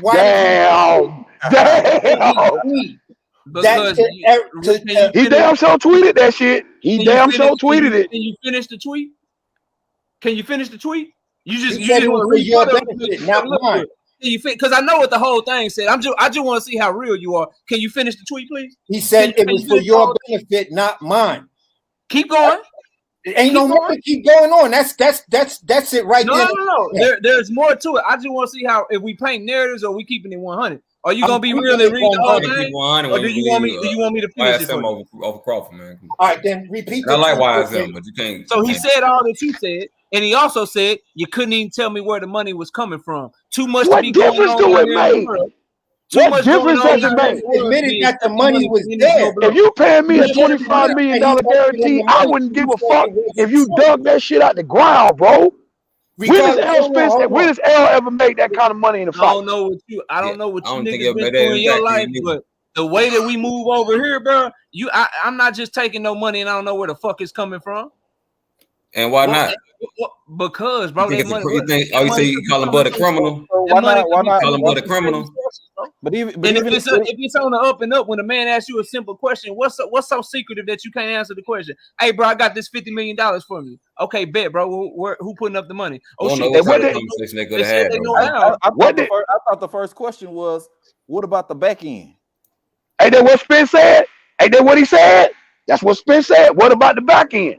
He asked him I'm coming with 50 million. I'm coming with 50 million. He asked him more questions. What we talking about? What I'm saying. And then what was different? You know, get the back end 80-20. They get their money 80-20. Blah, blah, blah, blah, but he wouldn't tell where the money was. Didn't Bud Crawford said that Al Haymon knew who the people was, and Al Haymon said he don't want nobody to with them in the past. He said he did business with them in the past. That would be Jay-Z and Warren Buffett from the music industry, because he worked with both of them. Al Haymon worked with Jay-Z and he worked with Warren Buffett in the past in the music business. And that's what Bud was talking about. Because guess what? You had the pictures of Bud Crawford getting signed to Rock Nation. Because Rock Nation want to represent him. And you see what they did for Serena Williams, what they did for Kobe, what Rock Nation did for LeBron. So that's a real good look that he fucking with Rock Nation. So if Rock Nation behind you, that's 25 million guaranteed right there. Who's Jay-Z? Man's? Warren Buffett. That's who he fucks with a lot. So at the end of the day, bro, it was Jay-Z and Warren Buffett. And if he say whatever, and what was our response? I ain't letting nobody touch this fight. Al Haymon words. I ain't letting nobody touch this fight. So Al Haymon know his big money in this fight. He know it is. Haymon knew the money was good. He knew the money was good. I don't think it's about the money. I think they don't want to. He don't want to see Spence get his ass whooped. He said. I don't That's want all it is, bro. It ain't about the money, bro. He gonna fuck up. Crawford gonna fuck up the future money. You know what I'm saying? But the money he got to spend and all that, I don't think he Crawford ain't fucking up no future money. This is a sacrifice. Because he think he sees Spence. I guess some guy that can keep his shit going. Yo, they fuck that up. Hey man, let me ask y'all something. If Errol's announcement is Keith Thurman in April, is he ducking Crawford? It's a tune-up. I consider it a tune-up. Yeah. But then wait a minute. He don't do no tune-up. Wait a minute. So this is a trick question, because what he's gonna try to say is if he take the Keith Thurman fight over the Bud fight, that's the same thing that Bud did to fight Avanese. That ain't what I'm saying. I feel like you're gonna go that direction, but you're not gonna go that direction. No, Errol said he didn't take no tune-ups, though, bro. Errol said he don't take tune-up, right? But the question is why would he fight Keith Thurman when Bud is an option? That's the real question. Yeah. Oh, okay, I got you. Well, ain't Keith Thurman WBC mandatory? What makes Bud an option? What makes he got a belt? You got a belt, and he's a guy you said he's gonna fight next. It's strategy, and that makes Bud the most important person. Y'all asking me questions, but y'all ain't answering my question because y'all know I'm a cook on it. I'm just trying to figure out. I already know where you're going. But if he fight Keith Thurman, is he ducking Bud Crawford? I'm just asking. Bro. I think so. In my opinion, hell motherfucking yeah. All right. Yep. Now, you already said you would never fight him. If anything, it'd be a continuation. I got one more question. So if Errol Spence, if he fight Keith Thurman, he's ducking Bud Crawford. Now, when Bud Crawford chose to fight Avanese, what did I say? What Yeah, up? What you gonna go but there? he ain't gonna make no sense in this shit. And this I is already. and then Hey, let me hold on. I ain't even told y'all what I think yet. I'm just trying to see how y'all logic works, bro. Was Bud Crawford ducking Earl Go ahead, by fighting Ebenezer? Yes, No, yes or Bud no? said he was gonna fight this year with or without him, right? And they knew that a long time ago. Yep, he did say that. They knew that a long time ago, and guess what they did? Yep. They didn't fight him this year. So guess what? He had to explore his other options, and they knew that. That's why I said, what he's supposed to do? Just sit and just wait? The man already been out for almost a year already, over a year at that point. Oh, Exactly. how long Earl been out? Hey, who fault that is Earl been out? Bud. PBC played a role in that. Because Bud, like I just said, they knew that he wanted to fight this year regardless, right? Why not try your best to make the fight happen this year? You had until never know, from April to you using Bud November. Crawford words, bro. You're using the words of a liar, bro. So I don't know. What words? What words are those? Bud Crawford is the one that told you he informed him he had to fight this year. He like that's what he's saying, but I don't know, bro. No, he said I was gonna fight whether it be Spence or not. That's what I heard him say. He said I was gonna fight this year whether it be Spence or not. He said that now. They're gonna fight this I year. wanna I what interview that was on. Hold on. Shout out to my guy Drico Bay in the building, man. He say Earl would be a liar. Would be a liar if he fight Thurman. Oh yeah. Drico, what up, Drico? Shout out to the homie, bro. Drico, you know you gotta come through so I can cook you again, Drico. But he's speaking facts though, bro, because he said he would never fight Thurman, right? So let me. You say you would never fight Thurman, and then you decide to fight him. That means you're a liar, right? Drico, That's logic, right? I know you're not gonna let that man talk to you like that, Drico. Drico know what's up. He done been over there. The only way Earl is gonna get out of this fight with Keith Thurman, he gonna have to take a franchise belt, just like Canelo Lomachenko did. I don't want him to do that. That's some hoe shit. But I'm saying that's the only way he gonna get out of it. Look, it ain't whole shit if you decide to fight Crawford instead. It ain't whole shit if you decide to fight Crawford instead, bro. Exactly. Right. Yeah. Now, if you decide not to fight Crawford, I just want to make sure. I want to make sure I understand. So we got fighter A. I'm just making sure I understand y'all, right? So we got fighter A that's in negotiation for a fight, and he got an option where he could fight somebody or he could fight somebody else, and he choose to fight somebody else when we know we all wanted him to fight another guy. He can do that, right?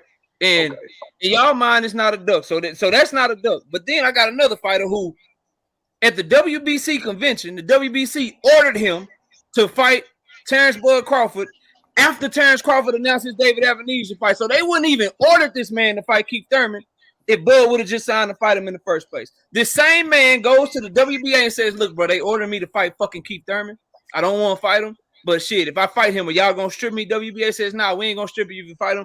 Go ahead and do your thing. This was all in November after Bud Crawford announced his fight. So we got one fighter who was in negotiations and chose on his own volition, I'm gonna fight a voluntary defense instead of fighting for undisputed.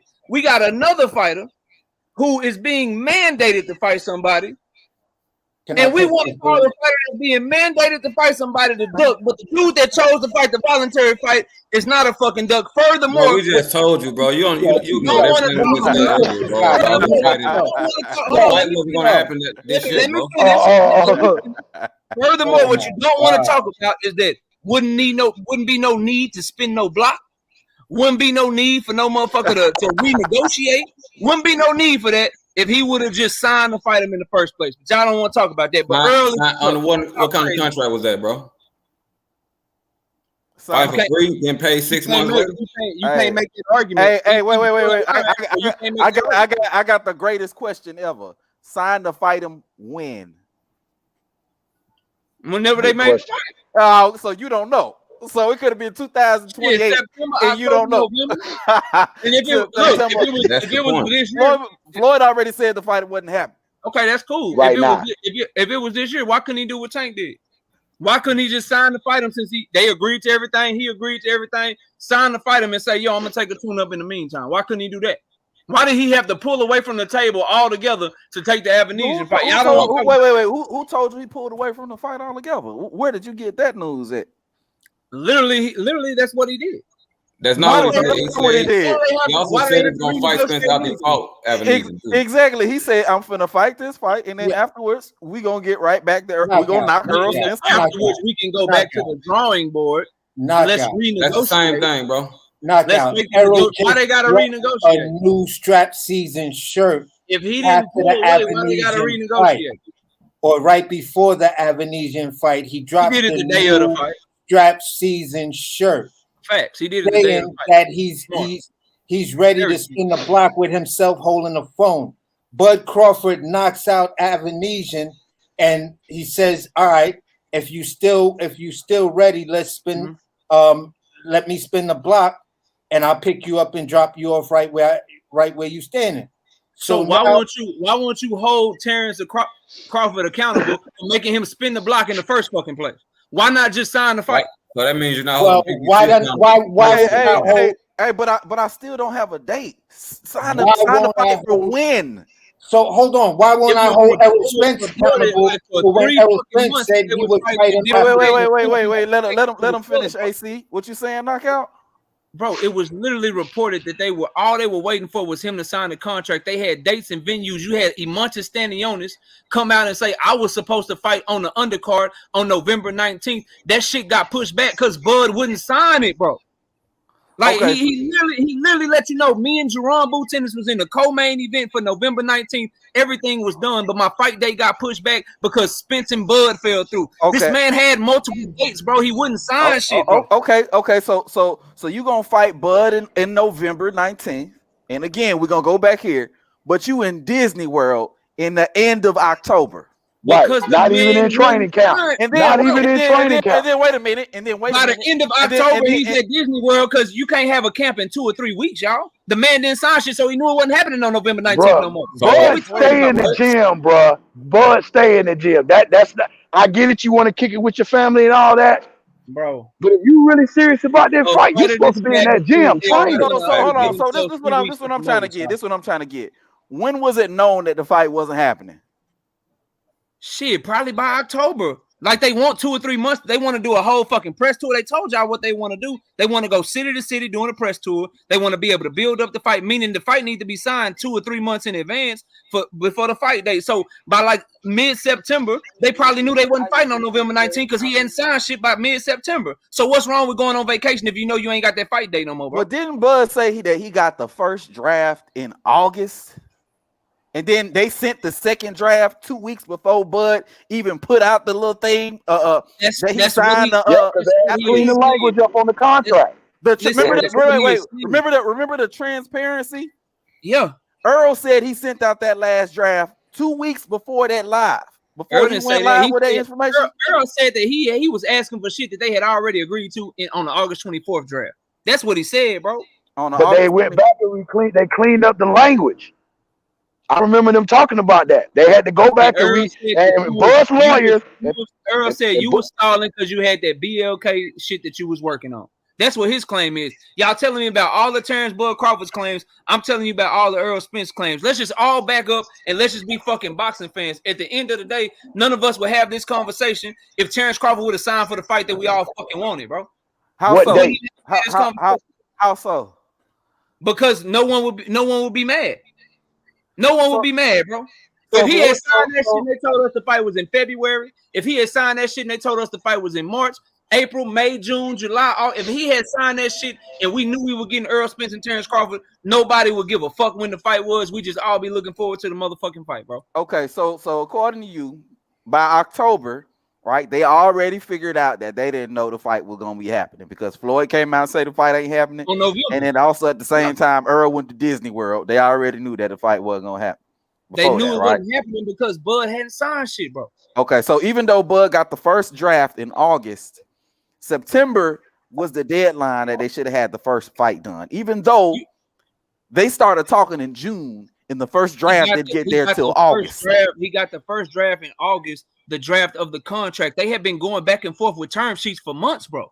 He had been talking to him since right after Earl beat Ugas, bro. That's he what was he talking said. to him, but he said he didn't get the first draft till August. Yeah, the first draft of a contract because you got to go back and forth with yeah, term but you sheets go to make back sure and you forth agree with and shit. you go back and forth with a draft, not terms. No, you go back and forth with term sheets. Then you send the draft for the contract. When they thought they had a deal, bro. Like this is some real shit. I'm telling you, bro. They thought they had a deal. They sent him the draft for the contract on August.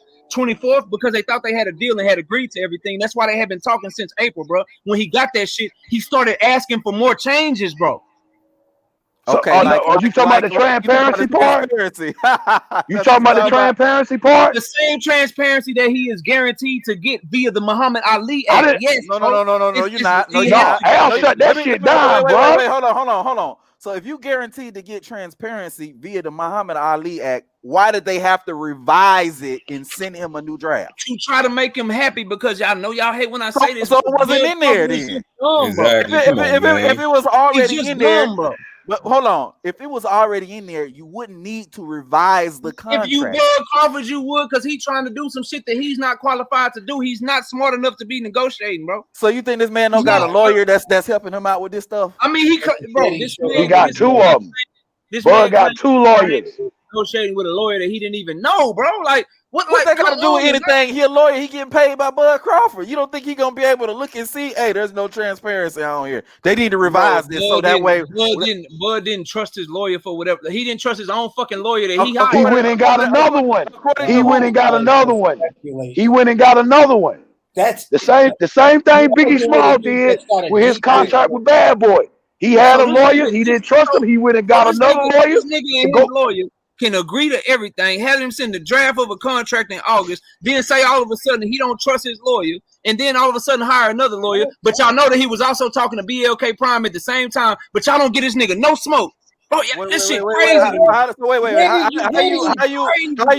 know that BLK Prime? How you know BLK Prime wasn't the guys that was offering the $50 million for the fight? We don't know because your mans wouldn't say it, bro. We don't know. And if he offering $50 million for Errol Spence and Bud Crawford, he couldn't offer $25 million for Bud Crawford and a better opponent than David Avenesian. Come on, bro. Like, no, stop. What opponent? Who you gonna give $25 million to in the welterweight division that wants that kind of money? Who you gonna get that to? You don't think they could have hit nobody up other than David Avenesian, bro? David Avenesian already had a fight. Name somebody. Name somebody. Money to get him in the ring, bro. I got this one, King David. Hold on. Okay. Now you know. Hold on, bro. You fucked that up. When Crawford, when Bob Arrow reached out to Danny Garcia, right? When Bud was still at top rank, right? What has Danny Garcia done at 147? What has he done? Exactly. So now you just said that $25 million you could have gave it to somebody else, like who? Keith Thurman? They didn't even. I don't know who they could have tried. I'm saying I'm going up, brother. I'm going off what you just said. What I say? That there's Didn't better you just say David Avenesian? There are. Am I wrong? Like who? So, like who? Let me just ask this question. Danny Garcia didn't want to fight. Keith Thurman didn't want to fight. Who's called him? One of them two wonder. Well, I'll take that back. How do you know they don't want to fight if they never got an offer, bro? That's Danny Garcia got how you know they want. Anybody in the chat? Did Bob Arrow not offer Danny Garcia a contract to fight Terry Crawford? Sure did. He didn't even offer him. They didn't even offer yes, nobody. They did. They sent him an offer. They sent him an offer. $3 million plus pay-per-view upside.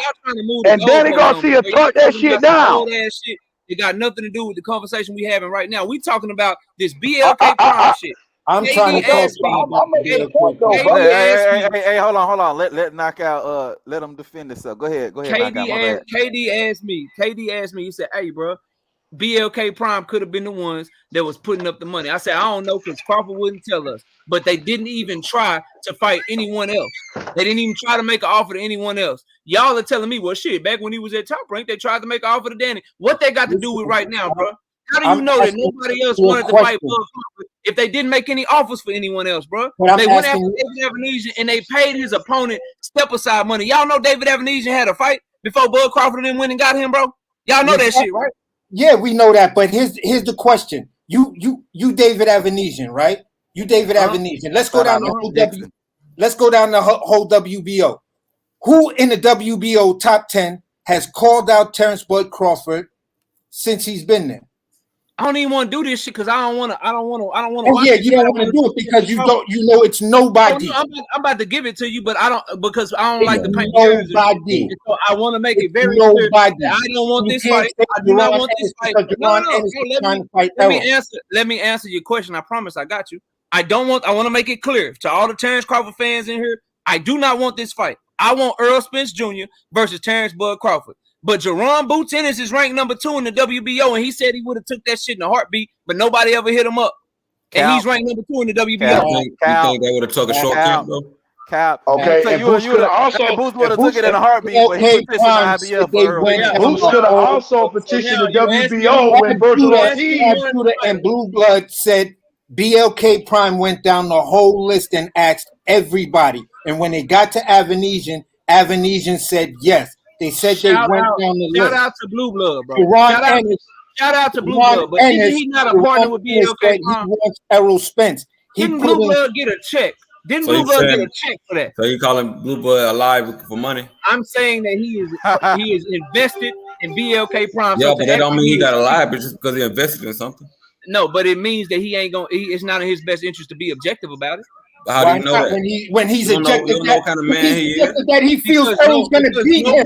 You can still be a stand-up man regardless. Errol's going to beat something like that, bro. They always got to put something in to make it. Blue Blood says Errol's going to If you fight at top rank, Bob Arum gonna big up you. If you fight for Eddie Hearn gonna big up you. If you fight on BLK Prime and you're a partner of BLK Prime, it is your job to big up that. Knockout.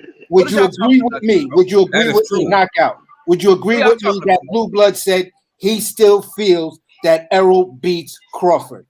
So where's the objectiveness of Blue Blood? And Blue Blood said that. He said that. That's his opinion on the fight, bro. What you want me to do with that? It just tells you the man can't be objective. He can't be what you saying he is. He can't be the two in real life.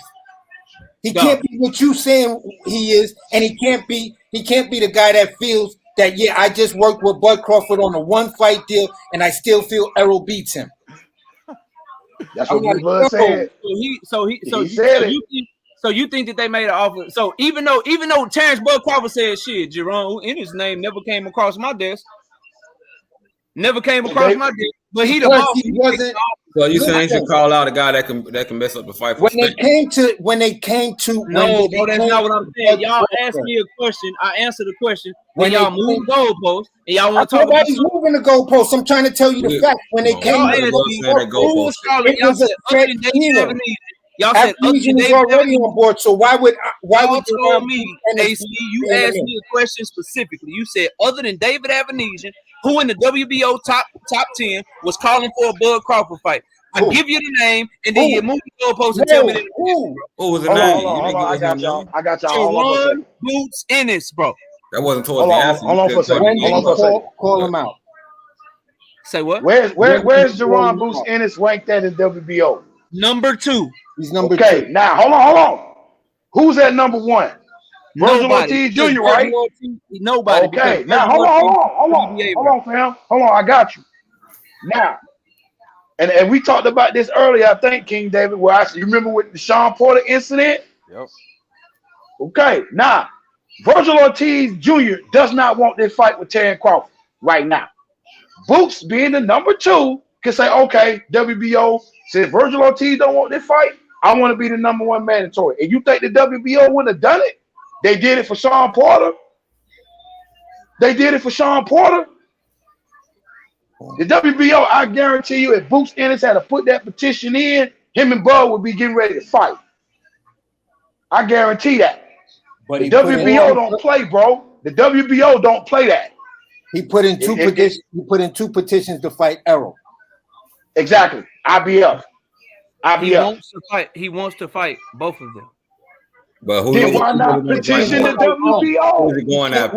You can't want to fight both when you keep petitioning. He's going after the guy that fights on the network with him. But to act like he ain't say he will fight Bud too, and act like he ain't been calling out Bud. I ain't saying that. I'm not saying that. He's supposed to say that, bro. I'm not saying what I'm saying is when it if comes he to really reality, wanted right, that and who fight you really right want to now. All fight, right, bro. I got y'all, it bro. shows. So you It asked me shows. for a name. I give you the name. Now we're gonna just say that the man lying. He don't want to fight. All that. I All ain't right. saying he lying. You never What say I'm he saying lying, is but if he really wanted that fight, if he really wanted that fight with Bud, can do whatever he all he wants, y'all. would have had to do was just put in the petition. exactly. Why put in the petition? Why That's all Bud had when to it's do was real. send him That's an when it offer. get real, bro. That's when it All gets Bud had real. to do was send him an offer. Why didn't Bud send him an offer? Why You're do a I gotta champion. send you an offer? Why should the champion Why do I gotta show send you an offer? Establish his mandatory by beating Sean Porter. If he bluffing, why not call his bluff?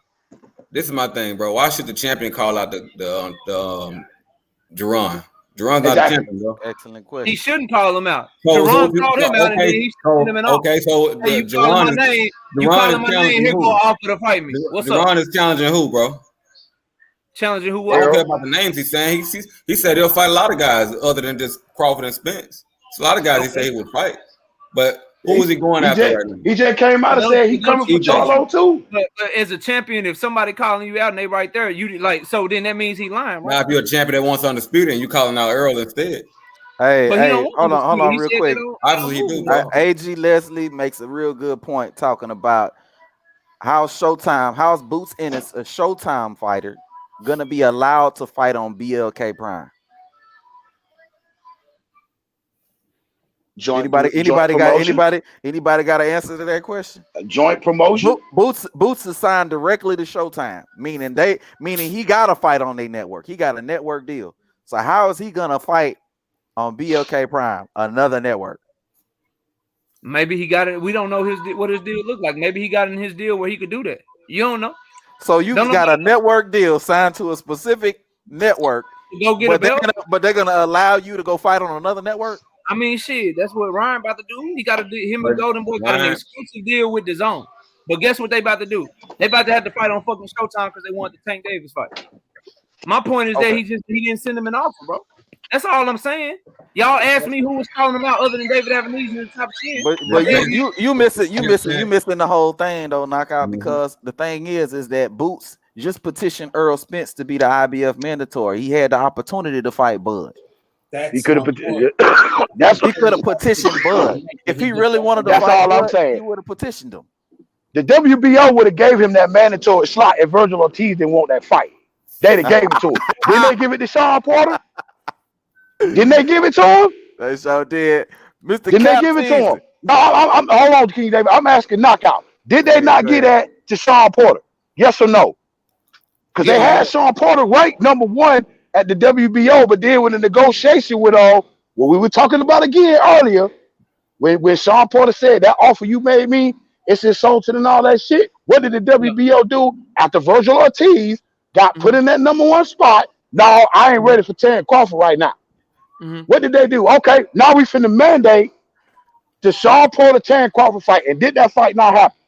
Yeah, that fight happened, but you know exactly. No. Bud didn't even care to fight him, but he had to. You gotta let me talk back to you because what you also said. Okay, go ahead. Go ahead. What you also said was that they sent Sean Porter an offer first before it ever got mandated. They ain't even send Boots. Exactly. And what did Sean Porter do? No, that ain't enough.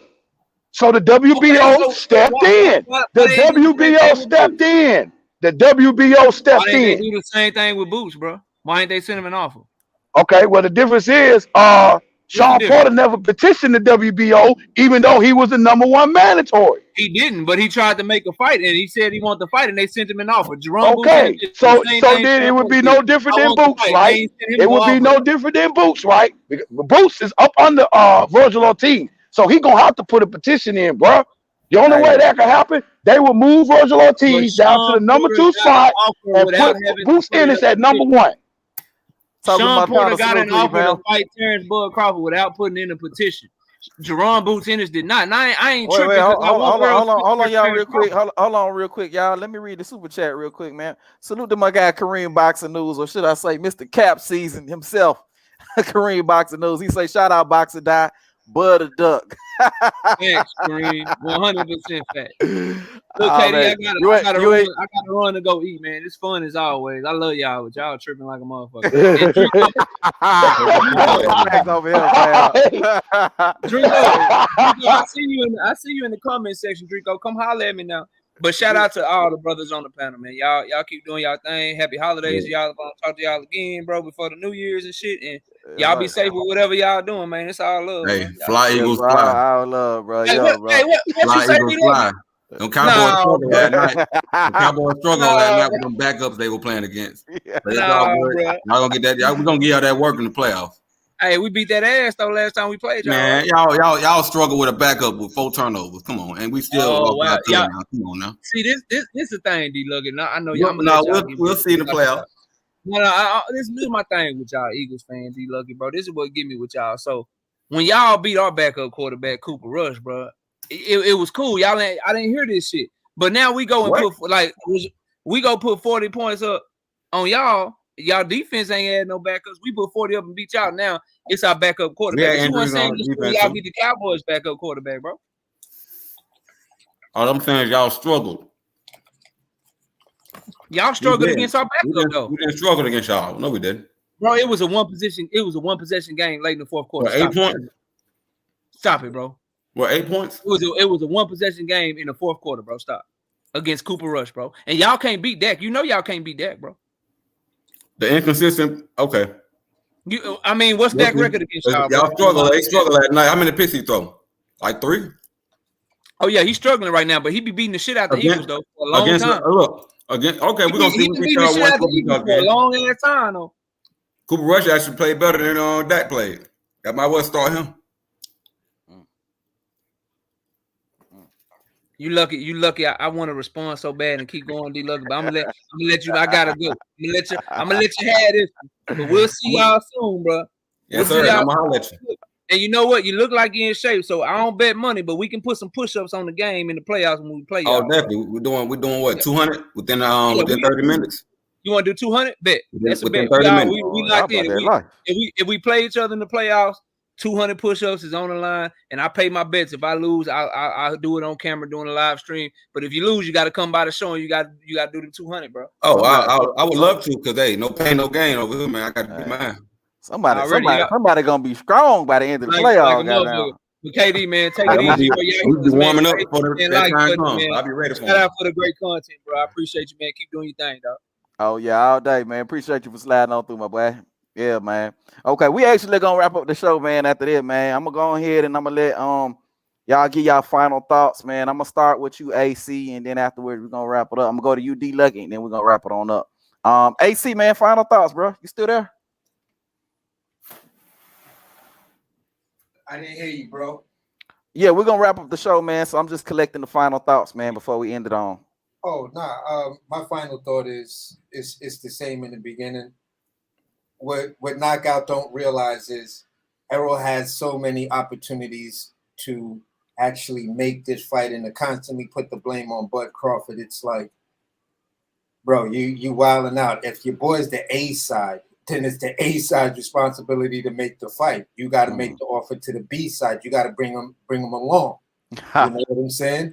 Yeah. So I don't know if you really understand that whole concept of A side and B side, because that's completely out the window when you're just blaming the B side for everything. You know what I'm saying? And saying that you gave him everything he want, but these other things that he didn't get are buts. You feel what I'm saying? So at the end of the day, let these cats live. Let them have their say. We boxing fans already know styles make fights. So at the end of the day, that's all it is. Styles make fights. And if you wanna bet me some push-ups and shit like that, I'll bet him 1,000 push-ups. I'll bet him 1,000 Big Daddy push-ups. You feel what I'm saying? For real. Ooh, y'all ain't playing no games, boy, with these push-ups, but y'all gonna be strong as hell. I ain't got that much time for 1,000, but I can probably get to them, but it take me a long time. I guess a good 4 hours. Ooh, y'all just gonna be burning after that day, boy. God damn. All right, well, shit. It's better than money, I guess. You know what I'm saying? But in a way. In a way. All right, my boy. Take it easy.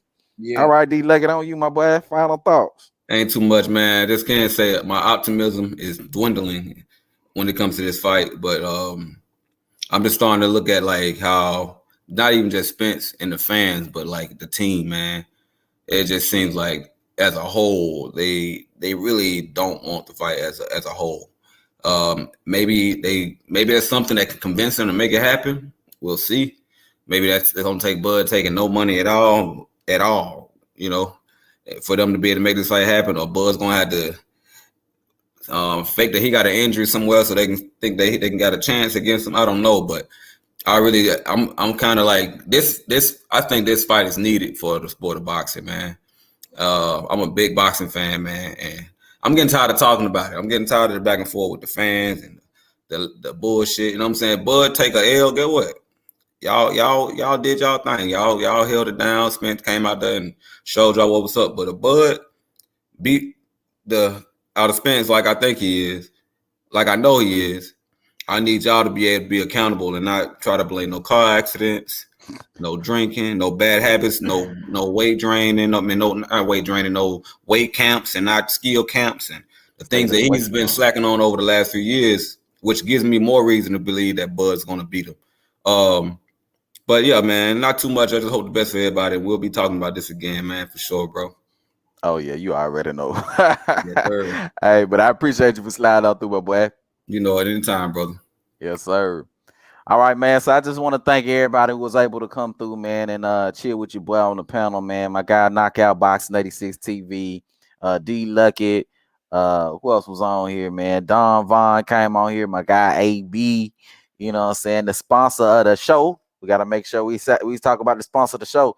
Donnie Pruitt was the sponsor of the show today, man, with $20 in the super chat. Appreciate you, fam, for supporting the channel. It really goes a long way.